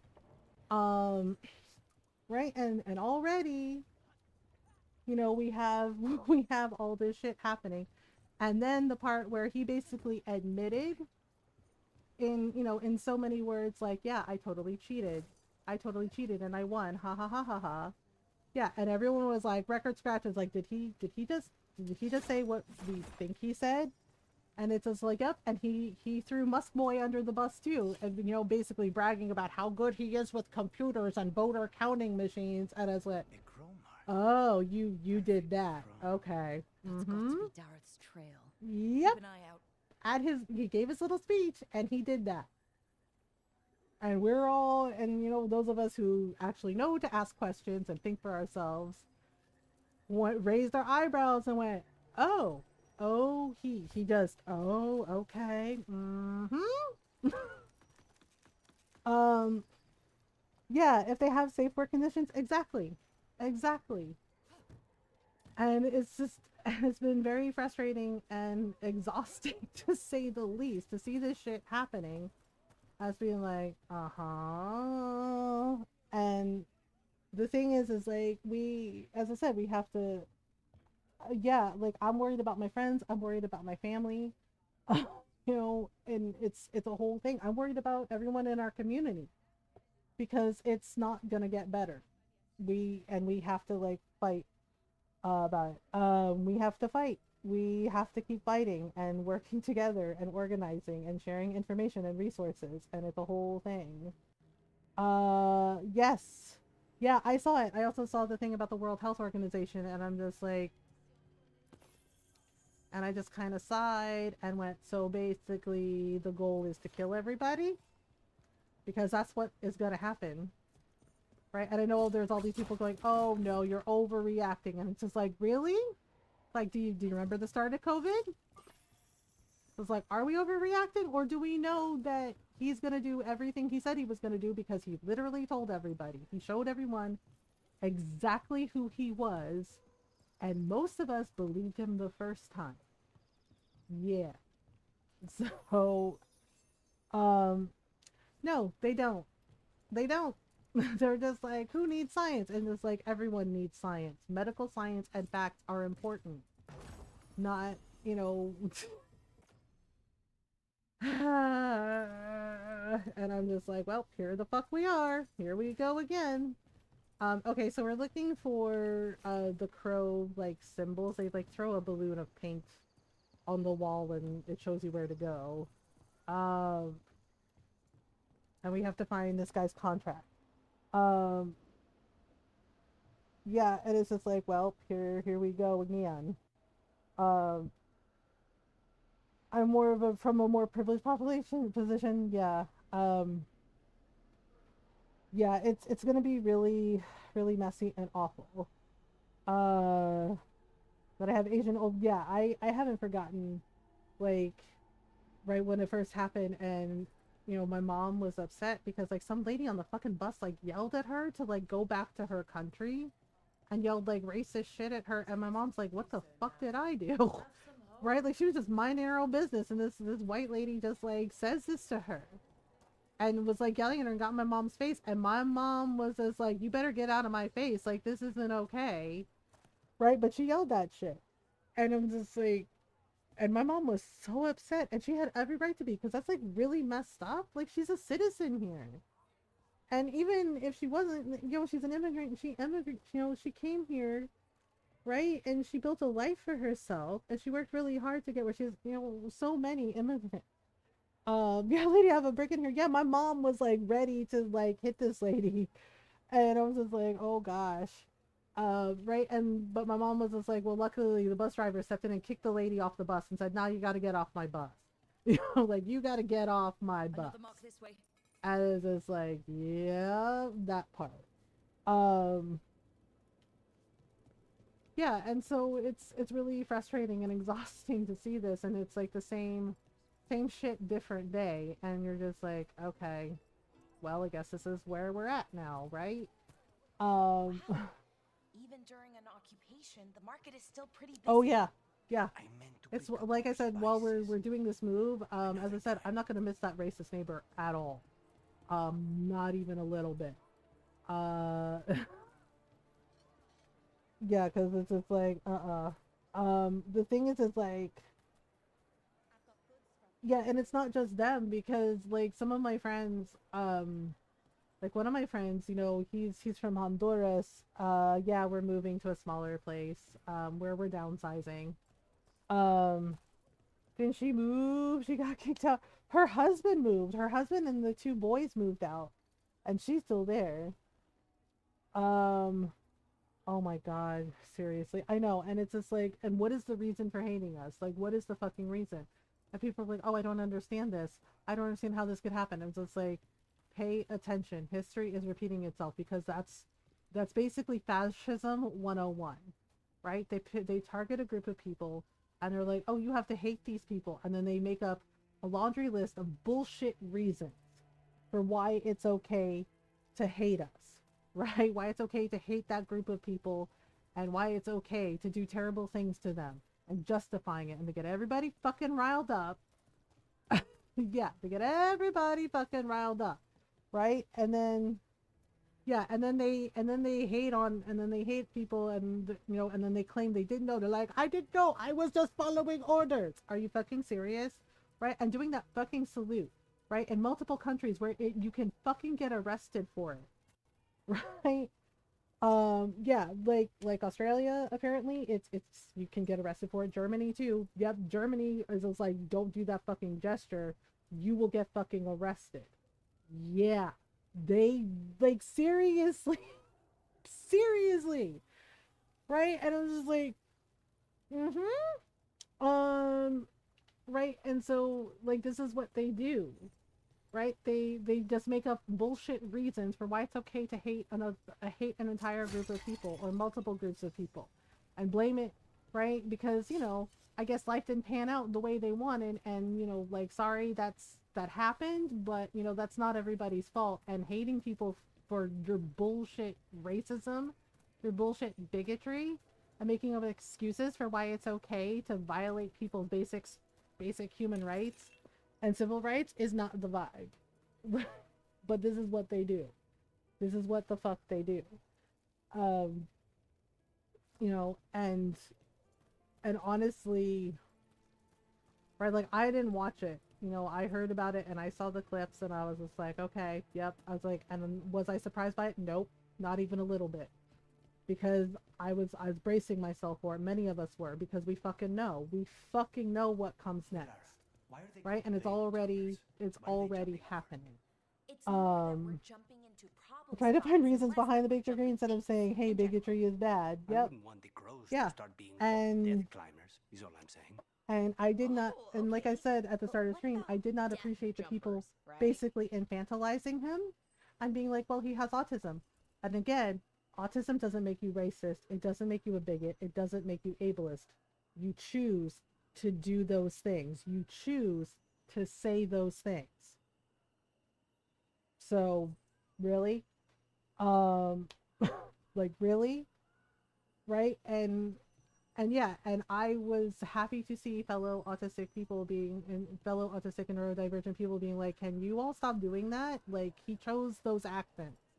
Like, don't do that. Don't be like, oh, well, he has this, so that's why it's okay. And it's just like, you're joking, right? Are really? Yeah, and I'm just like, it does not make you racist. Just throwing that out there. And everybody, yeah, and I don't understand. Yes, do not infantilize us. And it's really wild to me that people do. Right? And I'm like, how long? It's like, we don't open the fucking door for fascists. We don't roll out the welcome mat. You do what Indiana Jones did. You punch them in the face. Like, seriously? It was yeah, and they're just like, and I'm like, you must be joking, right? Are you joking? And they're just like, what do you mean? They're like, he's great. I was like, is he? What's great about him? I was like, tell us in 100 words or less. What is so great about somebody who is basically, full fucking fascist, who grew up in apartheid and is cool with it? Yeah. They're just like, wait, he is? It's like, yeah, he grew up in apartheid South Africa, so of course he's fine with it. And think about who his parents are, because his mother literally said that basically, it's okay for people to have babies even if they can't afford them, because we need workers for our factories. And it's probably not a mistake that she looks like fucking Cruella de Vil. Yep.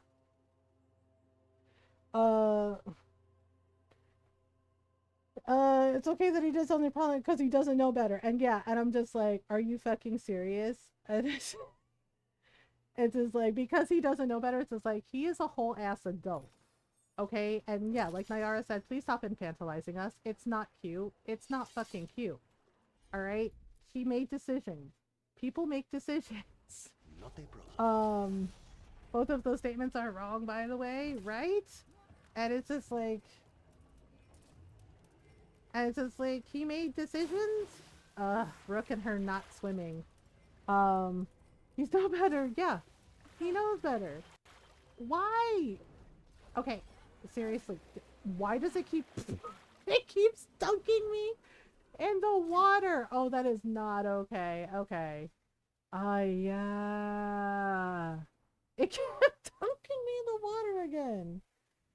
Yeah, it's just like, Nope. Manipulation and attempt to avoid consequences. Yeah, And the thing is like, and Ron agreed with me, and I said the thing is like, and I showed him, right? I showed him the clip that my friend sent me, and he goes, "Holy shit, he really did admit to it." And I was like, "Yeah, he did." And I was just like, so many of us are now looking at our fucking clown shoes government, and being like, okay, so he basically admitted it, you know, after he got sworn in, you know, that he did bad things to get here. And it's like, are you all going to actually fucking do anything about it? Are you actually going to do fucking anything about it before this gets way fucking worse? It's like, it's already worse. It's been worse. Um, yeah, and everybody's just like, yeah, because people were like, oh, the TikTok ban. And I'm just like, you are aware that that's a narcissistic tactic, right? Yeah, that is a narcissistic tactic, what he did. Basically, oh, because he's like, oh, because everybody's like, oh, and they're thanking him. They're thanking him. Okay, that's the important part. They're thanking him, right? For something, you know, for solving a problem that he caused in the first place. Because he went full fucking racist and was going on and on and on about like, they're selling your data, China's stealing your data. And we're just like, do you think we fucking care about that? Who gives a shit? It's just like, because if you're gonna go for that, right, then that means you have to hold Meta accountable, and Instagram and Threads and YouTube, and yes, even Twitch, right? All of the social medias, they already have our fucking info, dude.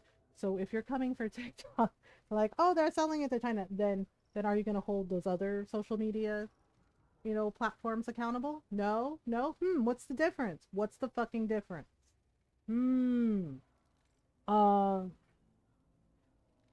They did some BS. He has impunity, probably. Yep. Yes. Yeah, he already pardoned the fascists that pulled the stunt on January 6th. He already pardoned them. Yeah. Yep. Already did it. and it's just like, here the fuck we are. And everybody's just like, what do we do? It's just like, fight. Fucking fight. Even though we're tired, even though we're scared and angry and upset, we have to keep fighting. We have to.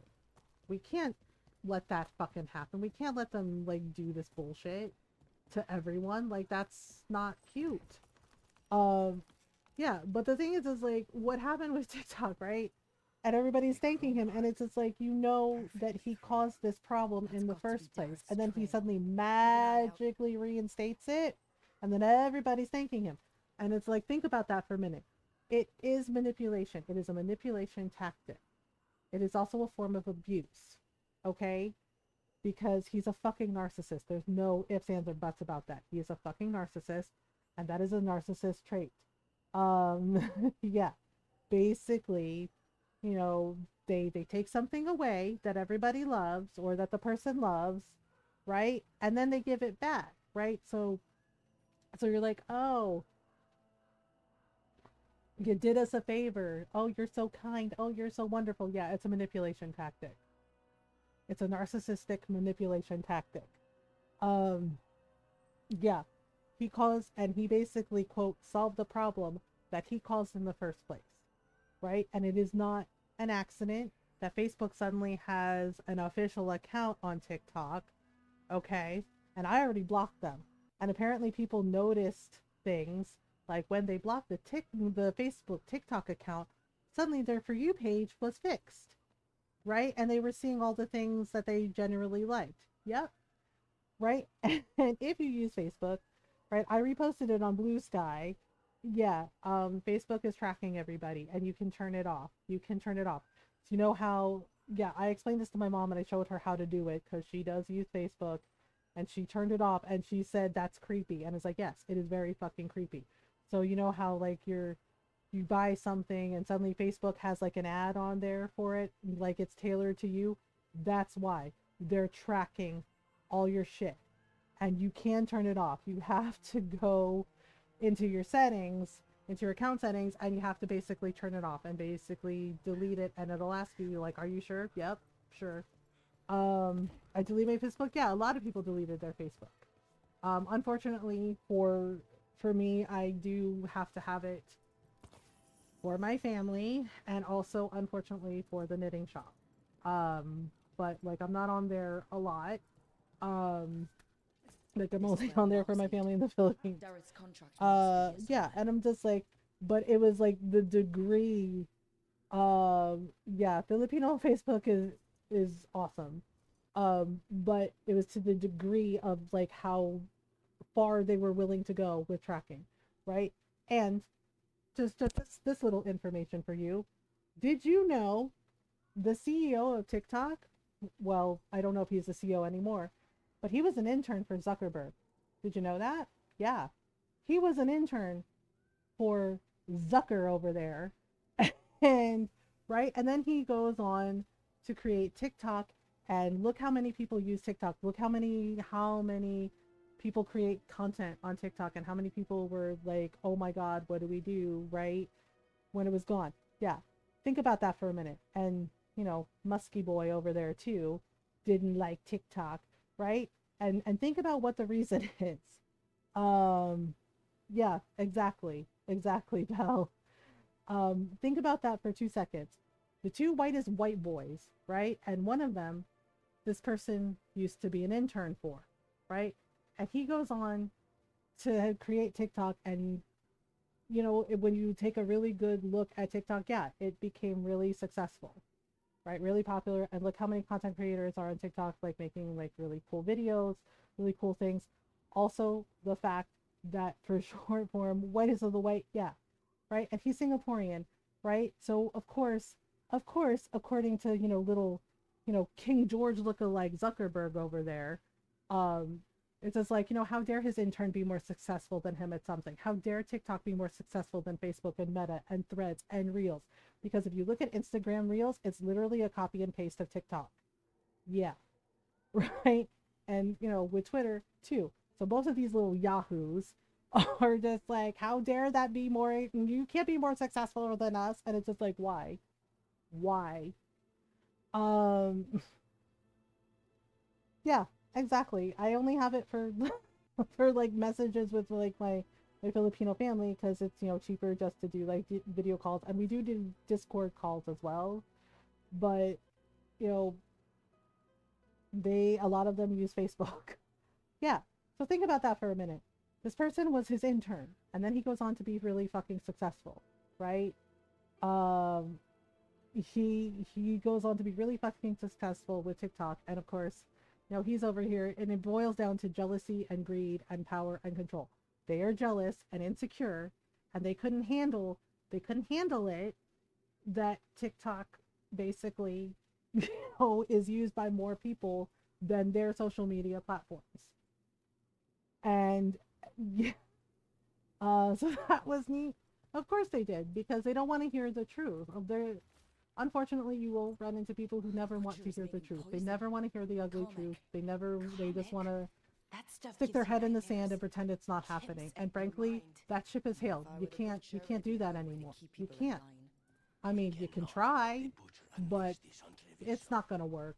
Brought in a comic master to mix the poison. He's at the garrison. We stop him there before this goes. And he knows it. Turns out metaverse is not the future. Yeah.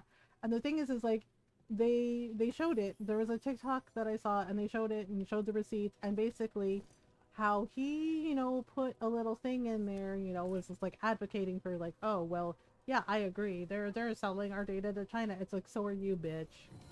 It's just like, so are you, bitch. You're not slick. Okay?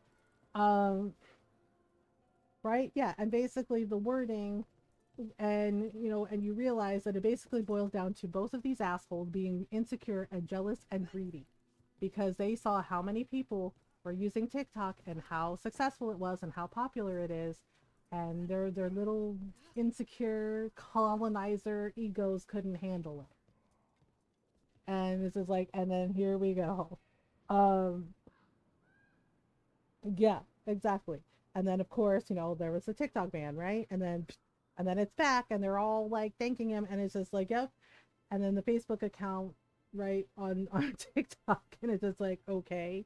Yeah, and people are concerned, and it is suspicious, because there are things that are very telling, like the fact that the hashtag like F, F Cheeto and et cetera, et cetera. They're like, oh, this violates a TOS. Uh, yeah, but the hashtags for F Biden, F Kamala Harris, oh, those are still allowed, and they're also trying to block the hashtags for Free Palestine, right? Because that's the other side of that. TikTok was successful because Gen Z, younger generation, and so many people and advocates for human rights knew how to use it, how to use that short form to their advantage to educate and inform about things that are happening in Gaza, things that are happening, um, uh, things that are happening. Yeah, basically, it is a good platform for short form videos, right, to educate yeah, to educate about what is happening not just in Palestine but but everywhere those genocides of entire peoples are happening, right, as well as sharing information and resources and how to organize for protests, right, as well as videos sharing how to protect yourselves, to protect ourselves when we peacefully protest, right. Yeah, they don't want people thinking for themselves. That's exactly it, right. So of course they're just like, oh, you can't talk about Palestine. Oh, you can't use the hashtag. Why? Right? Yeah, because they realize, because they're toning up to the Israeli government, and and they're just like, oh, people are finding out. Oh, we can't have that. Yeah. So all of it is by design, right? Because this is what they want. They want people ignorant. So because again, it boils down to greed and power and control, because that is what they are doing, because they feel that if they keep, and they know this, if they keep people ignorant, right, and don't let them have access to that information, to those resources, then they can control everyone. That is what they are trying to do, right. And this is why it is vital that we ask questions, because the governments and corporations, they are not our fucking friends, right? Ask questions. Ask questions. Why? How? What?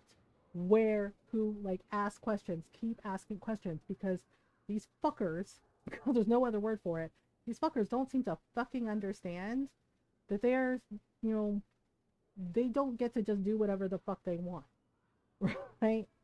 Uh, yes. Yep, they have. And that is, again, by design. And yes, and it was very bootlicky, and it's just like, really? Right? Because this is what they do, right? And as I said, it is about power and control and greed. Like, make no mistake, this is absolutely on purpose. Um, and as I said, this is what they want to do. They want to keep people deliberately ignorant so they can control them, so they can control the stories, so they can manipulate the information, right? Because look at what's going with the with the fucking World Health Organization. That is going to kill so many people. That is going to hurt so many people.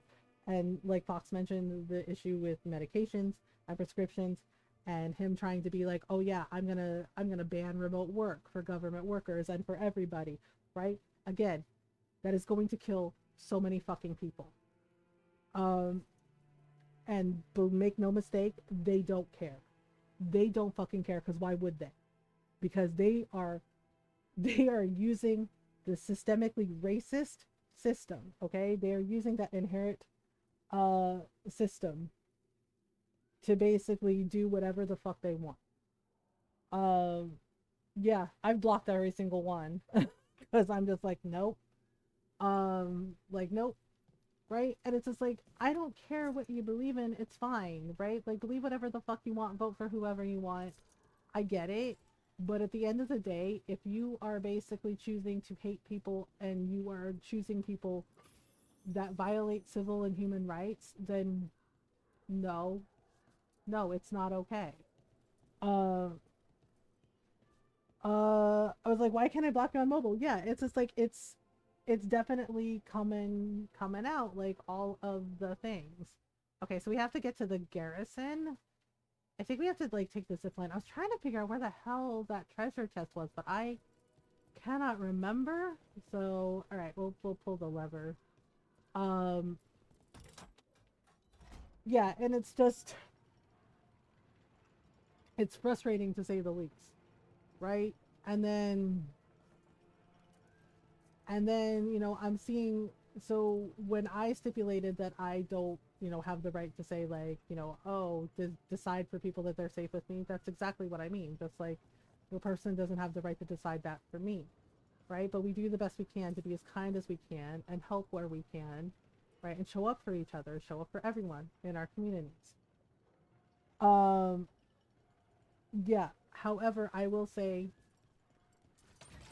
to, you know, the people who are like, oh, I'm liberal, and they're white, and they're like, oh, you're safe with me, oh, you're safe with me, and black and brown people and Asian people as well have been telling you, you know, like how that can come across as problematic, and you fucking talked over them. We see you. We see you. Okay? Right? Hard eye roll, yeah. We see you.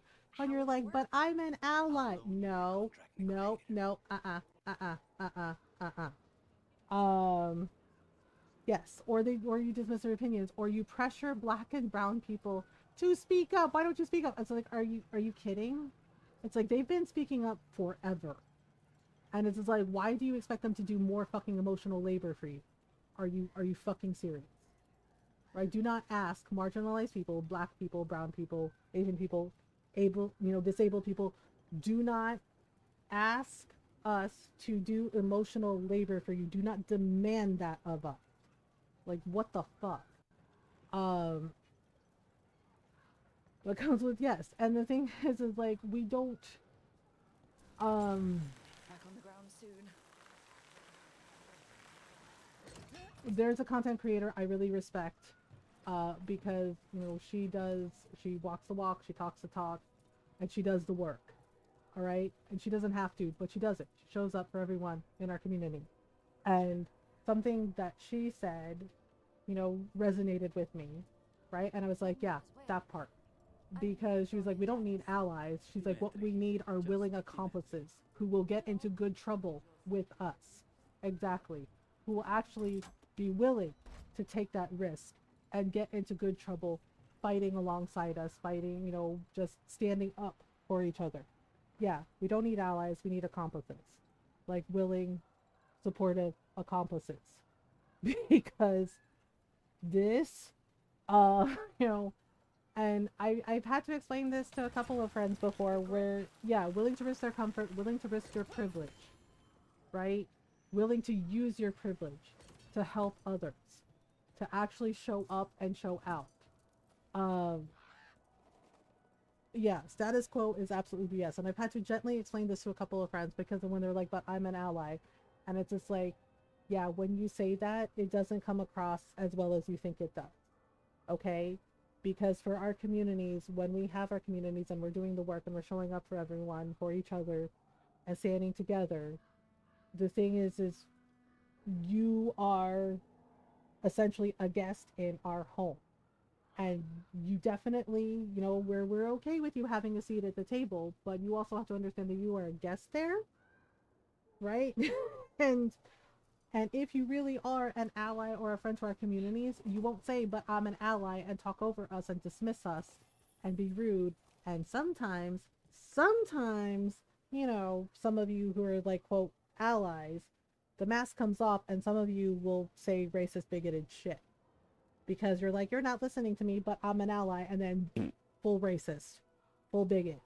And it's just like, are you? Then are you actually an ally? Are you actually a friend to our communities?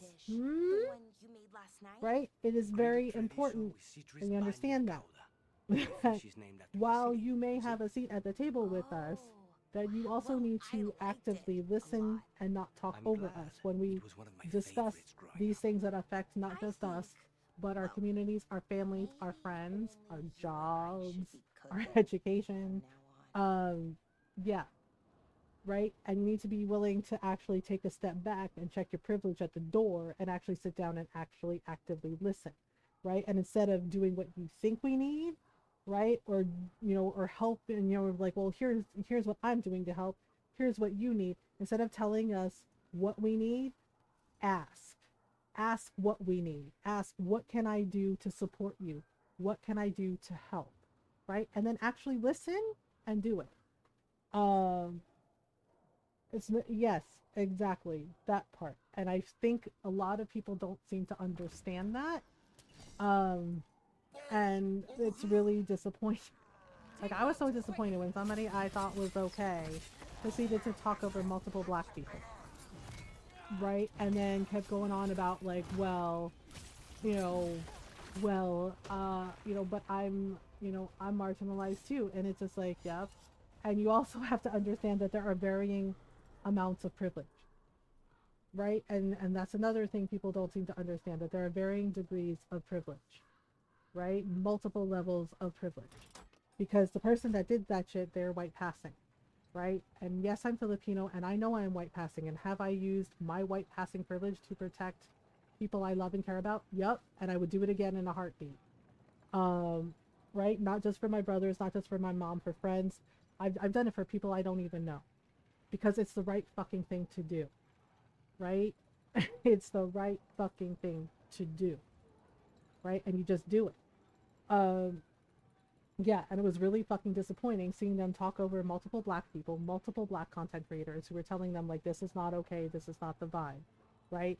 And then making fucking excuses. And then they tried to give an apology, except it was a non-apology, and they, again, made it about them instead of about the people that they hurt. And that's not okay either. Yeah. And so it's just like, this is the thing. Right? And we also don't keep score, because that's also weird, because I've seen people do that, being like, well, what have you done lately? And it's just like, why are you keeping score? This isn't a game, these are people's lives. And it's like, it's not about who does what and who does the most. It's about just doing your best, to show up for everyone and doing what you can when you can. Keeping score is weird. Like, keeping score is fucking weird. Don't do that. Right? Yeah, like, a lot of people be like, well, what have you done lately? Does it matter? All that matters is that we stand together and we fight together and we roll up our sleeves and we do the work together. Keeping score is a weird fucking flex. There's no scorekeeping in this. Not when it comes to human rights. Not when it comes to this. And it is very, very important that we don't do that to each other. Because that's what they want. That's what the fuck they want. The distraction and us fighting each other. And we shouldn't be fighting each other. Not even a little bit. Right? Because that's what they want. Because when they do that, then they can, slip all these really awful things in. Right? And keep doing really terrible things to our communities, to our neighborhoods, to our families, to our friends. So, so it's just, it's been very, like, frustrating and exhausting to see some of this. And I'm just like, okay, right? And yeah, and then there are people who are just like, well, you should say something, you should do something. And it's just like, where have you been? I've been doing this for 6 years. And before that, before I ever streamed on Twitch, yeah, I've learned all this shit and been doing this shit, right? And just doing it. Don't make a big deal about it. Just do it, right? And yeah, it's not a competition. And not to mention, that there are disabled people in our communities, right? And it's just like, and they can't always, like, I know that there are days where I can't always do everything I want to do, and it frustrates the shit out of me, believe me. So I do the best to do what I can when I can, right? And ask myself, well, what can I do right now? And just do it, yeah, it is not a competition. We're all, fighting various fights, and we're doing our best to fight all of this and to work together. And yeah, it's not a competition. It's not a competition. And honestly, it makes me sad that there are people that think that way, that think that it is a competition. It's not. Because again, it's not who does the most, it's not who does what, right? It's show up for each other. We show up for everyone in our community, and everyone means everyone. And we do the best we can, and we do what we can when we can, and ask, what can I do to support you? How can I help? right? And share that mutual aid and share those resources and that information so we can keep fighting together. Because it's basically, it boils down to this: it's all of us or none of us. That's how it is right now. That's how it's been for a long time. It's all of us or none of us. Because they're not just coming for some of us, they are coming for all of us. And we got to get our shit together, and we have to work together. Without getting physically exhausted anymore, it's not for lack of trying, which is important to me. Yeah, and Fox, you're doing everything you can. That's the point. Is like we do what we can when we can, right? And also, self-care is important. Make sure you take care of you too. If you are feeling emotionally drained, mentally drained, take breaks, take a nap, have a snack, right? Just take a little break. Do something that brings you joy, art, writing, music, something that brings you joy, right? Because that self-care is important as well. You got to take care of you too. And then, you do a little battery recharge. And then, we get back to work, right? This is how we do it. And it's important, and as I said earlier, like I love everybody, right? Yeah, because my friends are like, oh, do you hate anyone? It's like, no, I don't hate people. Hate is a useless emotion. It really is. And it serves no purpose, and it solves nothing. I take issue with behavior, like bad behavior, right? Like we say in our community, everyone is welcome. The bad behavior is not, right? This is a welcoming space for people, right? And it is very much a queer space because I myself am queer, right? And I do everything I can to make sure that people in our community know that they are loved, that they are cared about, that they matter, because I think people need to hear that sometimes. They need to hear, I love you. I think you're a wonderful person. I think you're beautiful as you are, because the world is such a fucking messy place. We need that light. We need that kindness. Passionate about making sure people are treated with respect. Yeah. Right. And I know for a lot of young people, they're scared because, the people that the kids, the young people that I've talked to at the center that I volunteer at, they are scared. And frankly, they have every right to be, because it is scary. It is scary, like how much hate so many people have in their hearts just for people living, just for people existing, right? And I do try to talk to them about it. Many of us volunteers talk to them about it, about what they can do, how they can navigate, how they can help their communities. And honestly, I can say as an elder queer person with all honesty that the younger generation, I'm proud of them, because they're scared, but they're fighting anyway and asking, what can I do to help? And they are actually doing the work, and they are actually showing up, and they are trying, right? And that honestly gives me a lot of hope, seeing that they are not giving up. They are willing to fight, and they are willing to help their communities just like us older folks are. And they are doing everything they can and asking what they can do. And that's, and not everyone is perfect, and yeah, there's going to be people who give you a rough time. Oh right, I forgot about this guy. And and make you question a lot of shit, right? But and I feel so bad when some of the young people ask, why do they hate us? And it's just like, it's not about you. And I know that's a horrible, I know that's a weird like way to look at it, but it really is not about you.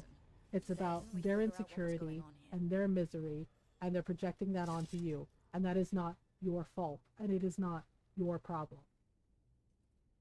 And there are just some people who are so unhappy in their lives that they just take that out on others. And again, that is their problem, that is their issue, it is not yours. But I am sorry that they lash out at us, that they take that out on us, and they do awful things and say awful, terrible things. It's not okay. That is not okay to do. Our condition does not entitle us to treat people badly. Yep. Yeah. So for anyone who needs to hear it, you know, for anyone who needs to hear it, I love you. I believe in you, and I know that you're trying your best, okay? And your best is enough. You are good enough. Don't let anybody tell you otherwise. Don't let anyone tell you who you get to be.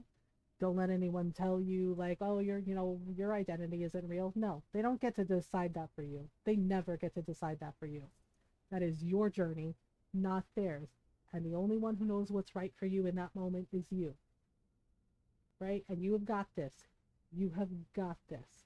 And there's going to be days that are going to be really hard. And that's okay. That is absolutely okay. Sometimes we have hard days. I had a really hard day today. Hell, I fucking cried. Right? And everybody assured me that it was okay. It was okay for me to cry. It was okay to not be okay. And honestly, I needed to hear that in that moment. And I was really grateful for everyone in our community being incredibly kind. Like, I'm grateful to know people like Fox and Julius and Jinx and Lilo, right? And Hugs. Like, Hugs has been my friend for a really freaking long time, right? And Hugs is somebody I call my friend, and Frank for me, and a willing accomplice, right? Because in all the time, in all the years that Hugs and I have been friends, because, you know, Hugs is a white man, right? Not once has he ever, like, gaslighted me or said, you know, like, are you sure it was racist? Are you sure that's what was happening? No. You know what he says? Jeez, MG. He's like, that's fucked up. I'm sorry that happened. He's like, are you okay? And asks me, do you need anything? Yep. That's how. That's the way to do it. Right? Right? But yeah, you're doing the best you can. You know, you're doing the best you can, and that is enough. You are enough. Right? And as I said earlier, you know, at the start of the stream, an executive order does not change who you are. It does not dictate who you are. It does not dictate who you get to be. That is something you get to decide for yourself. And being your authentic self, frankly, in my opinion, is the most beautiful thing you can be. You are wonderful as you are. Do not settle. Do not let people steal your light. Okay? Because that's what they want to do. They want to dim your light and make you as sad and miserable as they are. Don't let them. Don't let them. I know that's easier said than done. And there are going to be days where you're going to feel sad, and you're going to feel frustrated, and you're going to feel angry. And all of it is okay. Those feelings are valid. It is okay. But it's what you do with it that matters. Right? Don't go out of your way to hurt others. You know, do your best to be as kind as you can. Not just to yourself, but to others. And just know that you are loved and you matter every single day. Always. Always. Right? And I may not be your mom. Okay? I may not be your mom. I may not be your Lola. But this mom and this Lola loves you and is proud of you. Right? You're doing everything you can. You know, and you are absolutely, absolutely wonderful as you are. So, you know, if you needed to hear that, it may not solve everything, but I hope it helped a little. You know, you're doing okay. You're doing okay. And it's okay if you're not doing okay. You'll get there. You know, and you're like, well, what if I never get there? That's okay too. That's okay too. Just do the best you can. That's all anyone can ask of you. Right? And if you're doing the best that you can, and you're not hurting anybody, and you're doing your best to be kind, it's enough. You know, you're enough. You know, you've got this.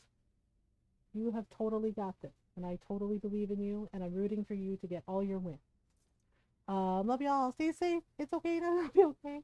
I'm sorry your internet is crashing, Pucks. I saw your post in our Discord. I'm sorry that's like happening.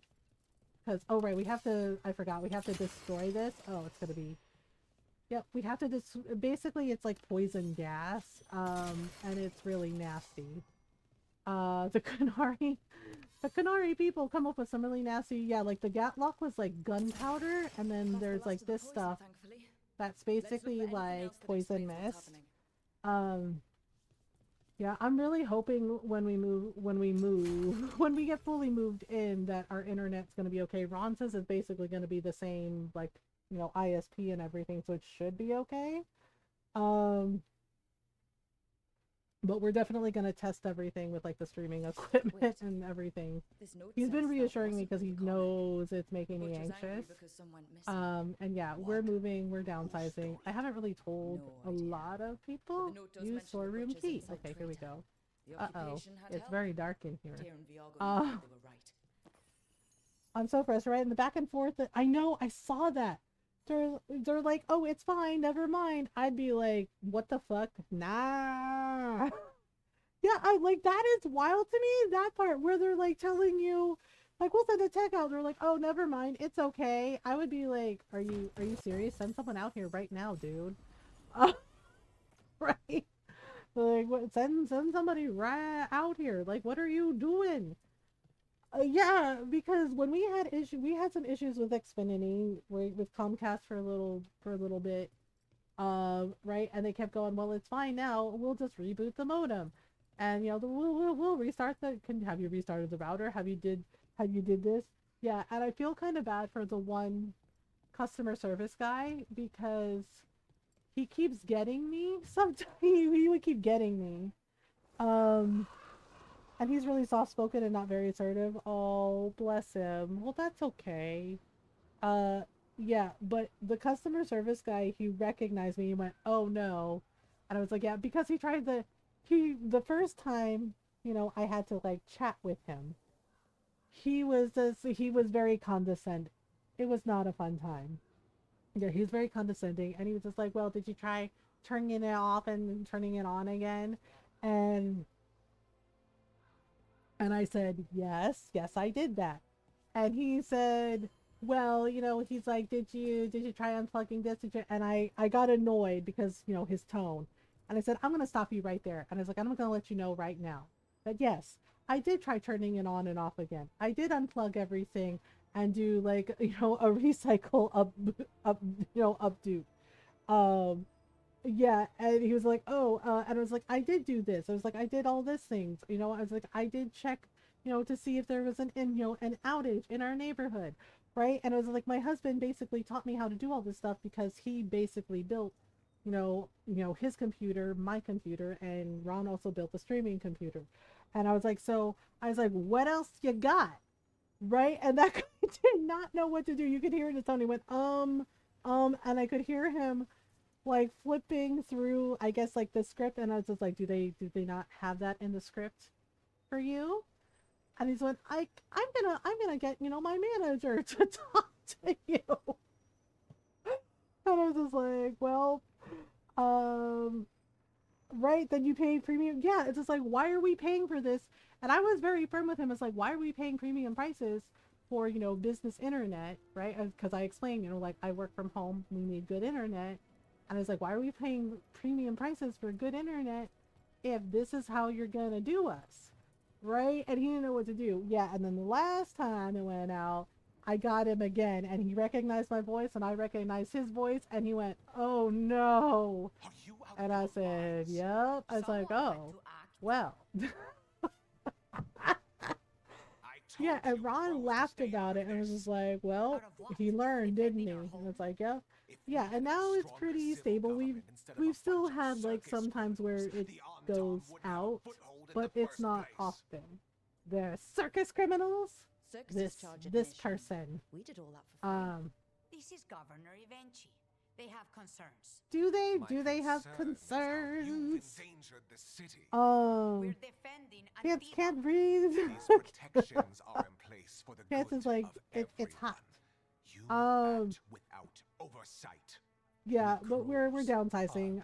Ron and I had a whole discussion a few months back about the fact that our daughters have been grown up and moved out for a while, and the house is just too big for us. It's just me, him, and the dog. And we wanted a smaller house, but everything's really expensive right now. When it's locked down, so I can't do it myself, it'll just make things harder. I will call them. Yep. Fox is like, I'm about to be everybody's fucking problem. And it's just like, yep, that There's also right? Right? This is like, yes, be a menace. Right? Be the squeaky wheel. Yeah, it's like, oh, you're gonna micromanage me? Fox is like, okay. It's like, can you imagine? Fox says to me like, well, I'm about to be everybody's fucking problem. It's just like, fix it now. Right? And I bet you they fix it because they don't really want to mess with us when we're like, I'm gonna be a problem. It's like, yep. But I will keep bothering about it. Yep, the squeaky wheel, because they definitely fixed it because I kept being the squeaky wheel. And that poor dude, every time he got me, he went, oh no, how are you doing, ma'am? Obnoxious is my game. Yeah, and then the second time it happened, he was like, how are you doing, ma'am? And it's like, well, that's like, I'm gonna be honest with you, Brad. Yeah, his name was right, and it's just like, not great. And it's just like, know anything about why our internet is out again? And he was just like,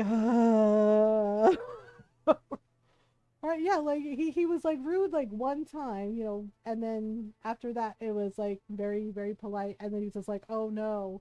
Oh no. And it was like, yep, there it is.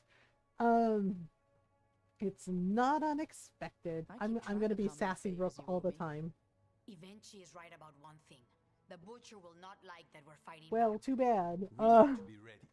Rook, Fox is my name, Obnoxious is my game. And we will send word when we find something. It's like, well, here we go again. Proper officials. Go back to filing trade receipts eventually. The crows rule on Tiva. And Treviso Trade receipts? With or without you. Yeah, the thing is like the governor was actually really, really bad. Oh, goodbye. They seem unpleasant. So I don't bother people, right? Yeah, so it's like, well, we got it. We did the things. We did the things. Okay. So, yay. And we're level 13? Wait, when did I go up like 3 levels? Holy crap, always? Okay, let's see. Rogue Core. Let's go up this way, and then maybe here. And then, wait, what is this one? Pilfer. Oh, we can steal? We can steal. Okay, no. If I can't do that, I will bother people. Right? Just like, yeah, so I don't know. Yeah, so we are moving.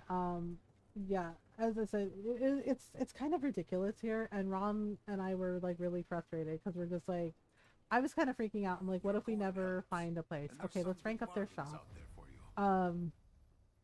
Because like I said, you know, we talked about this before. Like, you know, one of the houses that they were like, oh, this is for sale. And it was like practically falling apart, and they wanted something like $50,000 for it. And I'm just like, you must be joking. Right? And I kind of made a comment to Ron of like, it's not even worth $5. Right? Like, seriously, it looked like, because it was like the porch was like half falling off. Right? And the roof didn't look good. And it looked like maybe like raccoons had been living in places. And I'm just like, they want $50,000 for this? Really? And I was just like, nope, nah. Right? So it was getting like really, really frustrating. And so Ron was like, well, maybe we can find an apartment while we look. Right? And honestly, that's a whole thing too, because some of the rent was ridiculous.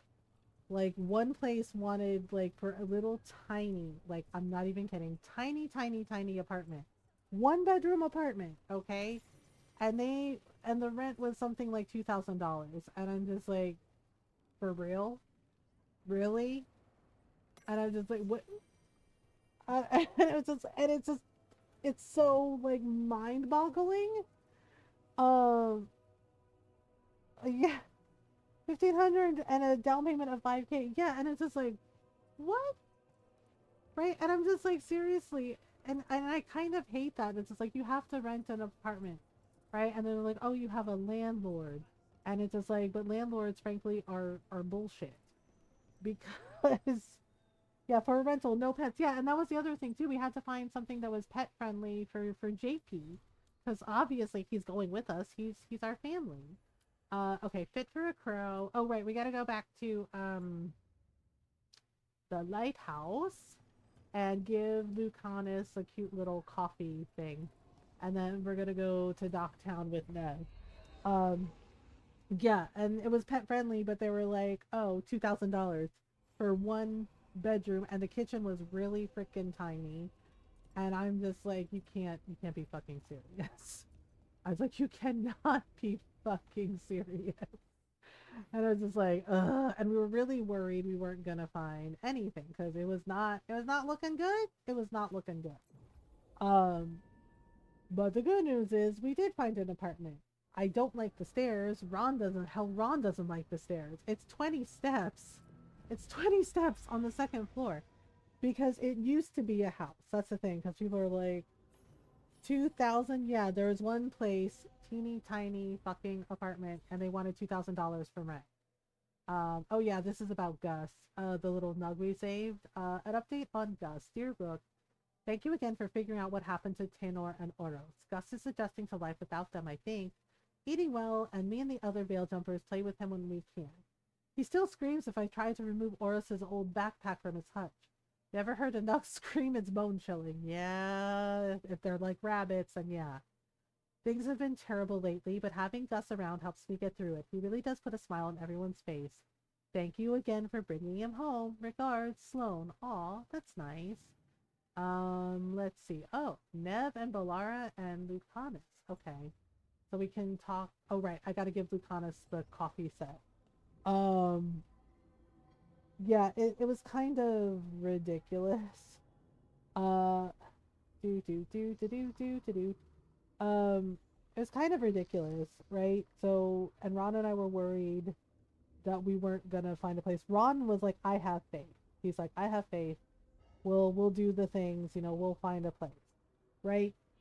So our oldest niece, her boss, like, well, one of her bosses, apparently, his family, they own some properties, and she, said something about like, hey, my aunt and uncle are looking to, for a place, right? And yeah, and initially, we were gonna take a look at a one-room apartment. Basically, it was a house, right? Like, it's a house like behind the building that we're moving into. Um, right? Because they're like another person, was gonna take the 3 bedroom. It didn't work out. Apparently, it fell through. The fact that you're downsizing and struggling to find an affordable housing is huge red flag economically. Yep. And Norel got curious and took a look because she's like, yeah, she knows where I live because, we're like besties. But she took a look and she even said, like, holy shit, some of these prices are ridiculous. Yep, they are. Sweet, but I don't need the flattery. Oh yeah, Belle is a big fan of Nev. I'll try to remember. Brooke, here to join us. Yeah, and it was wild to us that this happened, right? So originally we were gonna look at the 1 bedroom because Rhonda's like, it's only 1 bedroom, but it's like in a small like house, and I was like, okay, and yeah, I saw the house behind the building. So the thing is like, it's not actually a duplex. So apparently this is common in Pennsylvania, especially in our area. There are houses where they basically remodeled them and they made them be basically like 2 separate apartments. So our downstairs neighbor, they have, it's like a 1 bedroom for them, but upstairs where we are, it's a 3 bedroom, and we have an attic. Like, the attic is there for, we can have that for storage. Yeah. Yeah, the person that was gonna take the 3 bedroom, it fell through, it didn't work out. So, the guy, our niece's boss, the landlord, was like showing us a 3 bedroom place. And it's not like, it's not bad, right? Like, it's definitely an older building, clearly, and it has 70s it has like the 70s wood paneling walls, basically, And I noticed that some of the other houses are like that too, because we kept getting emails from like Zillow with places there, and all of them in that area have the same like 70s style wood paneling, right? It's like somebody went on a theme. And Ron's like, well, they're older buildings, and in the 70s that was really popular. And it's just like, yep. Yeah, so a lot of them have like that same like 70s style wood paneling, and you're just like, oh, okay. Um there was the process of doing that, so they were asking $500,000. I don't know how much you think I make, but it ain't that kind of money, right?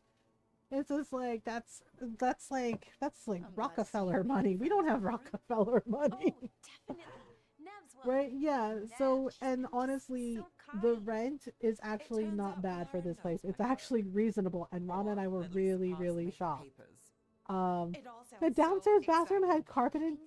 Who puts carpet in a bathroom? Those are the ones that go well.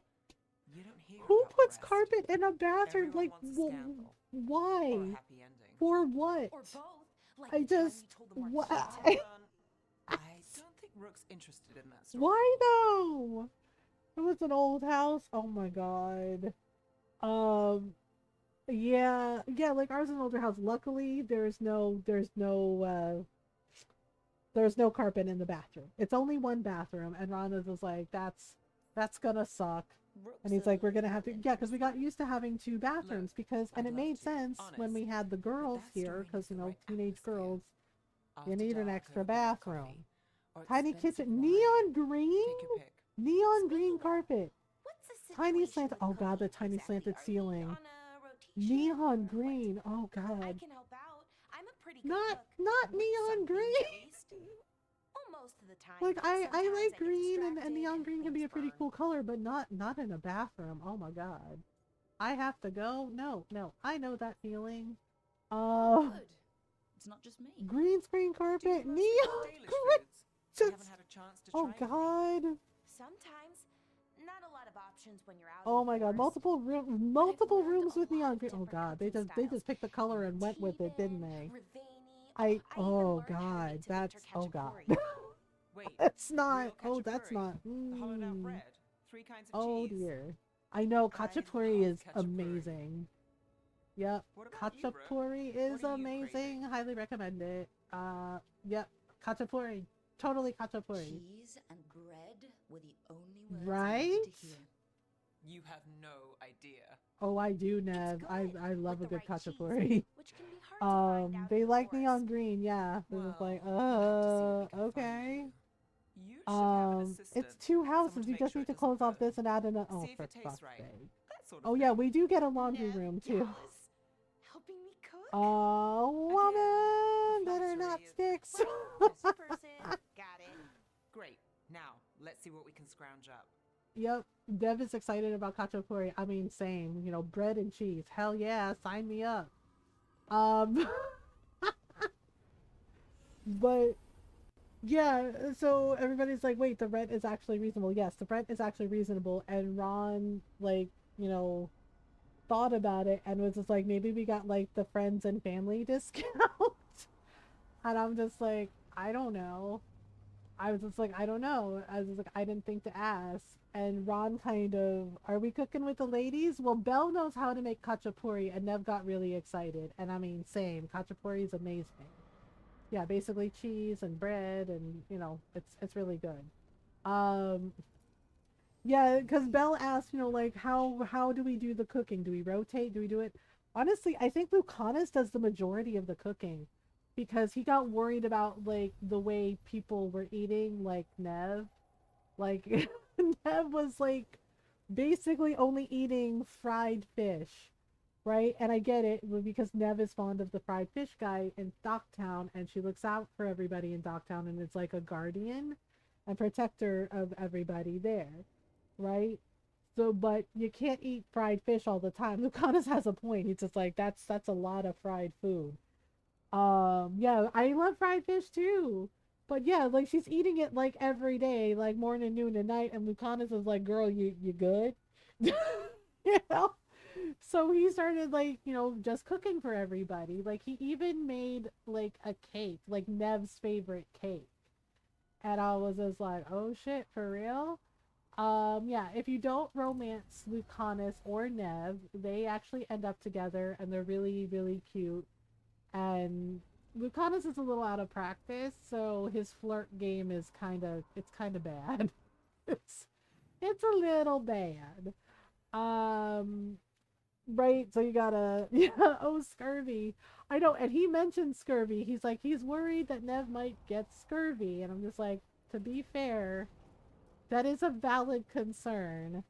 Yeah, because one of the guys I worked with at the bookstore, he told us this fucked up story about like friends of his that were like, you know, in when they were in college, that for some right, and I'm just like, I get it, ramen is a cheap food, right? But basically they were living on nothing but instant ramen and they actually got scurvy. And I'm just like, what? Right? And he's telling us this, and we were on our lunch break and we're sitting there in the break room and he's telling us this, and we're just like, wait, what? And I said, what? Wait, like they really got scurvy? And he was like, yeah. And he said, or like they weren't feeling well. And the doctor was like, you need to eat more, you know, citrus fruits. And, you know, what are you doing eating ramen every day? Nah, don't do that. And I'm just like, yeah. And I'm just like, wait a minute. Fancy a trip to Treviso? Right? Sounds like fun. For proper body function, yeah. And he's telling us this, and I was like, these were your friends in college? And he's like, yeah. I was like, they literally got scurvy. He's like, yeah, because all they lived on was ramen. And I'm just like, that's not, oh. I was like, oh. Yeah, and he was just like, well, you know, they started like with ramen and minerals, right? Yeah, and he's like, they were fine. I was like, they were? He goes, yeah, because he's like, they both went to the doctor, and their doctors were like, what are you doing? Don't eat ramen every day. You need, you need citrus. You need fresh veggies. You need vitamin C. And he said they did that and changed up their, changed it up, and then they were fine. Like they got better. For me. I'm just like, but for kidney stone reasons, yeah, my grandfather had kidney stones, and he always drank like a lot of cranberry juice, because apparently cranberries are good for like kidney health. Intriguing, yeah. And our my friend was like, yeah, they got better to drink more lemonade. Well, yeah, I mean, I always get like mango juice because I like mango, or I do like fresh mango juice. Although, cutting, I'm saying this is a Filipino, cutting open mangoes is kind of a bitch. They're kind of a bitch to cut open. but once you get them cut open, tasty. Yeah, because it's just like, all right. Okay, where are we going, my beautiful friend? Okay, so we have to talk to Taya and, oh, right, I promised Nev we would do a thing. She's like, we should talk to, oh, well, maybe we should do the companion things. Return to Treviso with Lucanus. Oh, right, we're supposed to go have coffee. We're supposed to have cafe. So yummy, so much work, right? They're so good. A stone is fun, but also annoying, right? Like, just to get it out, and they're just like, oh, this is a whole fucking thing. Right? Meanwhile, my mom is over there, like, just chopping the shit out of it. Like, yeah, like, I don't know how she does it. Peaches can be just as obnoxious if they're not freestone, yeah. I don't know how she did it, but she showed me, and she just, like, cut the mango open in, like, seconds, and I'm like, what the fuck? And I was like, Mom, are you a wizard? And she goes, what? No, it's like, it's easy. And then she showed me how to do it, and I was like, well, a mango powder drink, fiber, woo! Fiber! Yeah, Ron's not really into mango as much as I am, but he likes pineapple, but because I'm allergic, he doesn't have pineapple a lot, because, too much sugar, but when he does have some pineapple, he always makes sure he brushes his teeth and uses mouthwash. Because unfortunately, I am allergic. Yeah, one of my friends was like, you'll never know the joy of pineapple on pizza. And I said, yeah, sorry. I was like, yeah, sorry. I will never know the joy of pineapple on pizza. because unfortunately, yep, food allergies, they suck. Uh, yeah, and then there's one of my friends, and she's like, don't feel too bad. Like, she's allergic to melons. Like, she can't have watermelon, she can't have cantaloupe. And I was like, wait, really? She goes, yeah. She's like, unfortunately, can't eat it. I'm like, oh, like, damn. I was like, it really sucks when you have food allergies because you're like, damn, I wanna try that food, but because I've never had pineapple on pizza, multiple melons, yeah. And I was always intrigued by it. It's like, is it good? But nope, can't have it, so I'll never know. Probably squashes too then, yeah. Yep, she did have a reaction to squash. And she didn't know, right? And like she said, she realized that she felt tingly and she was like, uh-oh, right? And her friend was like, oh yeah, there's a little squash in this soup. And she was just like, wait, am I allergic to squash? And I was just like, yeah, yep. Yeah, she can't have squash either. And she learned that the hard way and was just like, I had no idea. And I was like, yeah, most people don't think of it or don't know, but yeah, squashes and melon are related. So, it's an unsavory history involving Hawaii, unfortunately. Nothing. Oh God, yeah, no, never mind. Sorry, people of Hawaii. We need to get some things while we're here. Yeah, the thing is, it's like I don't think pineapples are even actually from there. That's the other thing too. Like I don't think it's actually native to Hawaii. In some ways, more than I expected, but then I also enjoy the taste. Yeah, and it's just like, and it's a whole fucking thing. And I'm just like, oh right, we have to buy him a potted plant. A potted for plant. Harding's garden. Spearmint is Yeah, but I also noticed this. Like, Lucanus bought gifts for everybody but Rook. So and we're able to buy Lucanus a gift. Yes. But he bought gifts for everybody but Rook. And I'm like, bitch, what the fuck? Oh, it's like, so everybody's your friend but not Rook? I see how it is. And yet we can romance this short king. Oh, they are? They're South American fruits. Oh, that explains a lot. Yeah, like I know Norl can't have coconut, right? Like she can't have coconut, and I don't think she can have mango either. And she's also like allergic to like pine tree nuts, so like peanuts and coconut, she can't have any of it. Margarita pizza. I have had margarita pizza before, and it's actually pretty good.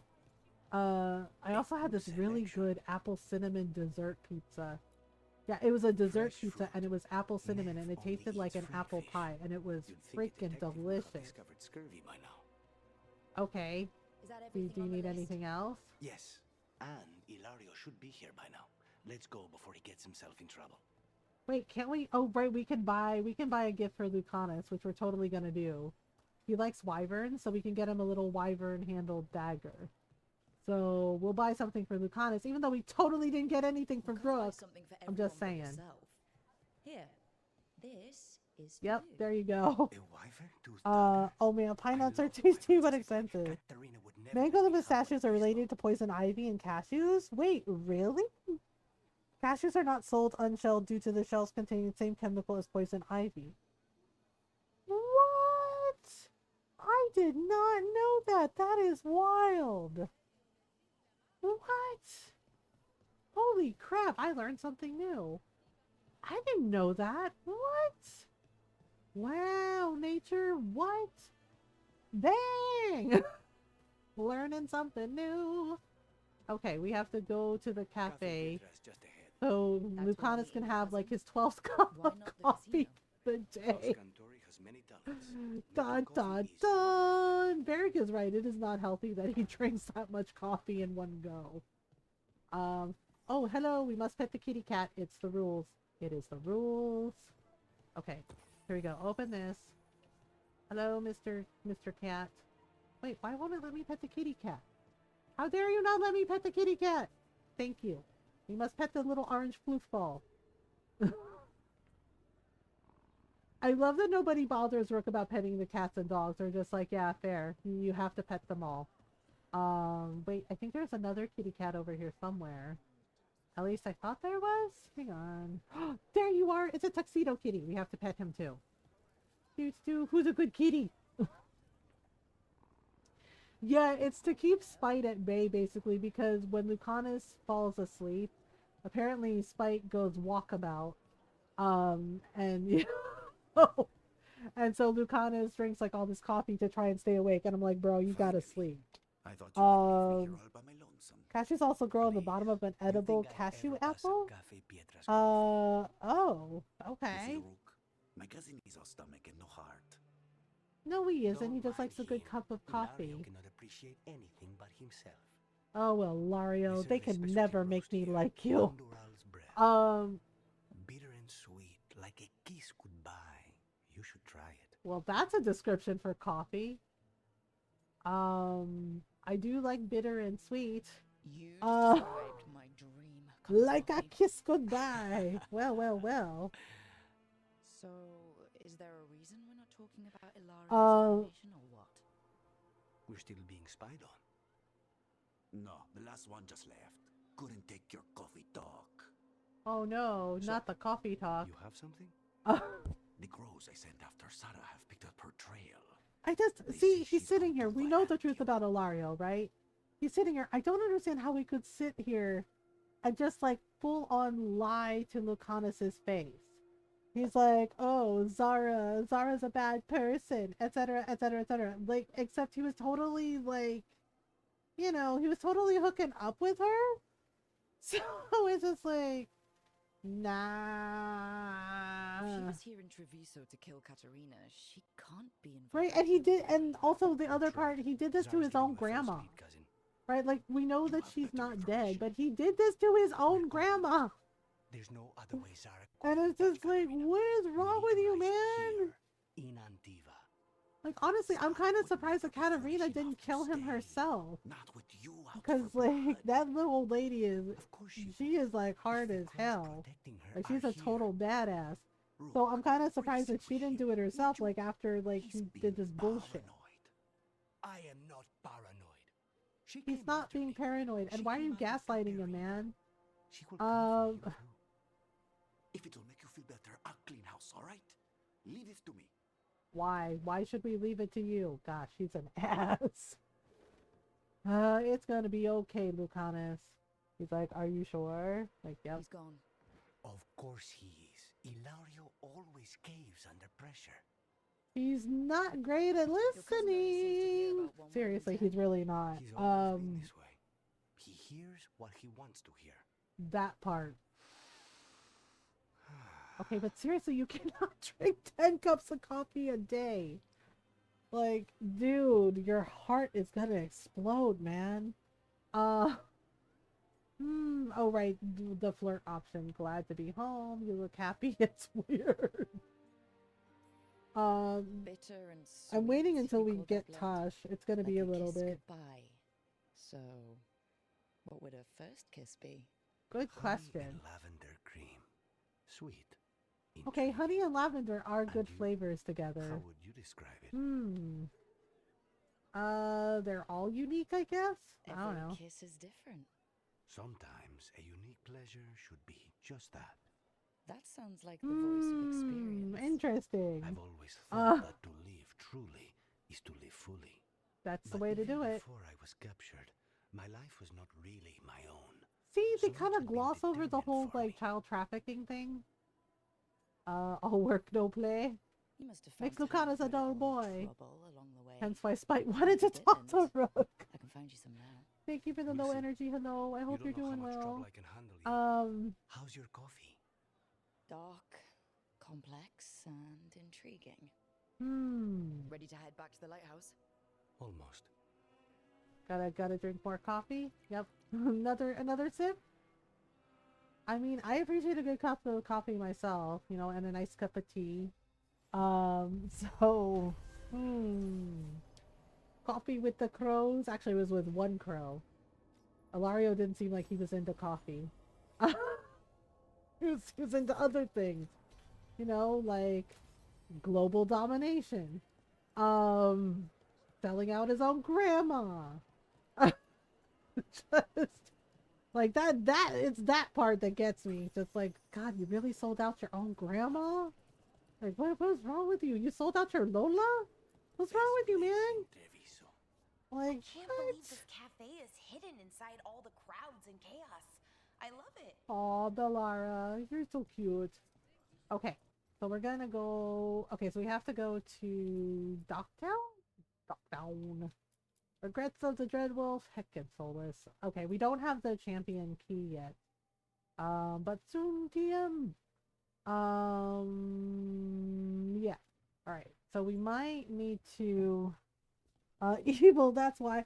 I know. I told one of my friends about that because I was like, did you notice the part where Ilario called Zara Amates, right?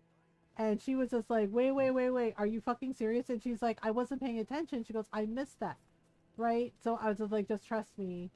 So yeah, we were like in a Discord call and we got to that part. And I said, see, right? Yeah, and just as Zara calls Ilario Amatis, and she's like, wait, who else uses that word? I was like, Dorian. If the Inquisitor is male, right, they can romance Dorian. And Dorian calls the Inquisitor Amatis, and it means beloved, right? So the fact that she freaking called Ilario that, and you're like, whoa, wait a minute now, what's that? Yep, evil and hooking up with Venatori lady. Oh, and it was like, well, and she was gonna throw him under the bus. She was gonna rat him out, and she starts to call him that. She says Amatis, and and there goes her neck because he just swooped in and he just did it. And it was just like, oh shit. Yeah, because he knew she was gonna rat him the fuck out, and he couldn't have that. It would ruin his little plans. Oh my god, I fell off the. I fell off the. Lucanus is like, girl, you good? I'm like, nope, not even a little bit. Isn't he related to literal bloodbath people? Yes. Yeah, we find out that, yeah, Ilario was the son of one of the Venatori mages. Yeah, and Lucanus is like, he was the other grandson, and it's like, ah, shit. Here we go. Right? Yeah, and the thing is like, so I thought it was weird, because when you see Zara, right, she's in the literal bloodbath, and she's all like, I'm hot. Right? She's all, I'm hot. But when we defeat her at the end, her hair is like all gray and she's like all wrinkly, right? Like she looks really, really old. Like, and it's just like, wait, was she keeping her? And you just think about the repercussions of that for a minute, because I was thinking about that, right? And I'm just like, wait a minute. I was like, was she literally bathing in blood to like keep herself young? I was like, that's some Elizabeth Bathory shit. Oh, and it's just like, yep, yeah, because like we fought her, and it was just like, girl, why you look old? Like at the end, and it's just like, oh shit, she was literally like just doing that to like keep her looks, to look like a young lady, and I'm just like, that's really fucked up. That's what I thought they were going. And I'm just like, that is some Dracula shit. That is some. I'm like, what the fuck? Right? And you realize, like, oh yeah, that's what the fuck she was doing. Damn. And you're like, oh no. It's just like, well, I'm like, well, this is why we can't have nice things. Oh, it's just like, oh no. Oh no. Yeah, and I'm just like, oh, okay, well. Right, yeah, and it's just like, you think about that for a minute and you're just like, oh no. And I'm like, oh, okay. I literally have Nev in my party. They're like, Nev is required for this class. And it's like, well, and it's just like, hey. Let's find Asher. Yeah, Ra knows that I like, Dracula and Nosferatu. Hello, Viper. Pet the doggo! must pet doggo. But yeah, and then there's this guy finding out the truth. Yeah, and they basically confirmed it. And because I wondered why he was wearing a mask, I thought it was just to cover his identity, just to like be mysterious. But it turns out, yeah, like there's like codexes, and I think in the art book too, they mention it that Viper is actually the Black Divine. And I was kind of floored by that. And I was like, wait, wait, wait, wait, wait, wait, wait, wait, wait. I'm like, the Black Divine from the Tevinter Chantry is a fucking shadow dragon? And I'm like, okay, well then that makes sense about why he would cover his face.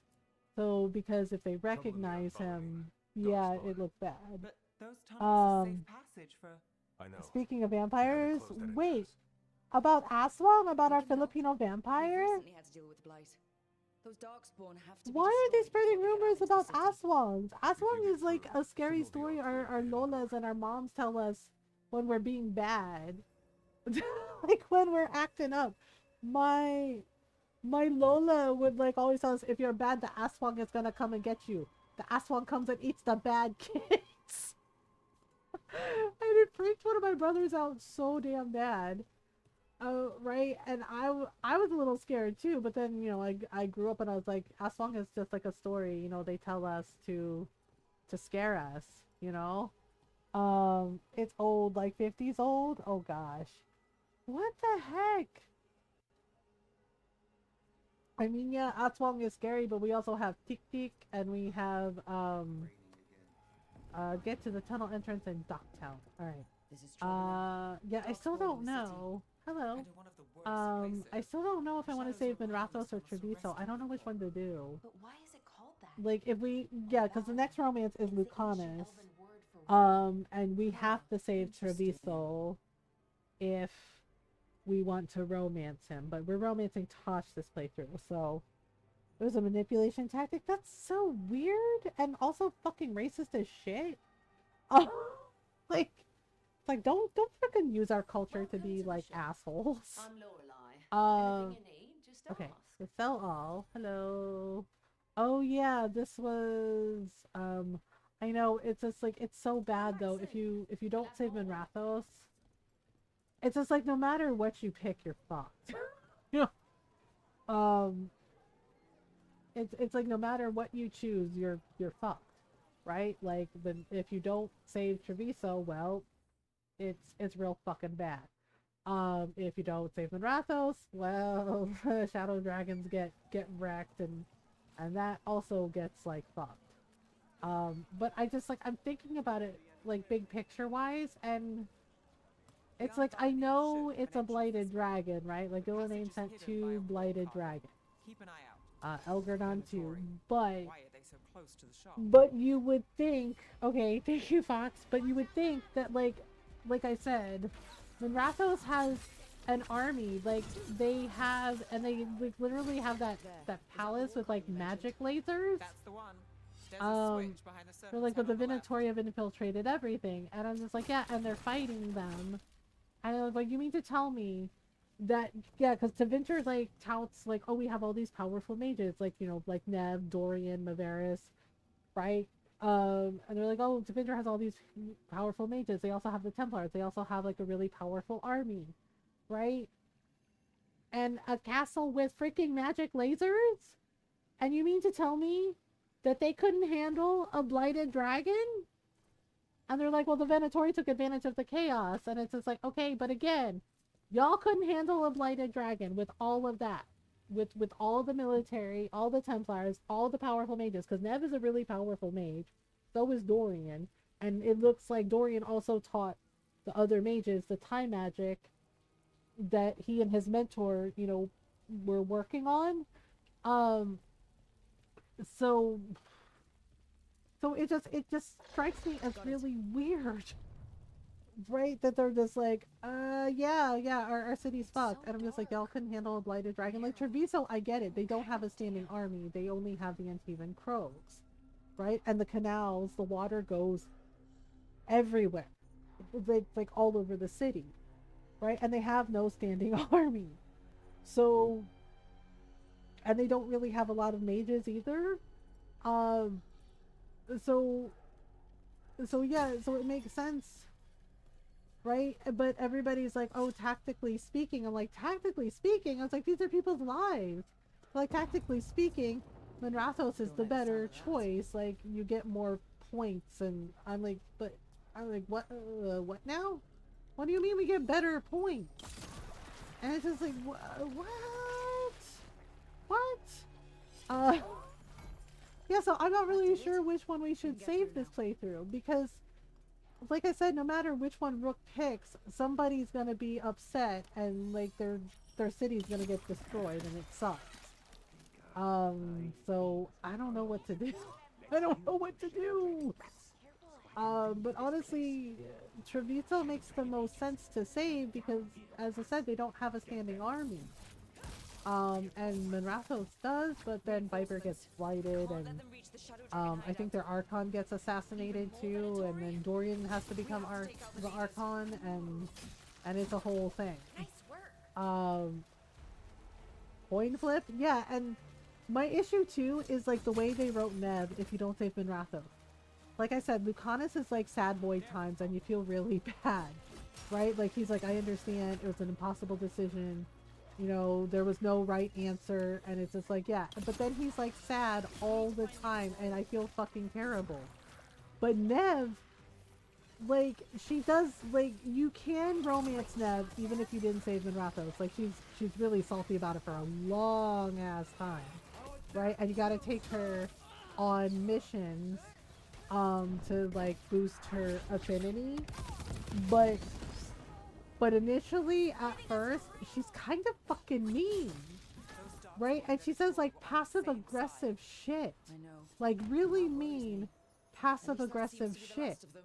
And I'm just like, for fucking real, right?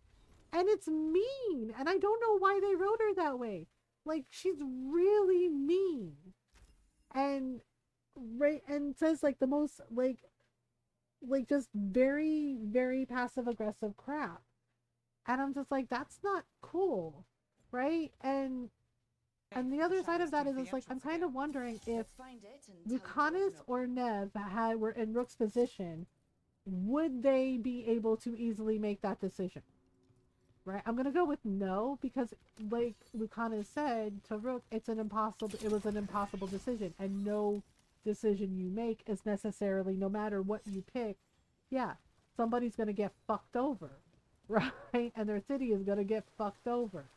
And so it's like this impossible decision that you have to make, and Rook is a leader, and you have to make like those impossible decisions sometimes, and understand that sometimes no one's gonna be happy with what you decided, right? But yeah, maybe a coin flip. Because Nev gets, like I said, she says some really mean shit to Rook, and I'm just like, girl, really? And the thing is like, I love the Nev romance. I think Nev's really cool, and she's really smart, and she's funny, right? And she can handle herself in a fight, but it kind of, I feel kind of bad. Because when we saved Treviso the last playthrough with Emmerich, right? With the Emmerich romance. And then, I was like, well, let's see what happens. And I saw what happened. And frankly, yeah, she was mean, right? And I like the Nev romance a lot, and I like Nev. But it kind of soured me on her after that. I don't know if that makes sense. Like the fact that she could just so casually be passive aggressive and mean and lash out at Rook. And I get it wasn't about Rook, it was about Nev's feelings about her city, about Docktown. So I get that part. But it kind of soured me on romance with her, romancing her ever again. Because the fact that she could just so casually be like fucking mean as shit about something that wasn't really Rook's fault, it kind of made me go, oh, well, that's done. And I'm like, well, that's done. Cool. Yeah, and I feel bad because, like I said, I love Nev and I love the romance with her. We romanced her first. All clear down here. But yeah, like her being passive aggressive, like mean passive aggressive, just made me go, oh no, okay. Hello. We did the Good that thing. you're still standing. Best let Asher know. Oh, right. Viper's name is actually Asher.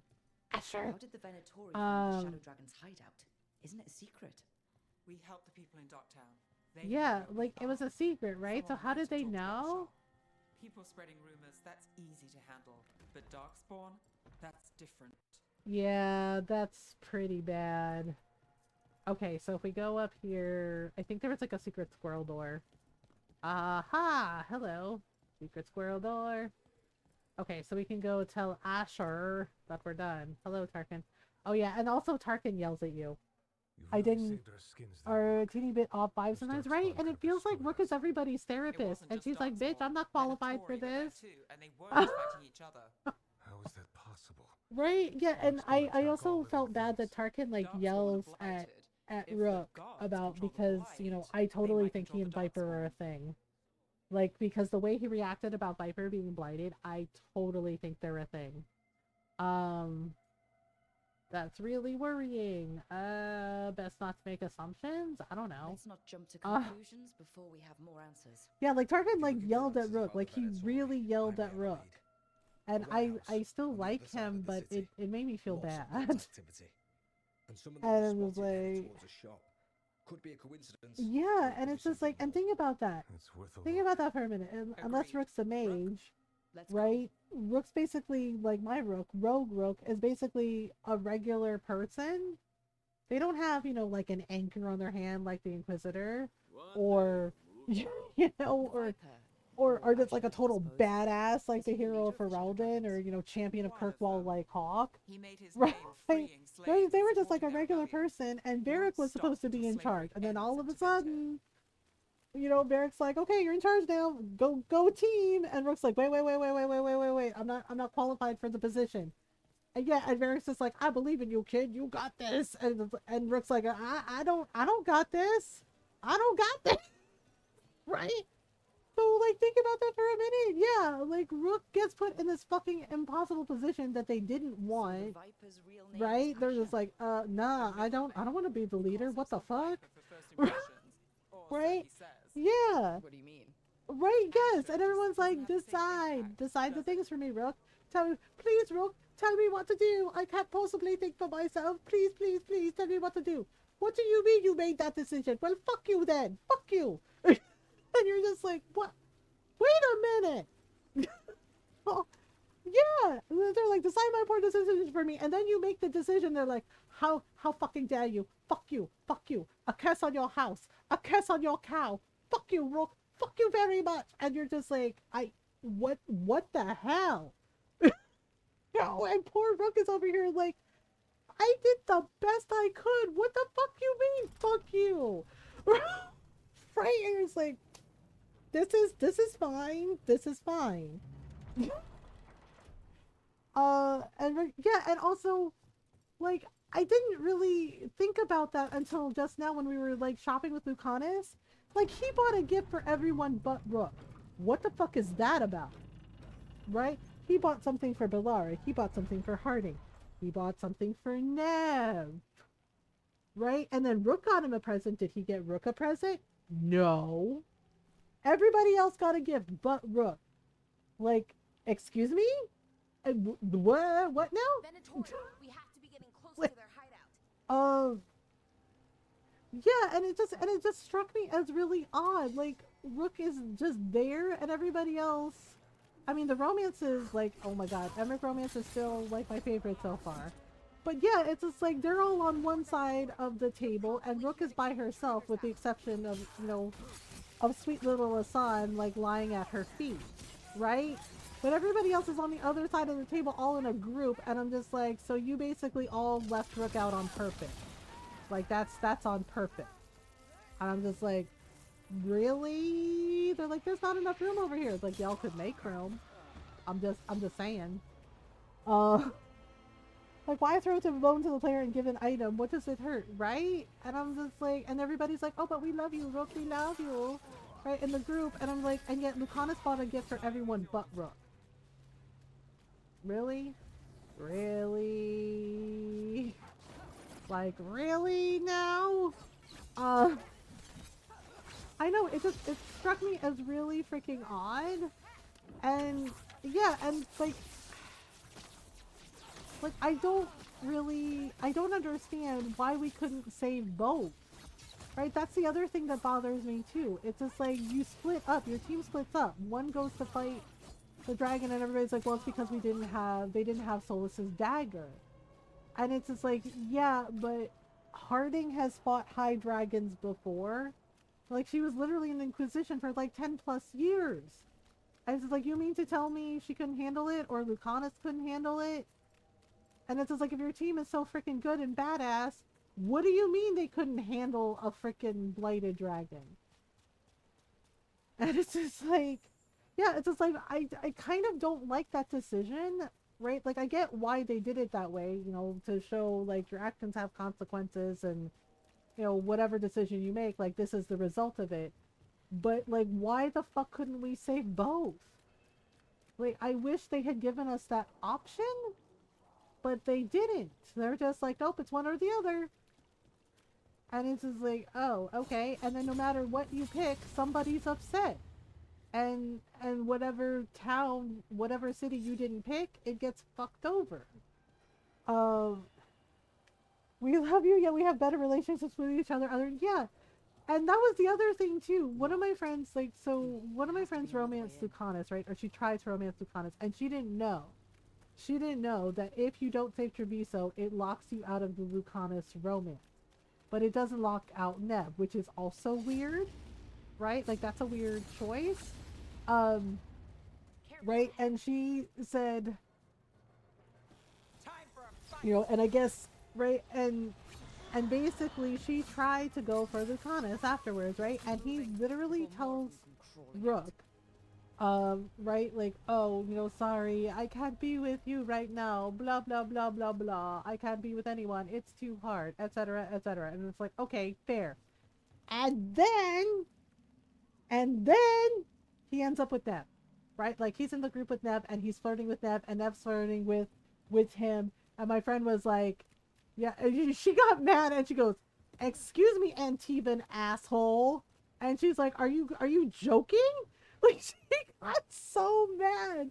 Yeah, and I started laughing when she said that. She was like, excuse me, Antivan asshole. She's like, are you joking right now? I can't be with anybody, Rook. I'm sorry. It's not you. It's me. And literally fucking gets together with Neb. And she's like, what the fuck happened to you can't be with anyone right now, you lying bitch? And I was just like, oh, damn. And I was just like, oh, that's fucked. Why not have them be the ones with the trauma for the decision? Right? Yeah, and my friend was so pissed about it. She was so salty. And I can't really blame her. Like, not even a little bit. Because, yeah, it seems messed up. And I was just like, that seems like the writers made that decision. And she's like, but why did they do it that way? Have Lucanus basically just lie to Rook's face, because it does, I can see how she feels that way. Where the person tells you, it's not you, it's me. I can't be with anyone. It's just, you know, after Treviso, after this, oh God, it's so hard. Oh no, I can't do it, right? And then he's in the group with Neb, right? And he's flirting with Neb and making her favorite cake. And is all like, yeah, I like Neb. And it's just like, bitch, what? What? Oh, right? And I totally get where she was coming from.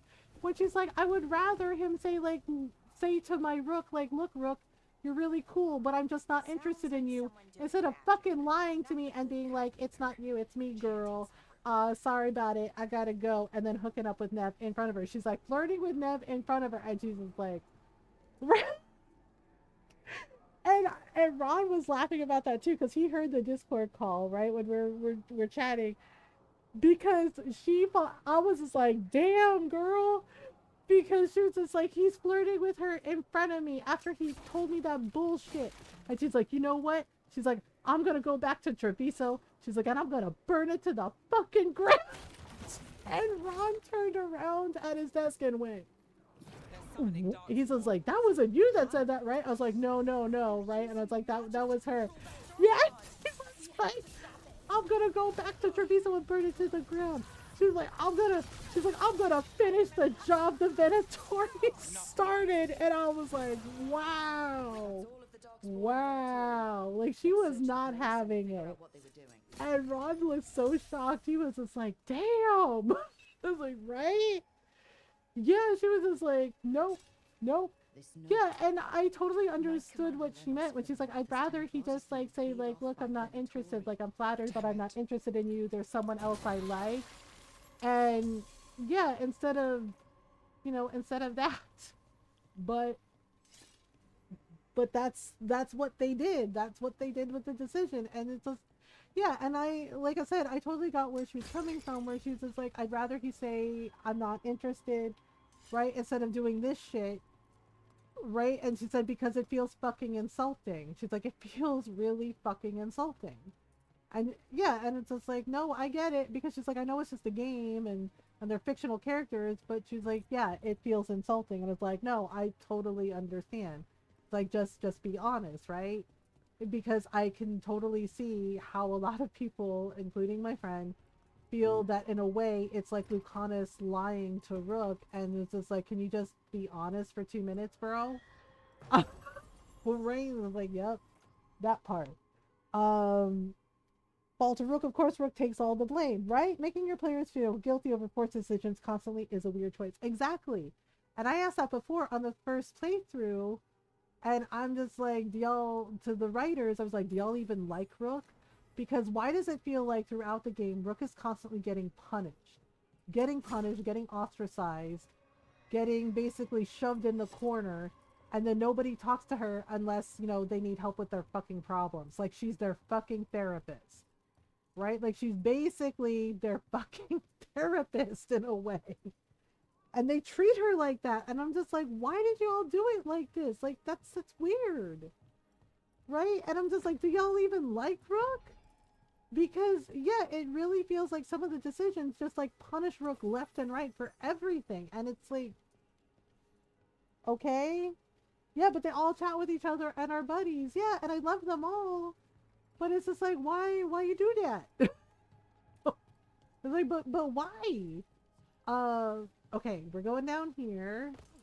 Okay, we're supposed to be looking for, evidence. Yep, there's evidence. Look at this.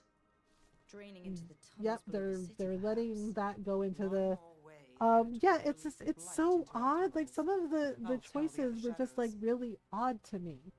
And I felt sad for Rook because they're put in this like impossible position, and no matter what they do, it's just like somebody's gonna be upset, somebody's gonna be sad. And it's just like, and I mean, like I said, Nev does eventually like kind of move past it, and you can still romance her, but you can't romance Lucanus, and that's such a weird choice. And I'm just like, why do it that way? Okay, search lower floor for evidence. I thought we did. Didn't we? Okay. No? Okay, no. Oh, right, we're supposed to find some letters and things. Yeah. Shadow dragons are watching us? Yep, we totally are. Okay, so there's more. Okay, so they're letting the darkspawn stuff, the blighted stuff, drop through the thing. And then I think it's rush writing and constant revolving doors with the writers. Yeah, and it feels bad because yeah, that same friend, she has the art book, right? And she said that she understood why a lot of people were upset, because yeah, it did feel rushed, and there's plot armor, there's plot holes, and there's things that we were supposed to get that we didn't get. Like, honestly, I would have loved to have Cole as an advisor for Rook, right? Like, Cole was supposed to be an advisor for Rook, for like the group, for the entire Veil Guard, like in an advisor position, like the way, the Inquisition people were for the Inquisitor, right? And we were forced choices with only 2 bad choices. Yeah.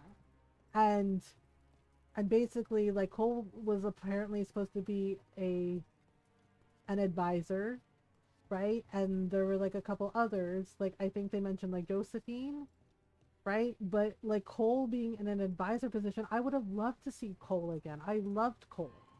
Like Cole was one of my favorite characters in not just in Inquisition, but in the book Asunder, when you get introduced to him, and then there he is in Inquisition, and you get to learn more about Cole, right?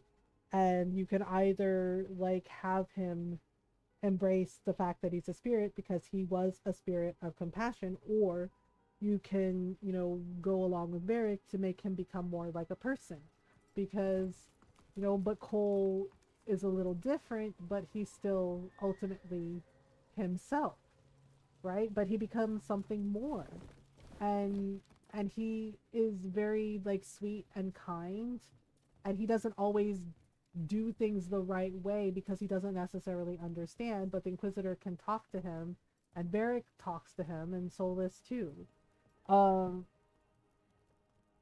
Had so many different choices, so much flexibility, and does feel like your character is part of the group, right? Yeah. Yeah, and the thing is like in Inquisition, the Inquisitor was part of the group. Like she was, like, right? Like Cassandra tells her, like, I'm glad we're friends. Like only male Inquisitor can romance Cassandra. But if your Inquisitor is femme, right, is a woman, they have like a whole conversation about Cassandra's like so glad that they're friends. Same thing with Liliana, right? You can like bring Liliana around, and she, like, they all respect the Inquisitor, and they include the Inquisitor, right? Like, for fuck's sake, one of my favorite things is them all playing Wicked Grace together, and poor Cully Wally, he loses all his clothes because Josephine was a freaking hustler at Wicked Grace, right? And Varric's like, I tried to warn you. But it's really funny, and it's everyone having fun together, and they included the Inquisitor. They don't do that for Rook here, and I find it odd because they're like, oh, Rook's my friend, and it's just like, is she? Because sometimes it doesn't feel like it, and I don't know if that's like because they rushed some things, or they had to heavily edit some things out and cut things out. I don't know. Right? And for me, like, Emmerich feels the most complete. Right? And you know, I love the Ned romance, but honestly, I love the Emmerich romance more.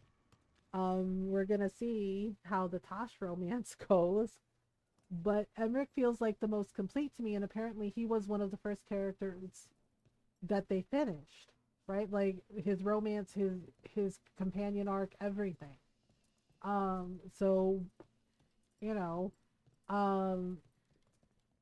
this one is Tosh. Yes, this is the third playthrough, and we're romancing Tosh. After this, we're gonna do Lucanus, and then next is Davrin, and then Harding, and then Balara. Hello, we finished the thing. We managed to catch the stragglers fleeing the warehouse. Yeah, and I don't know how the Tosh romance is gonna play out. But apparently people are awful towards Tosh too. And I'm just like, okay. Yeah, and the reasoning for is there something I can do? The risen gods are my responsibility. And the reasoning for that people have a problem with Tosh is exactly for the reason you think. You're not from here. You don't yep. And I was just like, okay. Yeah, and I don't know, there was like a Reddit thread and it got out of hand. The mods had to step in because people were deliberately misgendering Tosh. And I'm just like, okay, yep. And people were like, oh, I see the problem. Yeah, because at first, yes, Tosh does not necessarily identify as non-binary right away, right? What are you doing? But eventually they figure out, like, yeah, this feels right, this feels like me, right? But Reddit, I'm not surprised, yeah. Because I was looking up something for, like, a decision about Emmerich when I was first playing, and yeah, and I was just like, well, right, but yeah, they were deliberately misgendering Tosh, and it's just like, right, because they're like, well, I don't see why I have to, you know, like, do their preferred pronouns, blah blah blah blah blah blah blah, And I'm just like, yes, at first Tosh is not identifying as non-binary. The whole point is it's about, Tosh's story arc is them trying to figure that out, right? Because, and I related to it in a way, not, basically trying to figure your stuff out, right? But the two different cultures, right? Because my dad is white, right? My dad is white, and on his side of the family, it's German, Scottish, and Irish, right? And my mom is Filipino, right? So on her side, it's Filipino. It's Filipino, and of course, we have people, family members that married into the family, like, my tita who's Puerto Rican, one tito that's Mexican, right? And like everybody's from everywhere, but right. But the thing is like when you are from two different cultures, or you are raised in two different cultures, two different languages, or in my case, I guess four different languages, um, it's hard to navigate that and figure out like, you know, figure out which part is you, and and how to figure out how you can be both, right? Because sometimes, because I totally related to that, where Tasha's mother was just like, oh, well, under the Qun it's this way, and right, and expecting Tosh, right, and telling Tosh some things where Tosh feels like they're not enough, that they're not good enough, right? And their mom, Tasha's mother is trying to teach them, right? But then also like upset at the same time that Tosh, is also like embracing Ravani culture, because that's what Tosh grew up in, right? Like, yes, learned about the Qun and learned, the ways of the Qun, but also grew up Ravani too, right? So you have these two different cultures, and it's just like, well, which one, right? Because sometimes it is like that, because I've had family on both sides of my family, like being basically, well, no, you can only be one. Why do we have to be only one? Why can't we embrace both and be both, right? Because to me, for me personally, I feel very lucky that I got to grow up in a family where, like, yeah, it's not perfect, and there are definitely some of my family members who are frankly bigots, and I don't really talk to them, and I limit my interaction with them. But the rest of them basically showed me that we can coexist, that there's love, there's acceptance, right? And I personally feel very lucky that I got to grow up with my family, right? With both sides, my mom's side of the family, my dad's side of the family, like two different cultures, and basically, learning, learning about myself and learning about both those cultures and learning things about my family, right? About, my ancestors, about people that came before, and, and I know, and I got to grow up speaking not just English, but I got to grow up speaking Tagalog and Pampanga and Spanish, right? So, and I have all of that, right? And even though my family sometimes like, argues and disagrees, right? Um, for the most part, we still love each other, we still care about each other, and I think that's important. That's what's important. Um, so it was just really, yeah, so it was really wild to me that there were people being like upset that Tosh was non-binary, and I'm just like, queer people exist, non-binary people exist, and they are valid, and it's just like, so what's the problem? Wait, right? Formally? My enemies. Yeah, and they were complaining about like, like the scene with Isabella where Isabella used the wrong pronouns and was like, oh crap, right? And they were blaming Tosh, and I was like, Tosh didn't react. Tosh was like, oh, okay, like it's cool, right? But they were blaming Tosh, being like, oh, Tosh was like trying to force it in her face, and I was like, no, they weren't. What? No, I was like, were we playing the same game? What? Come back when you can. I think we'll need your help again. Yeah, identity has multiple parts. Exactly. Why asking people about their lived experience is important instead of just assuming in micro individual care settings. Exactly. It's just like, I know two experiences are the same, right? And right, and identity isn't necessarily one thing. Um, and it's just like, and I had that conversation with my mom because I was having a hard time growing up because as I said, not everybody is accepting, and got I got told, you know, not just by family members, but people within like the Asian community and, you know, my dad's family, you know, that I quote, wasn't really Asian because my dad was white, or I wasn't Filipino enough because my dad is white, or I wasn't really one thing, you know, oh, you know, and it's just, and that really sucks, you know, when you're biracial, right? Yeah, it's just like, because people are like, well, you can't, yeah, I have people be like, you can't say you're Filipino because you look white. I was like, I'm white passing, but I am Filipino, right?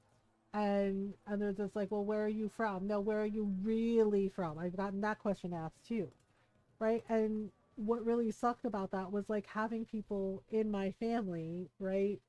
Like, and my cousins did apologize for that because they were kids and they were basically repeating what their parents said.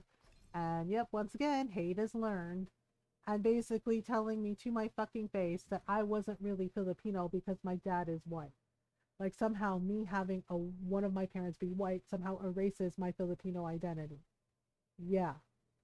And that doesn't feel good. Not even a little bit. And it makes you feel really fucking like shit. Right? Like you don't belong, like you don't fit in. Um, like basically, you know, nope, this is how it is. And it hurts. It hurts and it makes you feel less, and it makes you feel like othered, and it's not a good feeling. Right? So on that level with Tasha's story, with their story arc, I understood and related to it. Right? Yeah, because it's just like, because you start to question whether or not you belong anywhere and whether or not you're gonna have a community, right? And it's just, and then I found out that it wasn't, you know, because I was a kid and I didn't know everything yet, and I still don't know everything yet, you know, still learning and growing. We should always strive to learn and grow as a person, right? Always. Right? And then, you know, I got some friends, you know, I met some friends, and some of them were biracial like I was, and you know, and we're still friends. And we compared notes and we had discussions, and yeah, and so many of us got told that same kind of shit. Well, you're not really this because one of your parents is white, because one of your parents is this. And it's just like, why the fuck are you gatekeeping our identity? Like, are you fucking serious? Right? And so you struggle trying to figure that out, like trying to figure out, well, where exactly do we belong? You know, where do we belong? Do we, you know, can we belong? And it doesn't, and it can be very upsetting, you know, and you feel defeated sometimes because of it. I heard about the warehouse. Darkspawn, huh? Hello. Okay, we're gonna sell this stuff, and then, all right. Can we? I don't think we can. I don't think I have enough stuff to upgrade the shop, but we might be able to get a gift for Nev. I think. Wait, what is this? Oh, Magister's Bargain. Right. There's some crystals. There we go. This is a gift for Nev. It's called Collected Evidence, and then we have Dexterous Leathers to Vintage. Oh, okay. This is also a Nev thing. Oh, okay. Looks like I can upgrade this. All right, so we're still Come back anytime. fit for a detective. Oh, right, the Grey Warden, the first Warden. That's a whole thing. Oh, there's something here too. New quest available. Okay, well maybe we can get this next time. Meet the first Warden at the Cobbled Swan. Oh no, wait, let me see. What is that quest over there? Yeah, but it was just kind of, it's so interesting because like I said, there issues with Veilguard. Yes, there are definitely some writing issues, some continuity issues.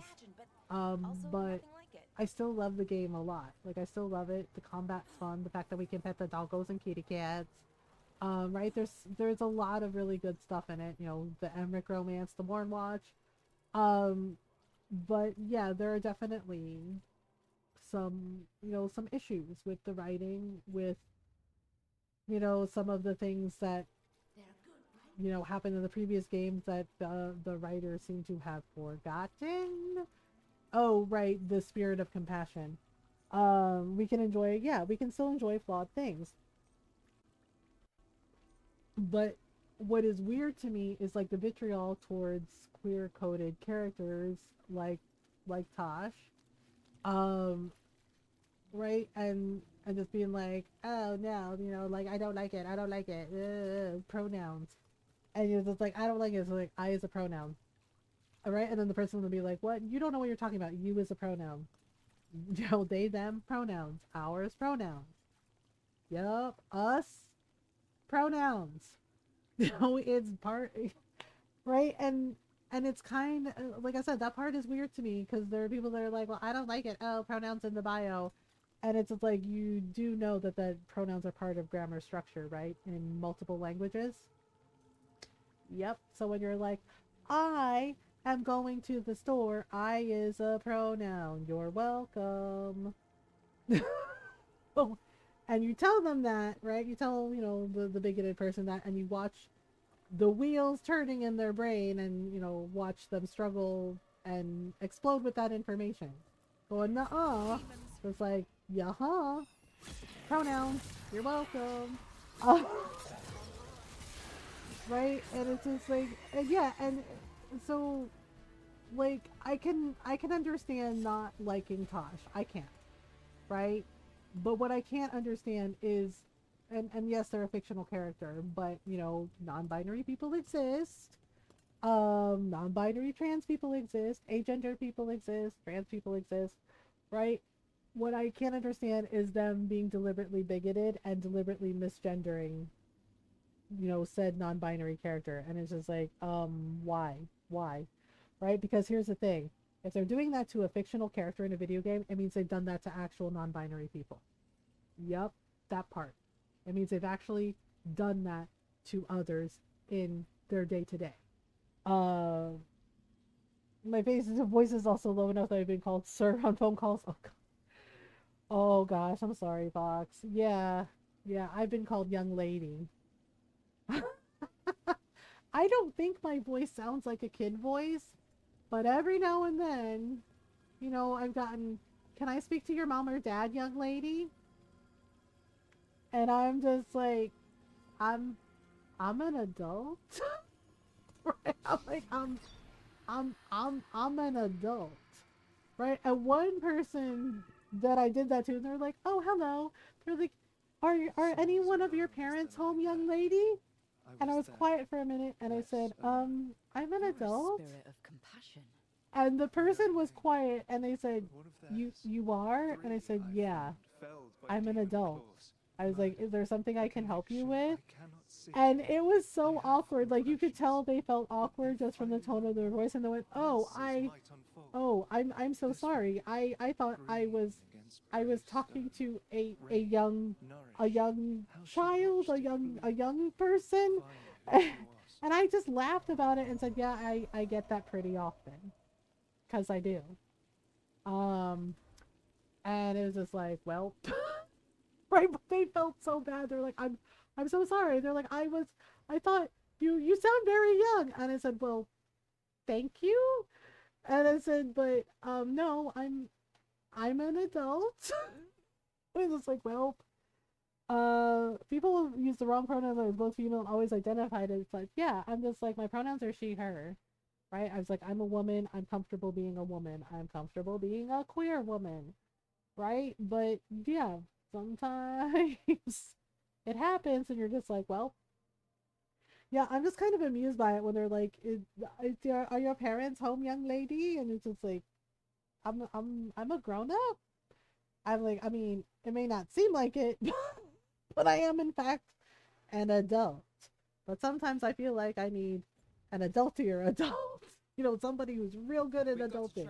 An adultier adult, if you will. And I was like, oh, yeah, that makes sense. Yeah, one of my friends was like, I too need an adultier adult. And it's just like, right? You're just like, you see this person, and they're just, they have perfected adulting, and you're like, teach me your ways. How do you adult? What does it hurt to avoid that confusion? I don't know. I don't get it, right? It's so odd. Seed, soil, a little more debt. Yes, Hortensia. She was a gardener. She wanted to have a garden. Hortensia. She was a gardener. Yeah, so this is a spirit of compassion, like Cole. In debt, desperate, but still found hope. There are others. I would know more of them. Yeah, and then I think the spirit of compassion then became a spirit of memoriam. Okay. The voice was real. The one in the shadows. Oh, right, the demon. It was the same smell as last time, too. Fog and burnt cinnamon. Ooh, burnt cinnamon is bad. I don't know about the money, the debt. What am I supposed to do? The temple is still closed. How do I get out of this?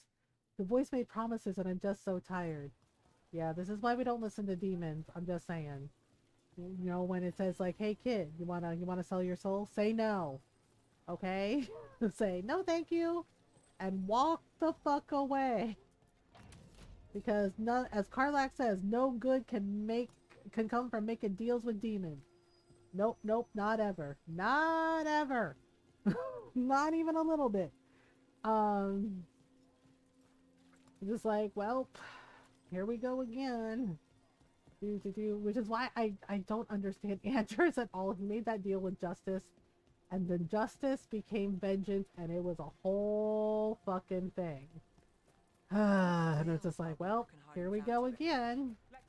Hello. Plus, I don't know why the writers wrote Anders that way in Dragon Age 2.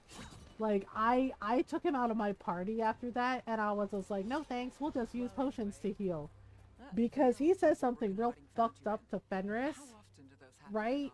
Like, knowing the plight of the mages in Denerim, right? In Orlais, right? And in Kirkwall. And Anders has the fucking audacity to tell Fenris that him being a Tevinter slave couldn't be that bad, that he was basically like a pet. And that made me raise my eyebrows, and I paused the game and said, I'm sorry, sir, what? What, sir? What the fuck did you say, sir? And it was just like, excuse the fuck out of you? Right? Like, they wrote him that way on purpose. And I'm just like, you really told Fenris, who fucking escaped a pretty fucking evil Tevinter Magister, right, that enslaved him and put those fucking markings on him, that him being a slave in Tevinter wasn't that bad. Right? And then, like, and tries to encourage, like, apparently there's an option where he fucking actively encourages Hawk to, yeah, where he actively encourages Hawk to basically, you know, give Fenris over back to his, you know, to the guy that was like, yeah, slaves. To, you know, the Tevinter Magister, you know, that was Fenris's, you know, basically awful person. Yeah, it's scream part of cool the ways of race, right? Like, he actively encouraged it. I was like, considering everything you know about Tevinter, right? Like the things, and then like the plight of the mages in, you know, in Southern Thedas, and you really fucking dead ass looked him in the face and told him, yeah, well, being a Tevinter slave, slavery isn't that bad. And it's just like, sir, what the fuck? The fuck, sir? Oh, and after that, I just like kicked him out of my party. I was like, nope, we don't do that here.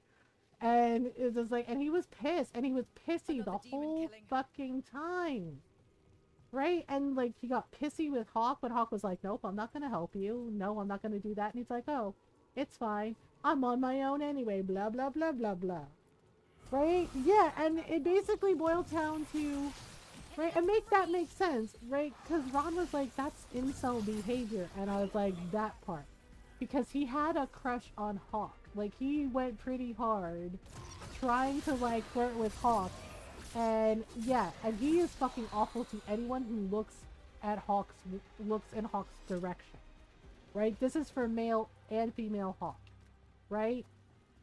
And he basically, like, he said some shit things to Isabella too, and Isabella just like laughed in his face because she don't give a fuck, right? But he basically slut shamed Isabella, right? If like Isabella ends up with Hawk, he will tell Isabella that she's just, quote, a fling. She's just a distraction. And Hawk's love for her isn't real. And I'm just like, dude. Yeah, really bad. Really bad.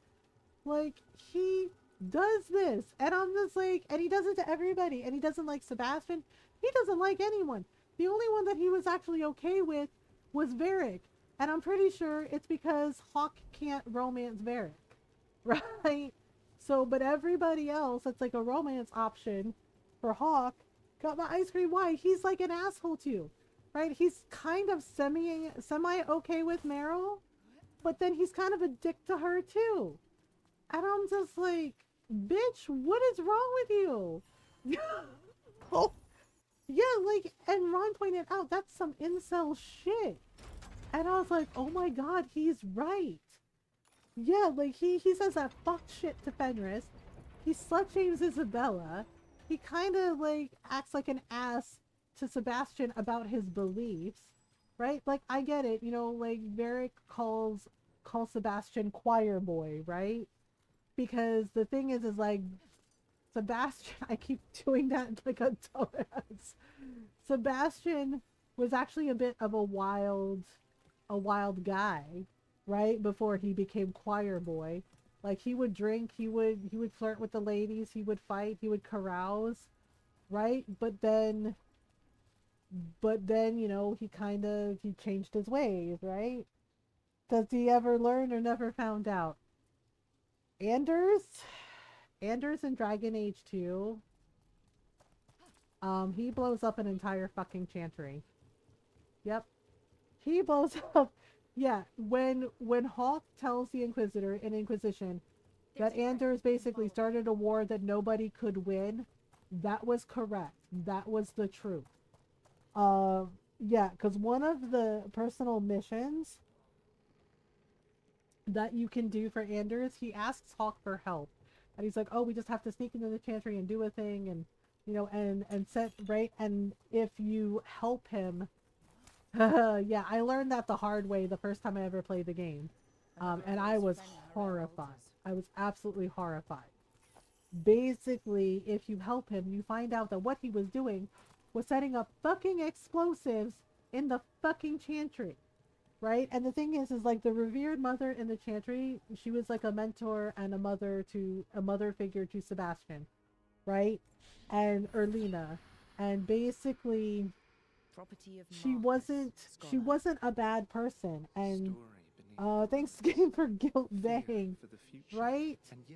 She wasn't a bad person, and she was trying to like keep the Templars, you know, like Commander Meredith and like Grand Enchanter Orsino, like the mages and the Templars. She's trying to keep them from, like, you know, blowing up at each other and causing shit.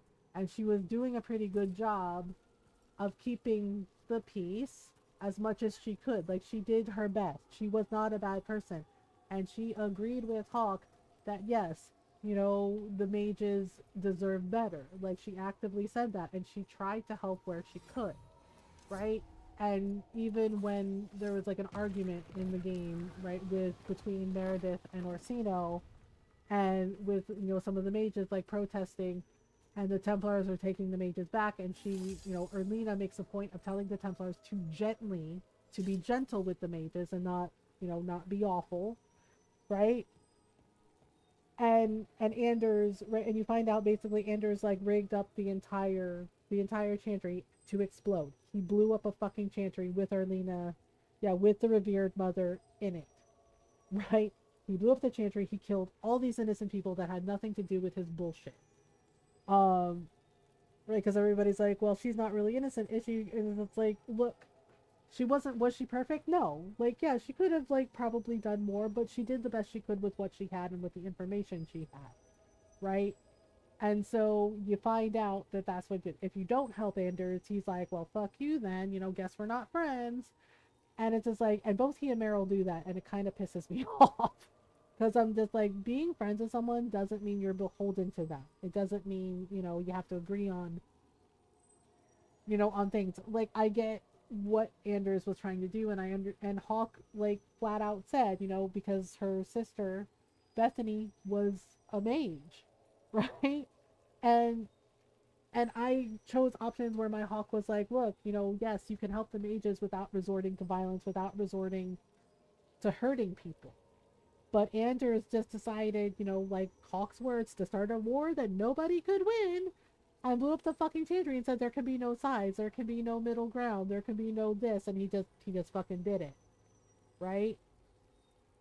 And yeah, he allowed justice to the spirit of justice from Awakening to inhabit his body, which was a fucking mistake. He should never have done that. Justice should have gone back to the Fade once his work was done, once he helped the hero for Eldon and everyone.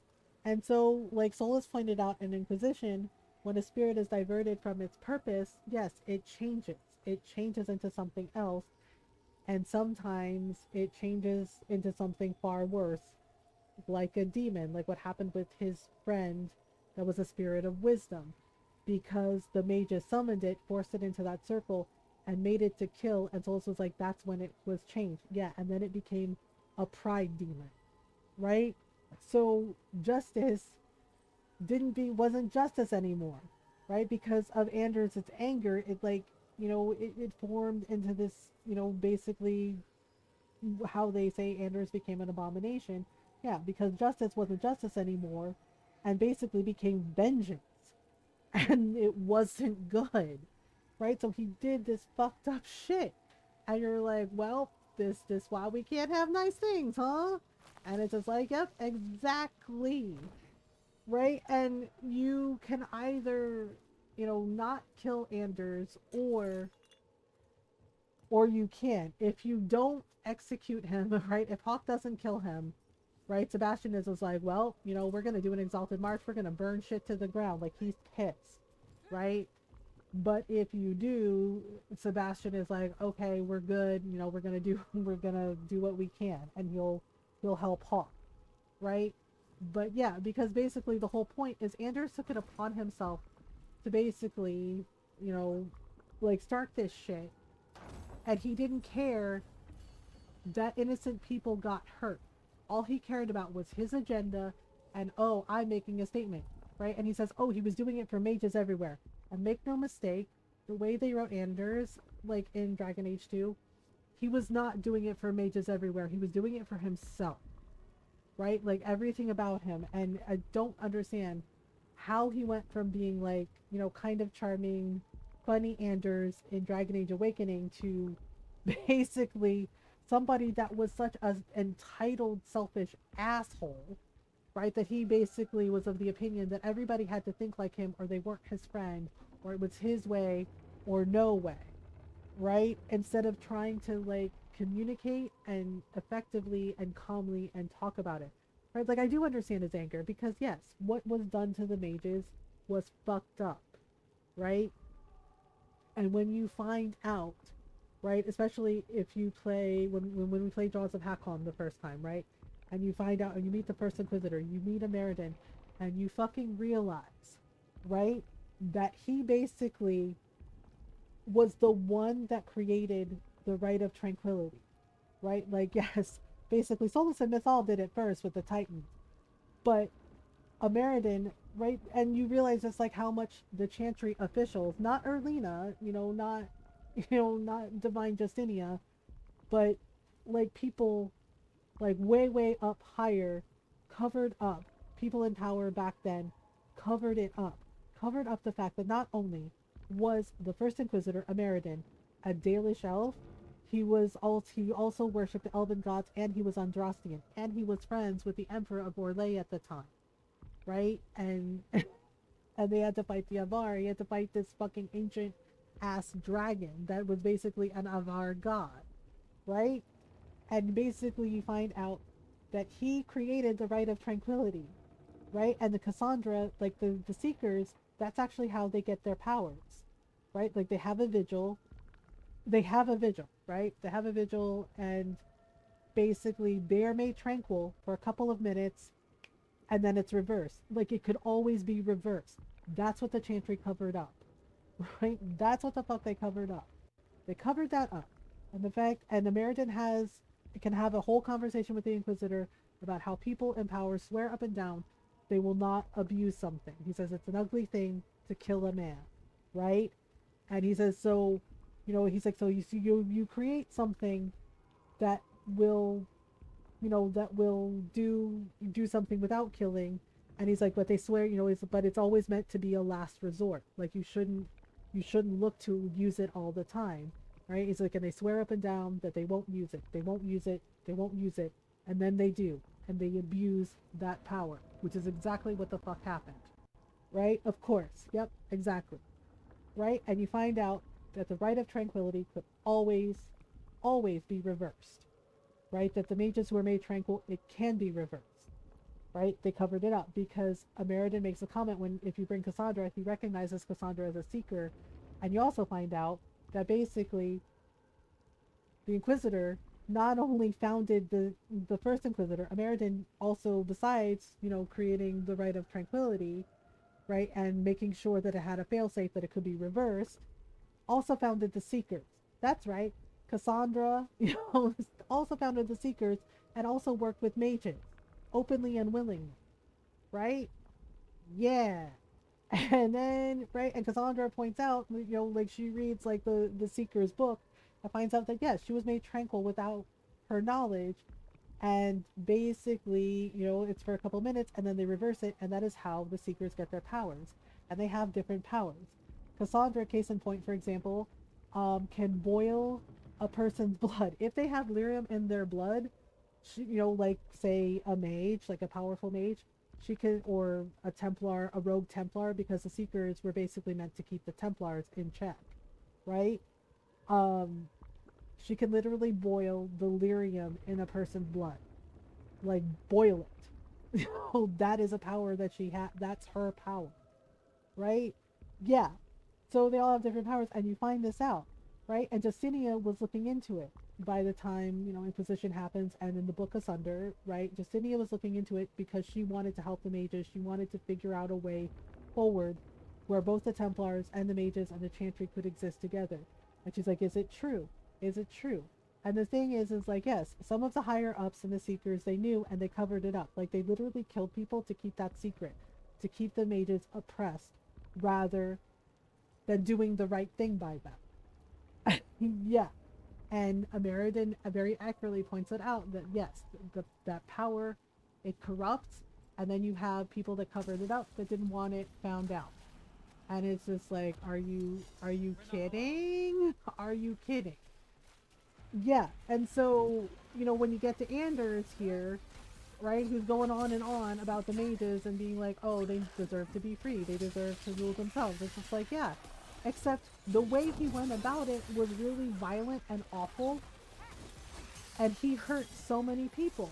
And it was like, I get why they did it that way in Dragon Age 2. And I know that Dragon Age 2 isn't necessarily like everyone's favorite, but I personally like it.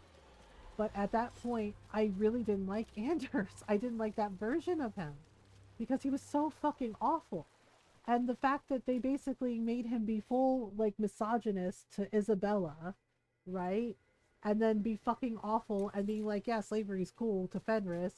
And, Meryl's a fellow mage and he kind of treats her okay, but he also kind of treats her like crap, right? And then he's an asshole to Sebastian, right? And Sebastian is, like, calm and polite and tells him, like, this isn't okay, right? Like pointing out to him, it's okay that we don't believe the same things, but maybe how about you don't do that?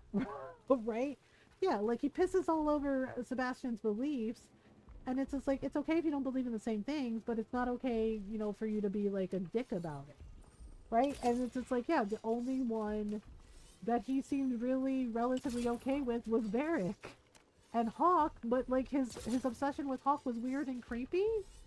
right? Because like the way he basically tries to chase away anyone who is nice to Hawk or shows romantic feelings for Hawk is fucking creepy and weird, right? And I was genuinely shocked to find out that the writer for Andrus was a woman, right? And I was like, why did you write him that way? Why did you write him to be such a fucking misogynist creep? Like, that's so damn weird.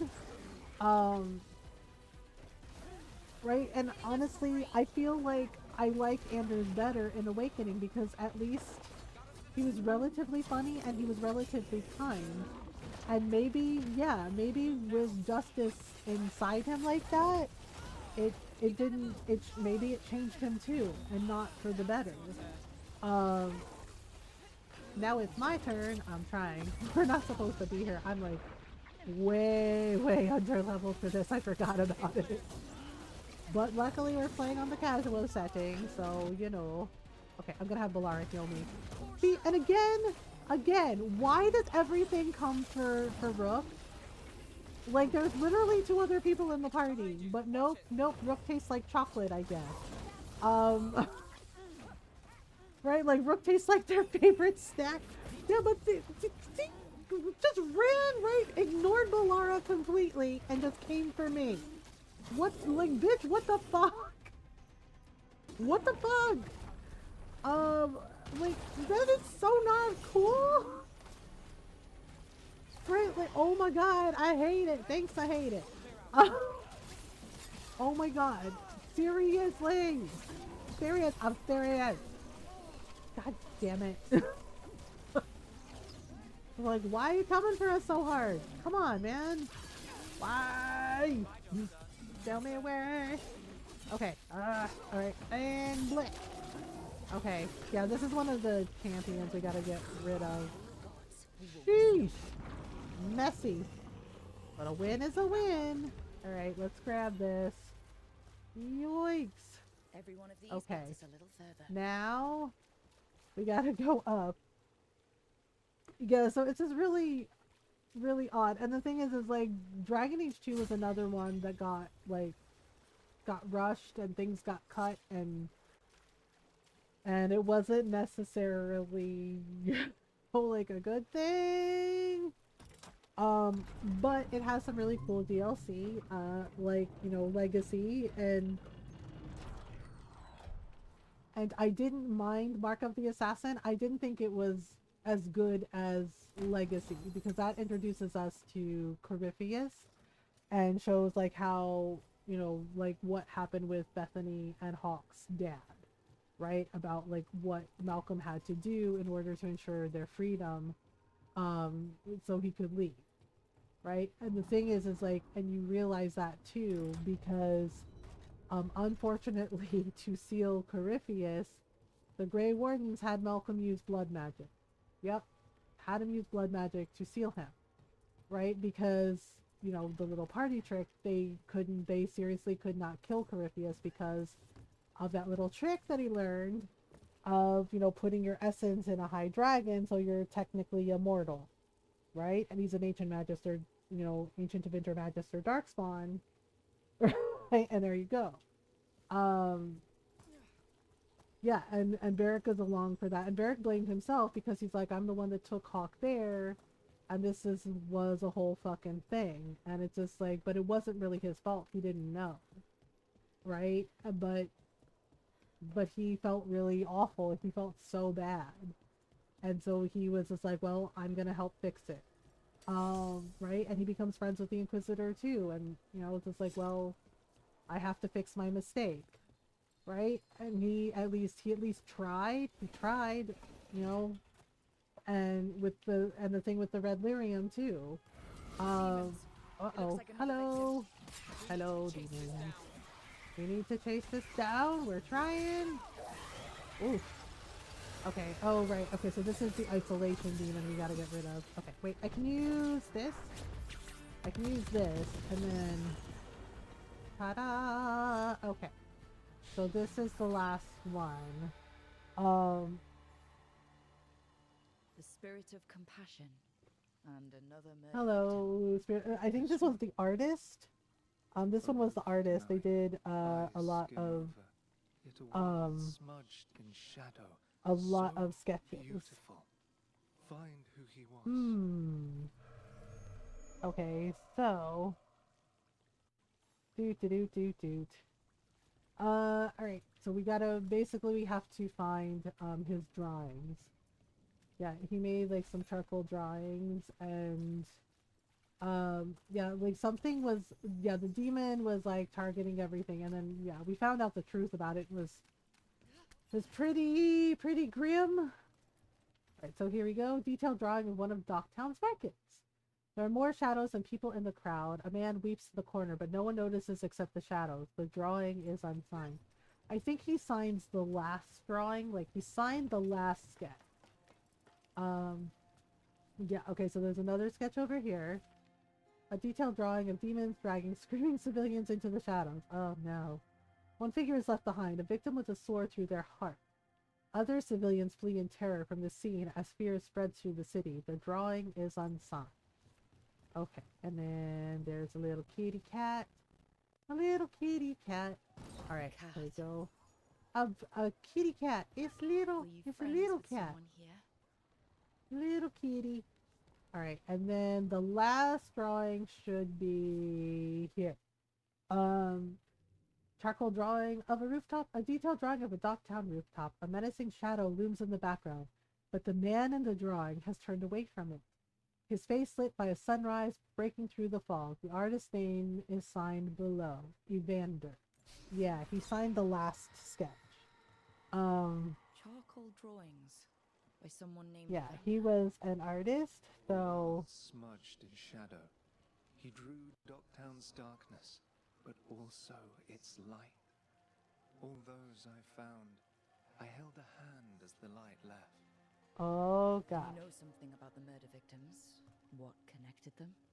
Each Yep. was desperate. There we go. Each heard a whisper that tempted them, and each turned away. Yeah, the demon They was like defied preying the upon one their who called desperation. them. It was really The bad. demons we saw were merely minions. Too late for these. But now I can watch and There you protect go. others. Something larger stirs, calling the desperate. Yeah, so it was like, so see everyone that resisted, The hope you bring they got Dogtown thwarts they got killed. and may you continue. Aw. There we go. In memoriam. Okay. So we did it. We did it. And we're level 16 now. Yay. Okay, so let me see. Yeah, last time I went for duelist, but maybe I should go for saboteur. We did Veil Ranger when we did the Veil Jumper faction. So, alright, let's put this up here like this. Alright. Let's all go to the... Where are we going? Where are we going? Oh, right. We have to go meet the first warden, who proceeds to call Rook mean names. He is unpleasant. He is an unpleasant person. Fit for a detective in peace vigilance. Yeah, okay, so we'll go here and we'll go meet Mr. Dorian. Ta-da! Wait. How do we... We go this way? Wait, uh-oh. I think we can go down this way. Hang on. Ladder. Right. Is there another? Nope, I cannot go that way. Whoa. Wrong! But we can go down this way, maybe? Yeah, we're supposed to go to the swan. Someone selling cheese. And, We do need supplies for the kitchen. and we're supposed to do a Is thing. this a good place to shop? It's not bad. I'll make sure we get a good deal before we leave. Aw, look at Nev. I do love the friendship between Nev and Balara. Yeah, like it just starts out with like Balara being like a huge fan of Nev, but then they become friends, and I love that Nev becomes kind of like a protective big sister to Balara. It's really cute. And I love that for them because they're like that's really nice. You know, and Nev even shows up for like the funeral for Belle's sister, right? Like she shows up for her, and I think that's really lovely. Okay, hang on a minute. There's Rana. And I think I'm going the right way. I hope I'm going the right way. If not, I'm in trouble. It's just. Okay, let's see. What's this? Okay, so we got this. Oh, hello. Yep. Nope, I'm sorry, I can't hear you over the sound of my poison arrows. Well, Ta-da! there's something on your mind. He's like, what the? Like, yep, that's right. I did the thing. About it, those people. Okay. What if it happens again? So What if it's here's the happening all newspaper over right now and seller. we just don't know about it. Something happened somewhere remote. Right, and then let's. Okay, there we go. Fast travel unlocked. Hello, don't mind me. Just grabbing some treasure. Ta-da! But this. They're like, oh, okay. All right. Let's see here. Yeah, we can at least get this cutscene, and then oh right. Here you go. Give. Then we go this way. Wait. I think we can fast travel here, can't we? Hang on. Darn it. No. No. Alright, hang on. Wait a minute. Why can't we pet the kitties that are sitting up on things? We can only pet the cats that are down on the ground, but I feel like we should be able to pet the kitties that are sitting on boxes. Does the Magisterium explain why palace rained fire on the city? Wasn't it in Yeah, again, like seriously, yeah, the Magisterium has magical fire. Literally magical fire. A palace with lasers. Hal, you getting into trouble? Yeah, I love Hal. Hal's cool. Nev always. Yeah, see, so like Nev is really friendly with everybody in Docktown and she helps them out and you know, and she protects them. Because unfortunately she's right. Krem also talks about that in Inquisition as well. About how the politics of Tevinter, like how they do not necessarily treat everyone well, especially if you're not a mage. Which isn't great, plus, you know, the whole fucking slavery thing that they seem to gloss over. Except, you know, yeah, the Shadow Dragons are trying, and Dorian, you know, is using his privilege and power to stop that.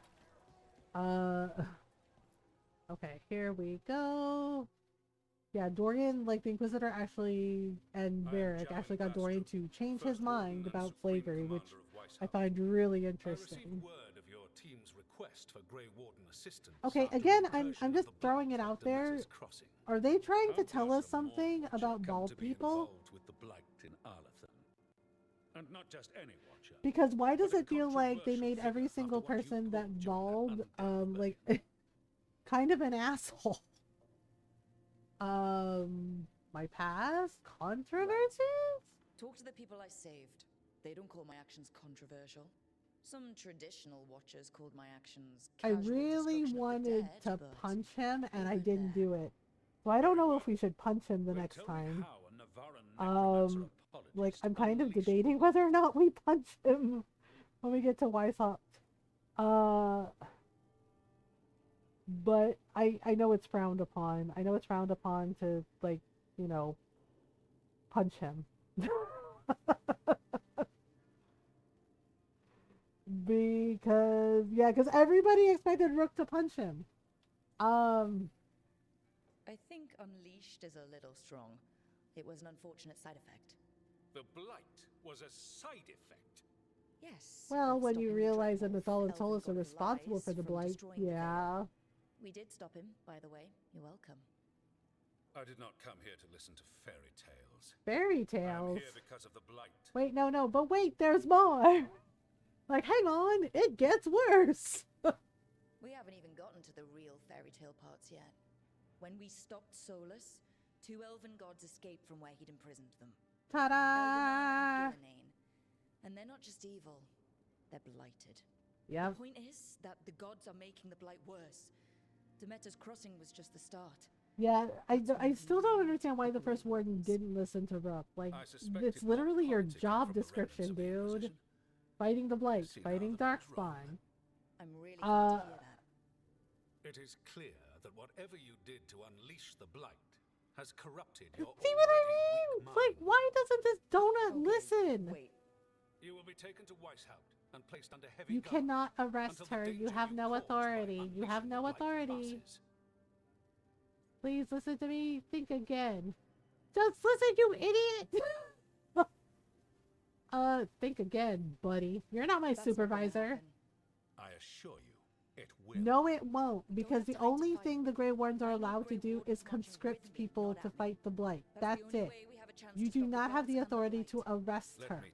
Or have you forgotten Warden Commander Sophia Dryden, you know, staging a coup which got the Wardens kicked out of her open? Just saying. They use blood magic too. As they always do. And we will do so without you causing confusion with your deranged conspiracy. It's not a conspiracy theory. It actually is happening. Oh my god. Wow. No. Are we allowed to kick the first warden in the nards asking for a friend? Attempted to raise an army of demons. Hello, Dorian.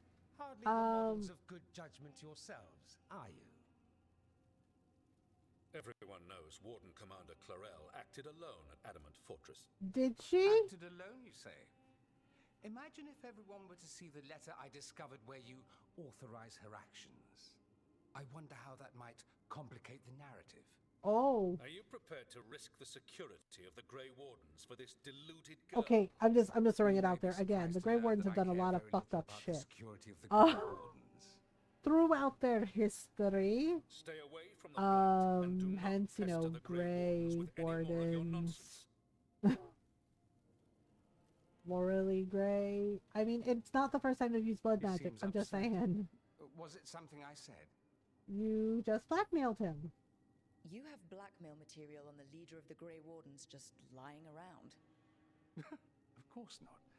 Where would I obtain Oh, right. Dorian was bluffing. You were bluffing. I know, right? That's actually terrifying. And the first warden didn't want to risk it. He was just like, you know what? No. A mutual friend thought you might require some support. Maevaris Talani, of the Shadow Dragons. The very same.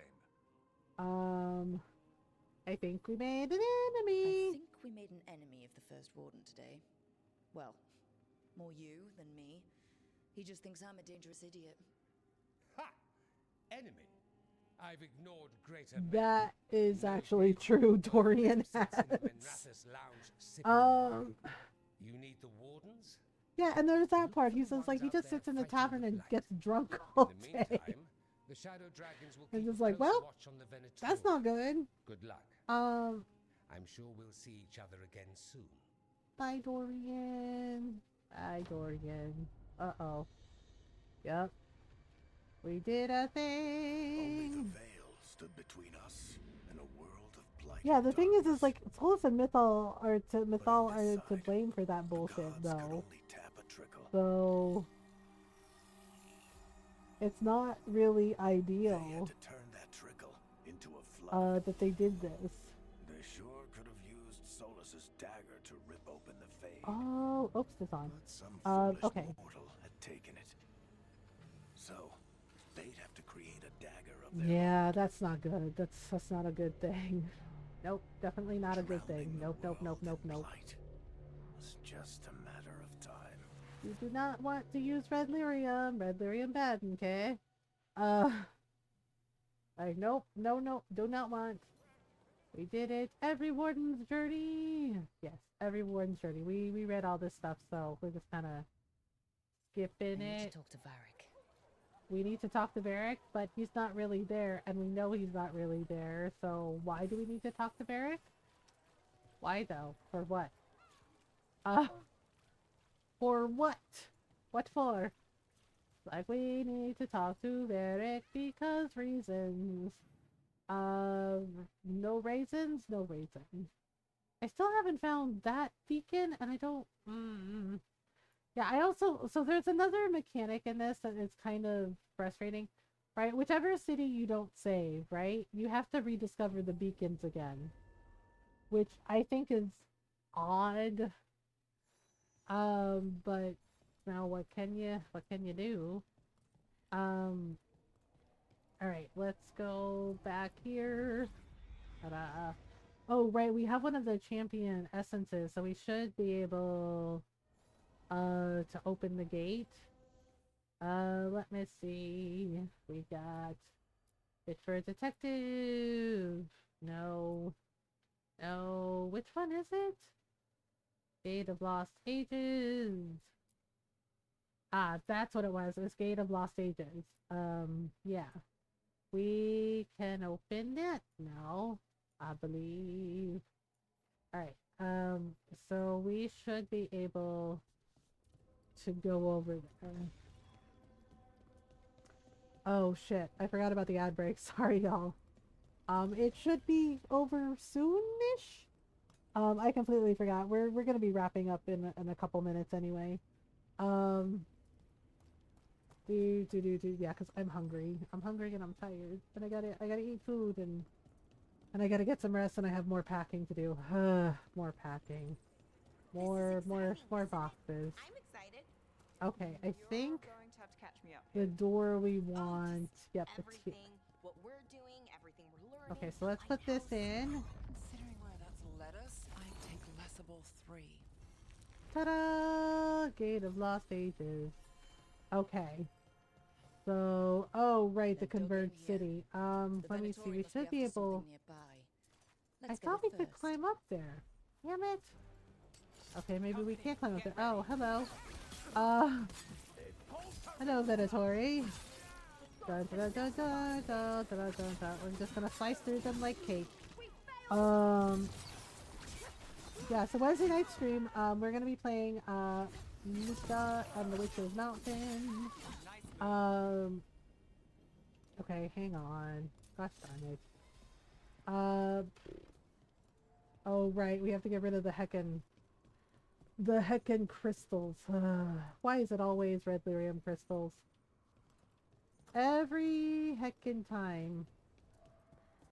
So we gotta get rid of these things. I think we can go this way. Oh, Rook, please be serious. Alright, so if we go down here. Oh right, there's like a little bridge thing we can get to with Spite. Okay, here's this. What are the crossroads doing? As they must, Falasan. Yep. Yeah, heckin' poor Falasan. Solus did him dirty too. Oh gosh. That was close. Alright. All this for a treasure? Yep, all this for a treasure. That looks like a Bolara armor? Okay. So now, this is gonna... Yep, it's shaking, which means it's gonna disappear, so we gotta summon it again. Or maybe it's Micah. I can't remember the pronunciation. Brain is tired.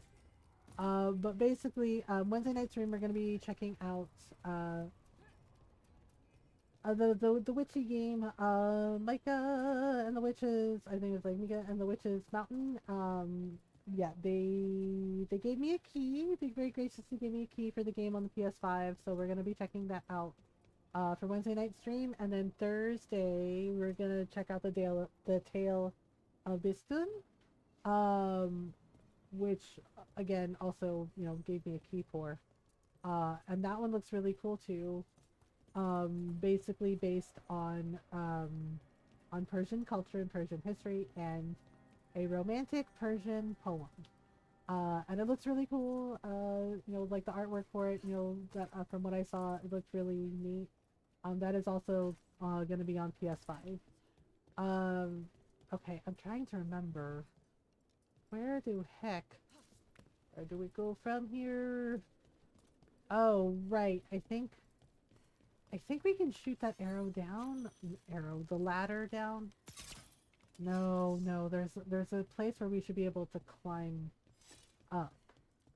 And I think we have to use like Spite's bridge ability again. There we go. Oh, right. There is a red crystal here. We're just gonna get rid of it before it does naughty things. There we go. Uh-oh. We definitely made them upset. Okay, so there we go. Wait, that's like on the opposite side. Why would you... Okay. Wait, really? Why would you do it on the opposite side, dude? Okay, there we go. Gee whiz! Okay, Alright, there we go. Now we can have the shortcut. Alright, oops. Gotta get these before they explode. And this one too? Ta-da! Yeah, they really don't like the fact that I'm messing with their crystals. Wanderer's long coat? Oh, okay. I am aware. Okay. Oh, we can just, you know what? We can just climb down. Yeah. We can just climb down. Where did they go? Oh. Doot. Are they forfeit? That sounds like a you problem. Okay, looks like we can... Okay, so we can shoot these crystals. Over here. Oh, I didn't even see that person. Ow. Okay, first of all, rude. First of all, rude. Sorry about this, buddy. That's one problem solved. Okay. So now... I forget how we get in there. I think there's like a lever. A lever. Oh, this one we can shoot down. Alright, let's... Da-da-da! Da-da-da-da-da-da! Okay, there we go. And then... And now for something completely different. Okay, so... There's the other crystal. Oops. Yeah, this is definitely gonna piss them off. Dev, don't walk in front of me, jeez. Alright, and then we can get... There? Yeah, so, because we're supposed to break this thing. Uh-oh. Yep, made them upset. Okay, that should come down now. Oh, that's what I was supposed to do. Yeah, we're supposed to do that and open the gate. And we have pissed off the Venatori even further. So much so that they summoned a giant robot laser thing. Oh gosh. Oh, that was easy-ish. Alright, here's this. Activate this. What do you mean believe in games for— oh my god. What a bunch of donuts. It's like, you know they don't like you either, right? Right? You know that, right? They're just like, what do you mean? They love us. It's like, do they? Or are you a means to an end? Are you a pawn in their little game of world domination? I'm gonna go with yes. You are a pawn. They're like, no, we're gonna be all powerful. It's like, who told you that? Elgernon? They're like, yeah. It's like, yeah, he's lying. Like, how do you know? It's just like, just trust us. He's lying.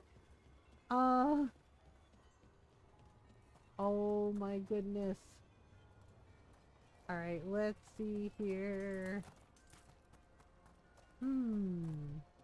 I could have sworn there was another discus, but I can't seem to find it. Oh, okay. So that's weird. Alright, well... Okay. Let's see here. I don't know where the other thing is, not for a lack of trying. Oh! Yeah, I always have a hard time finding these darn things. Looks like there's another owl statue. I don't know. Alright, well. Okay. So if we go this way, we can do this. Alright, so let's climb up here. And, okay, so there's a crystal here. There's a crystal here. Oh, you came up the stairs to greet us? How lovely. Was it a lucky shot or was it skill, Nev? Skill! She's like, tomato, tomato.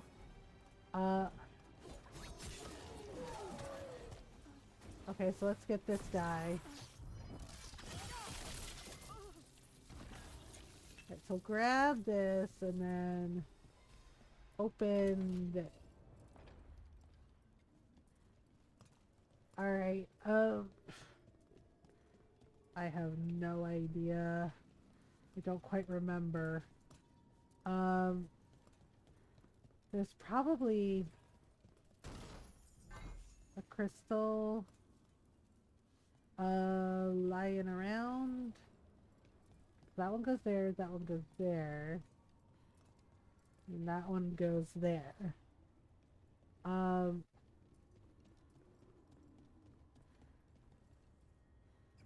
could have sworn. Yeah, because we have to break through the barrier. I don't remember where the hell the main crystal is. Alright, well, I'm like really looking because it looks like, oh, right, I had to break this crystal. Right. Another of those I have to break this crystal, grab this statue. Alright,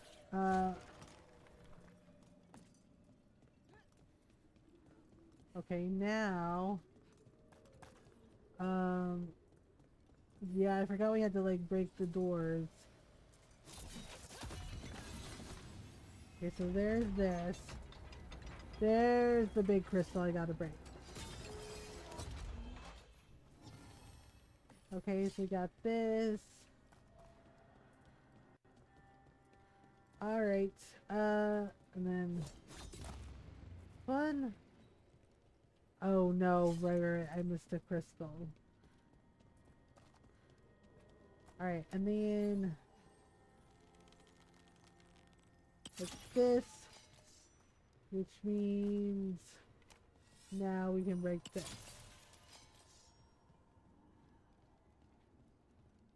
Alright, and then up here, like this. That's another Okay. barrier down. Yep, that is indeed another barrier down. Uh-oh. They seem to be upset. Okay, so Cloak Magister.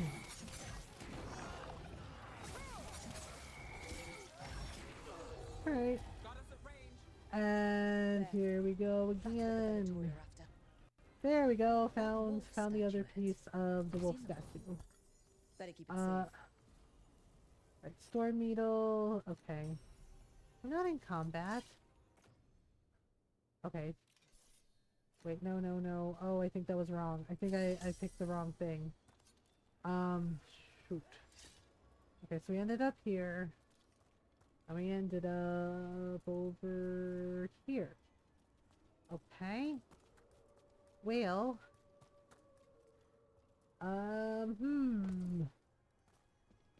I guess we can go... Which way was he turning? He's glowing and facing forward? So... Maybe that's the way? Yeah, all these heckin' statues. Alright, oh. Look for more regrets of the dwarf wolf. Okay, let's go over there and see if we can find it.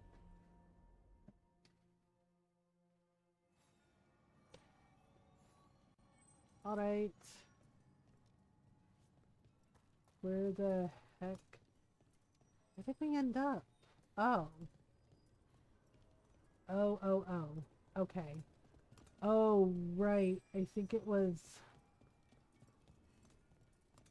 Okay, if it's here... It has to be up on the top.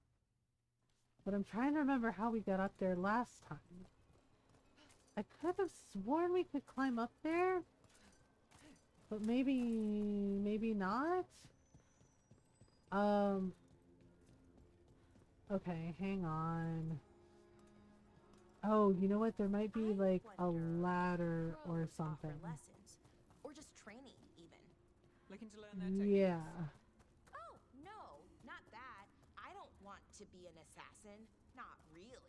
Okay, so But there's it's always good to this learn new one. things. Some of them assassin Okay, adjacent. this is where we were Not scary at all. before. Whoops, uh-oh. Gosh, that was close. I'm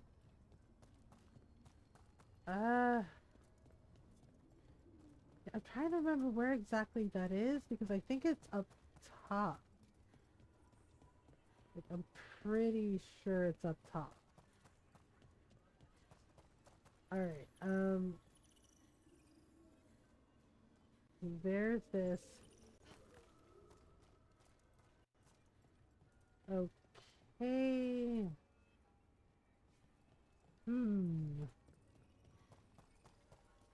Trying to figure out. Yeah, I always like forget about this one and oh, there's the last disc. Or one of the last discs. Dang it, I'm trying. I really don't remember. Okay. Alright, well, let's see. If we go up this way. Okay, so we did this with Spike. And then... Okay, let me try this.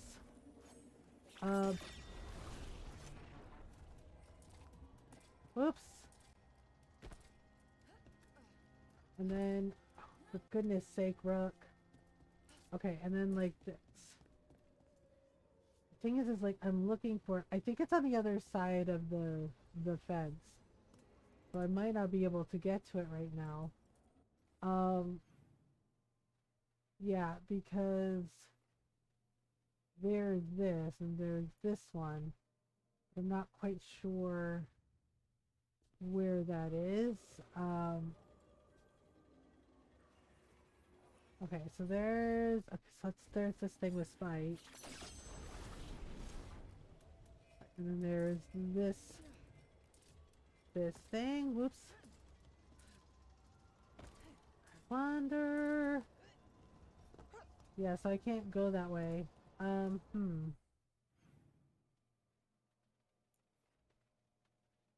Regrets of the Dread Wolf is there. Yeah, I don't know. That's really odd. That's really heckin' odd. You see, it's like, I really think it's up top. I'm kind of wondering if I have to... I always forget where this one is because it's not necessarily obvious. Okay, so there's this. This. Go. Yeah, I think I can't get to it just yet. I think it's the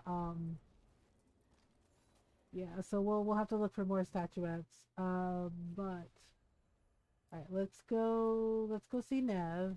And give her her gift. And then that'll be that. Alright, let's go give Nev a gifty. And then we'll talk to Barrack next time. Alright, offer a gift. Check in with Nev.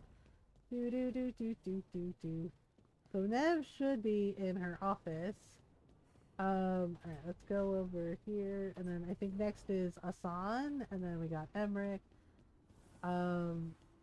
Wait, where the hell is Nev? Oh, there we go. There we go. Okay, so let's give her a present. Oh, we also have to check in with her. With my things, it looks like your handwriting. Yep, the wisps. I didn't read it. Well, a couple of words. I thought it might be one of mine. I don't even know how it got there. Aw, It's those poor wisps. Belle. I need more wards. Oh, I can help with that. I started this. I'll deal with it. Alright. Well, we live in a weird place.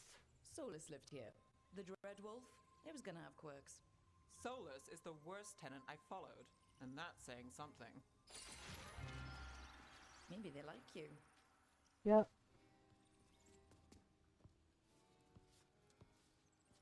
Do you follow the Doot, doot, chantry? The pendant. I noticed it's Andrastian.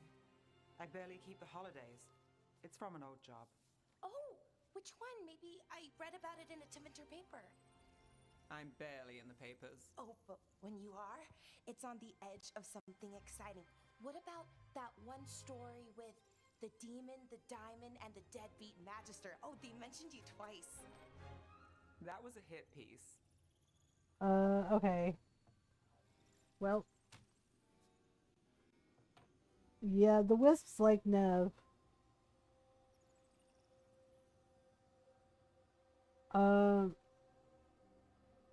Do. Yeah, it. The wisps like Nev, and so it's just like, Uh-huh, great. What happened with the diamond? Long story. What's the short version? You take a dip off the dock for a rock, make sure the mage can't freeze you in. You know, that job would have gone smoother, but the client ratted me out to the demon. Oh. It's always something. Funny how that didn't make the print. Well. Tell me you read the rest of the paper too? Oh, yes. Sometimes they have these stories. Oh yeah, Balara likes the serials. They're thrilling, except they come out in pieces. I only see a few papers a year. I never know how the stories end. I hate to burst her bubble, but yeah, a lot of the Tivinter serials don't necessarily have happy endings. So yeah. 10 gold says that they're the killer. What about the most innocent? I don't know. They die? What? Oh god, no! Oh god, we broke her. Track the ending. Just don't say we didn't warn you. I know. I love that Nev is kind to her though, and like takes a like protective sister stance for her. Why not? Ready to go when you are. Yay! Okay, but first give a present. I feel so bad. Balara's like, what? What do you mean they die? Like they really die? And it's just like, no, they all live happily ever after the end. Oh god, I feel so bad. It felt so sweet. Look who's thoughtful. And she's just like, what? No happy ending? What do you mean? It's like, just kidding. They all live happily ever after the end. Yay. And go for a ride on a dragon. Yep. And she's like, wait, really? It's like, yep, that's totally what happened. Yep. Totally what happened. And yeah, and she's gonna look at Nev, and Nev's gonna be like, yep, it's all true. All of it. I know, I feel bad telling Balara that, you know, sometimes the endings are sad. And it's just like, well, sorry lady. Okay, let's get Lucanus his skill point like this. Alright, and then Nev has like several points. I wanna try to get her stuff, but the thing is like, I think, yeah, like the heal stuff gets like locked out if you don't save her city. Same thing with Lucanus, like they become hardened. Which is, I mean, it makes sense. But it's also a little sad. All right. Should we go talk to Varric now? Return to Docktown. Oh, right. The study of Docktown. Okay. Let's save here. Yes, the Wednesday night stream. We're gonna check out the Witches Mountain game. And then Thursday, oh right, and I think Friday we decided Princess Peach Showtime. I usually do Animal Crossing, but we're having so much fun with Princess Peach. We're gonna do Princess Peach on Friday night. Yeah, and then the 31st, I will not be streaming, because as I said, Ron and I gotta like get everything, do the final push for the move, to the apartment. And you know, and we're gonna be like doing that all weekend, and I am not sure about Monday, February 1st, 2nd, I forget. But Hannah, aw, good night, Hannah. Yeah, I'm so tired. I'm so sick of boxes. I'm sick of packing. I'm sick of it. But it has to be done. And like basically the last thing that's gonna be broken down and packed up is our office, which means the computers, the consoles, the streaming equipment, and I'm a little anxious about it. And okay, I'm a lot anxious about it. But Ron, keeps assuring me it's gonna be okay. It's gonna be fine. Everything's gonna be okay. Remember to breathe, take a breath. It's gonna be okay. And I'm just like, how do you know? It's just like, trust me, it's gonna be okay. Yeah, because the other thing too is we'll also have the appointment on Saturday for the Comcast technician to come and and set up our internet over there, and we got to test everything and make sure it works. Fingers crossed. How does one avoid existential crisis with moving? Asking for a friend. Because I'm just like, oh god, it's so much. It's so much. I'm so tired. Oh no. So it's so damn stressful. I don't recommend it. Delusion. Yes, we will convince ourselves. That's my go-to. Right? Same, just be like, it's fine. Nobody panic. All will be well. Just like, well, here we go. But and I honestly, I know I will get used to it, or I'll have to get used to it, but I do not like that staircase. I do not like the 20 damn steps that are like tiny Keebler elf steps that we have to climb up. And we had to move an entire fucking fridge.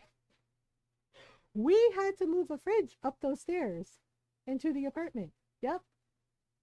And that was not fun. Yeah, Ron had it on the dolly, right? And he was pulling it up one step at a time, and I'm holding the bottom of the box, right? And pushing up. And by the time we got it in the apartment. That's the good news. But both of us like needed a break, right? We took a break and had some snacks, but I'm like sitting on the floor. Ron's like leaning on the kitchen counter, and I'm just like, and dumbass me, right? I pop up the question because Ron is groaning and I'm groaning. We're both sweating, right? And I pop up with the perfectly normal question, when did we get old? And Ron's just like, I have no idea. It just, one day we woke up and here we were. It was just, right? And I was just like, does everything hurt for you too? And he's like, yep. And I was like, we definitely need to take like, some aspirin after this. And he's like, yep. I was like, we're still going to take a nap when we get home. He's like, yep. It was just like, yep, here we go. Yeah. So, right. And the thing is like, it's really frustrating. The good news is the apartment is one floor. There's no stairs, right? But the 20 steps going up is what's killing me. And the thing is with my fibro, stairs are a trigger. Stairs are a big time trigger, and a 20-step staircase. Yup. Yeah, and so I go very slowly and carefully up those stairs. But the thing is like with the refrigerator, like moving it up the stairs, it triggered a really bad fibro flare out. Because moving sucks. Yeah, thank you, Hannah. I do too. I think it'll be okay once we're moved in and everything's fine. Just It's a lot of stairs. Like, yeah, and Ron was thinking about Jake too because, he's a little Jack Russell and those stairs can't be great for his knees either. So we got like a thing because it's the apartment has like a deck with the stairs, right? So and it's spacious. It's a really nice like open space deck, like a patio. So Ron got something for Jake that's like it's called like a lazy pets, and it's basically like a potty area for dogs that live in apartments. So he got it all set up, and we had like we're gonna take Jake to like snip it and let him know that that's his area, because there are gonna be some days where the weather is not great, and those stairs frankly are not safe for me, especially in like snow and rainy weather, and they can't be great for Jake either. So but the good news is we're almost done, and then we don't move for a while. And then we don't move for a while. But we're gonna go on the raid. I know we said hi to Emmy this week already. Oh, Oscat Dad is on. I'm trying to see who's on. Oh, Obst is on. Oh, but he might be ending soon. Hang on. Should we go? I don't know. My friend Bradder is playing Stranger of Paradise, and Obst is playing Fire Emblem. And Oscat Dad is playing Timberborn. Oh, yeah, the beaver game. It's really cute.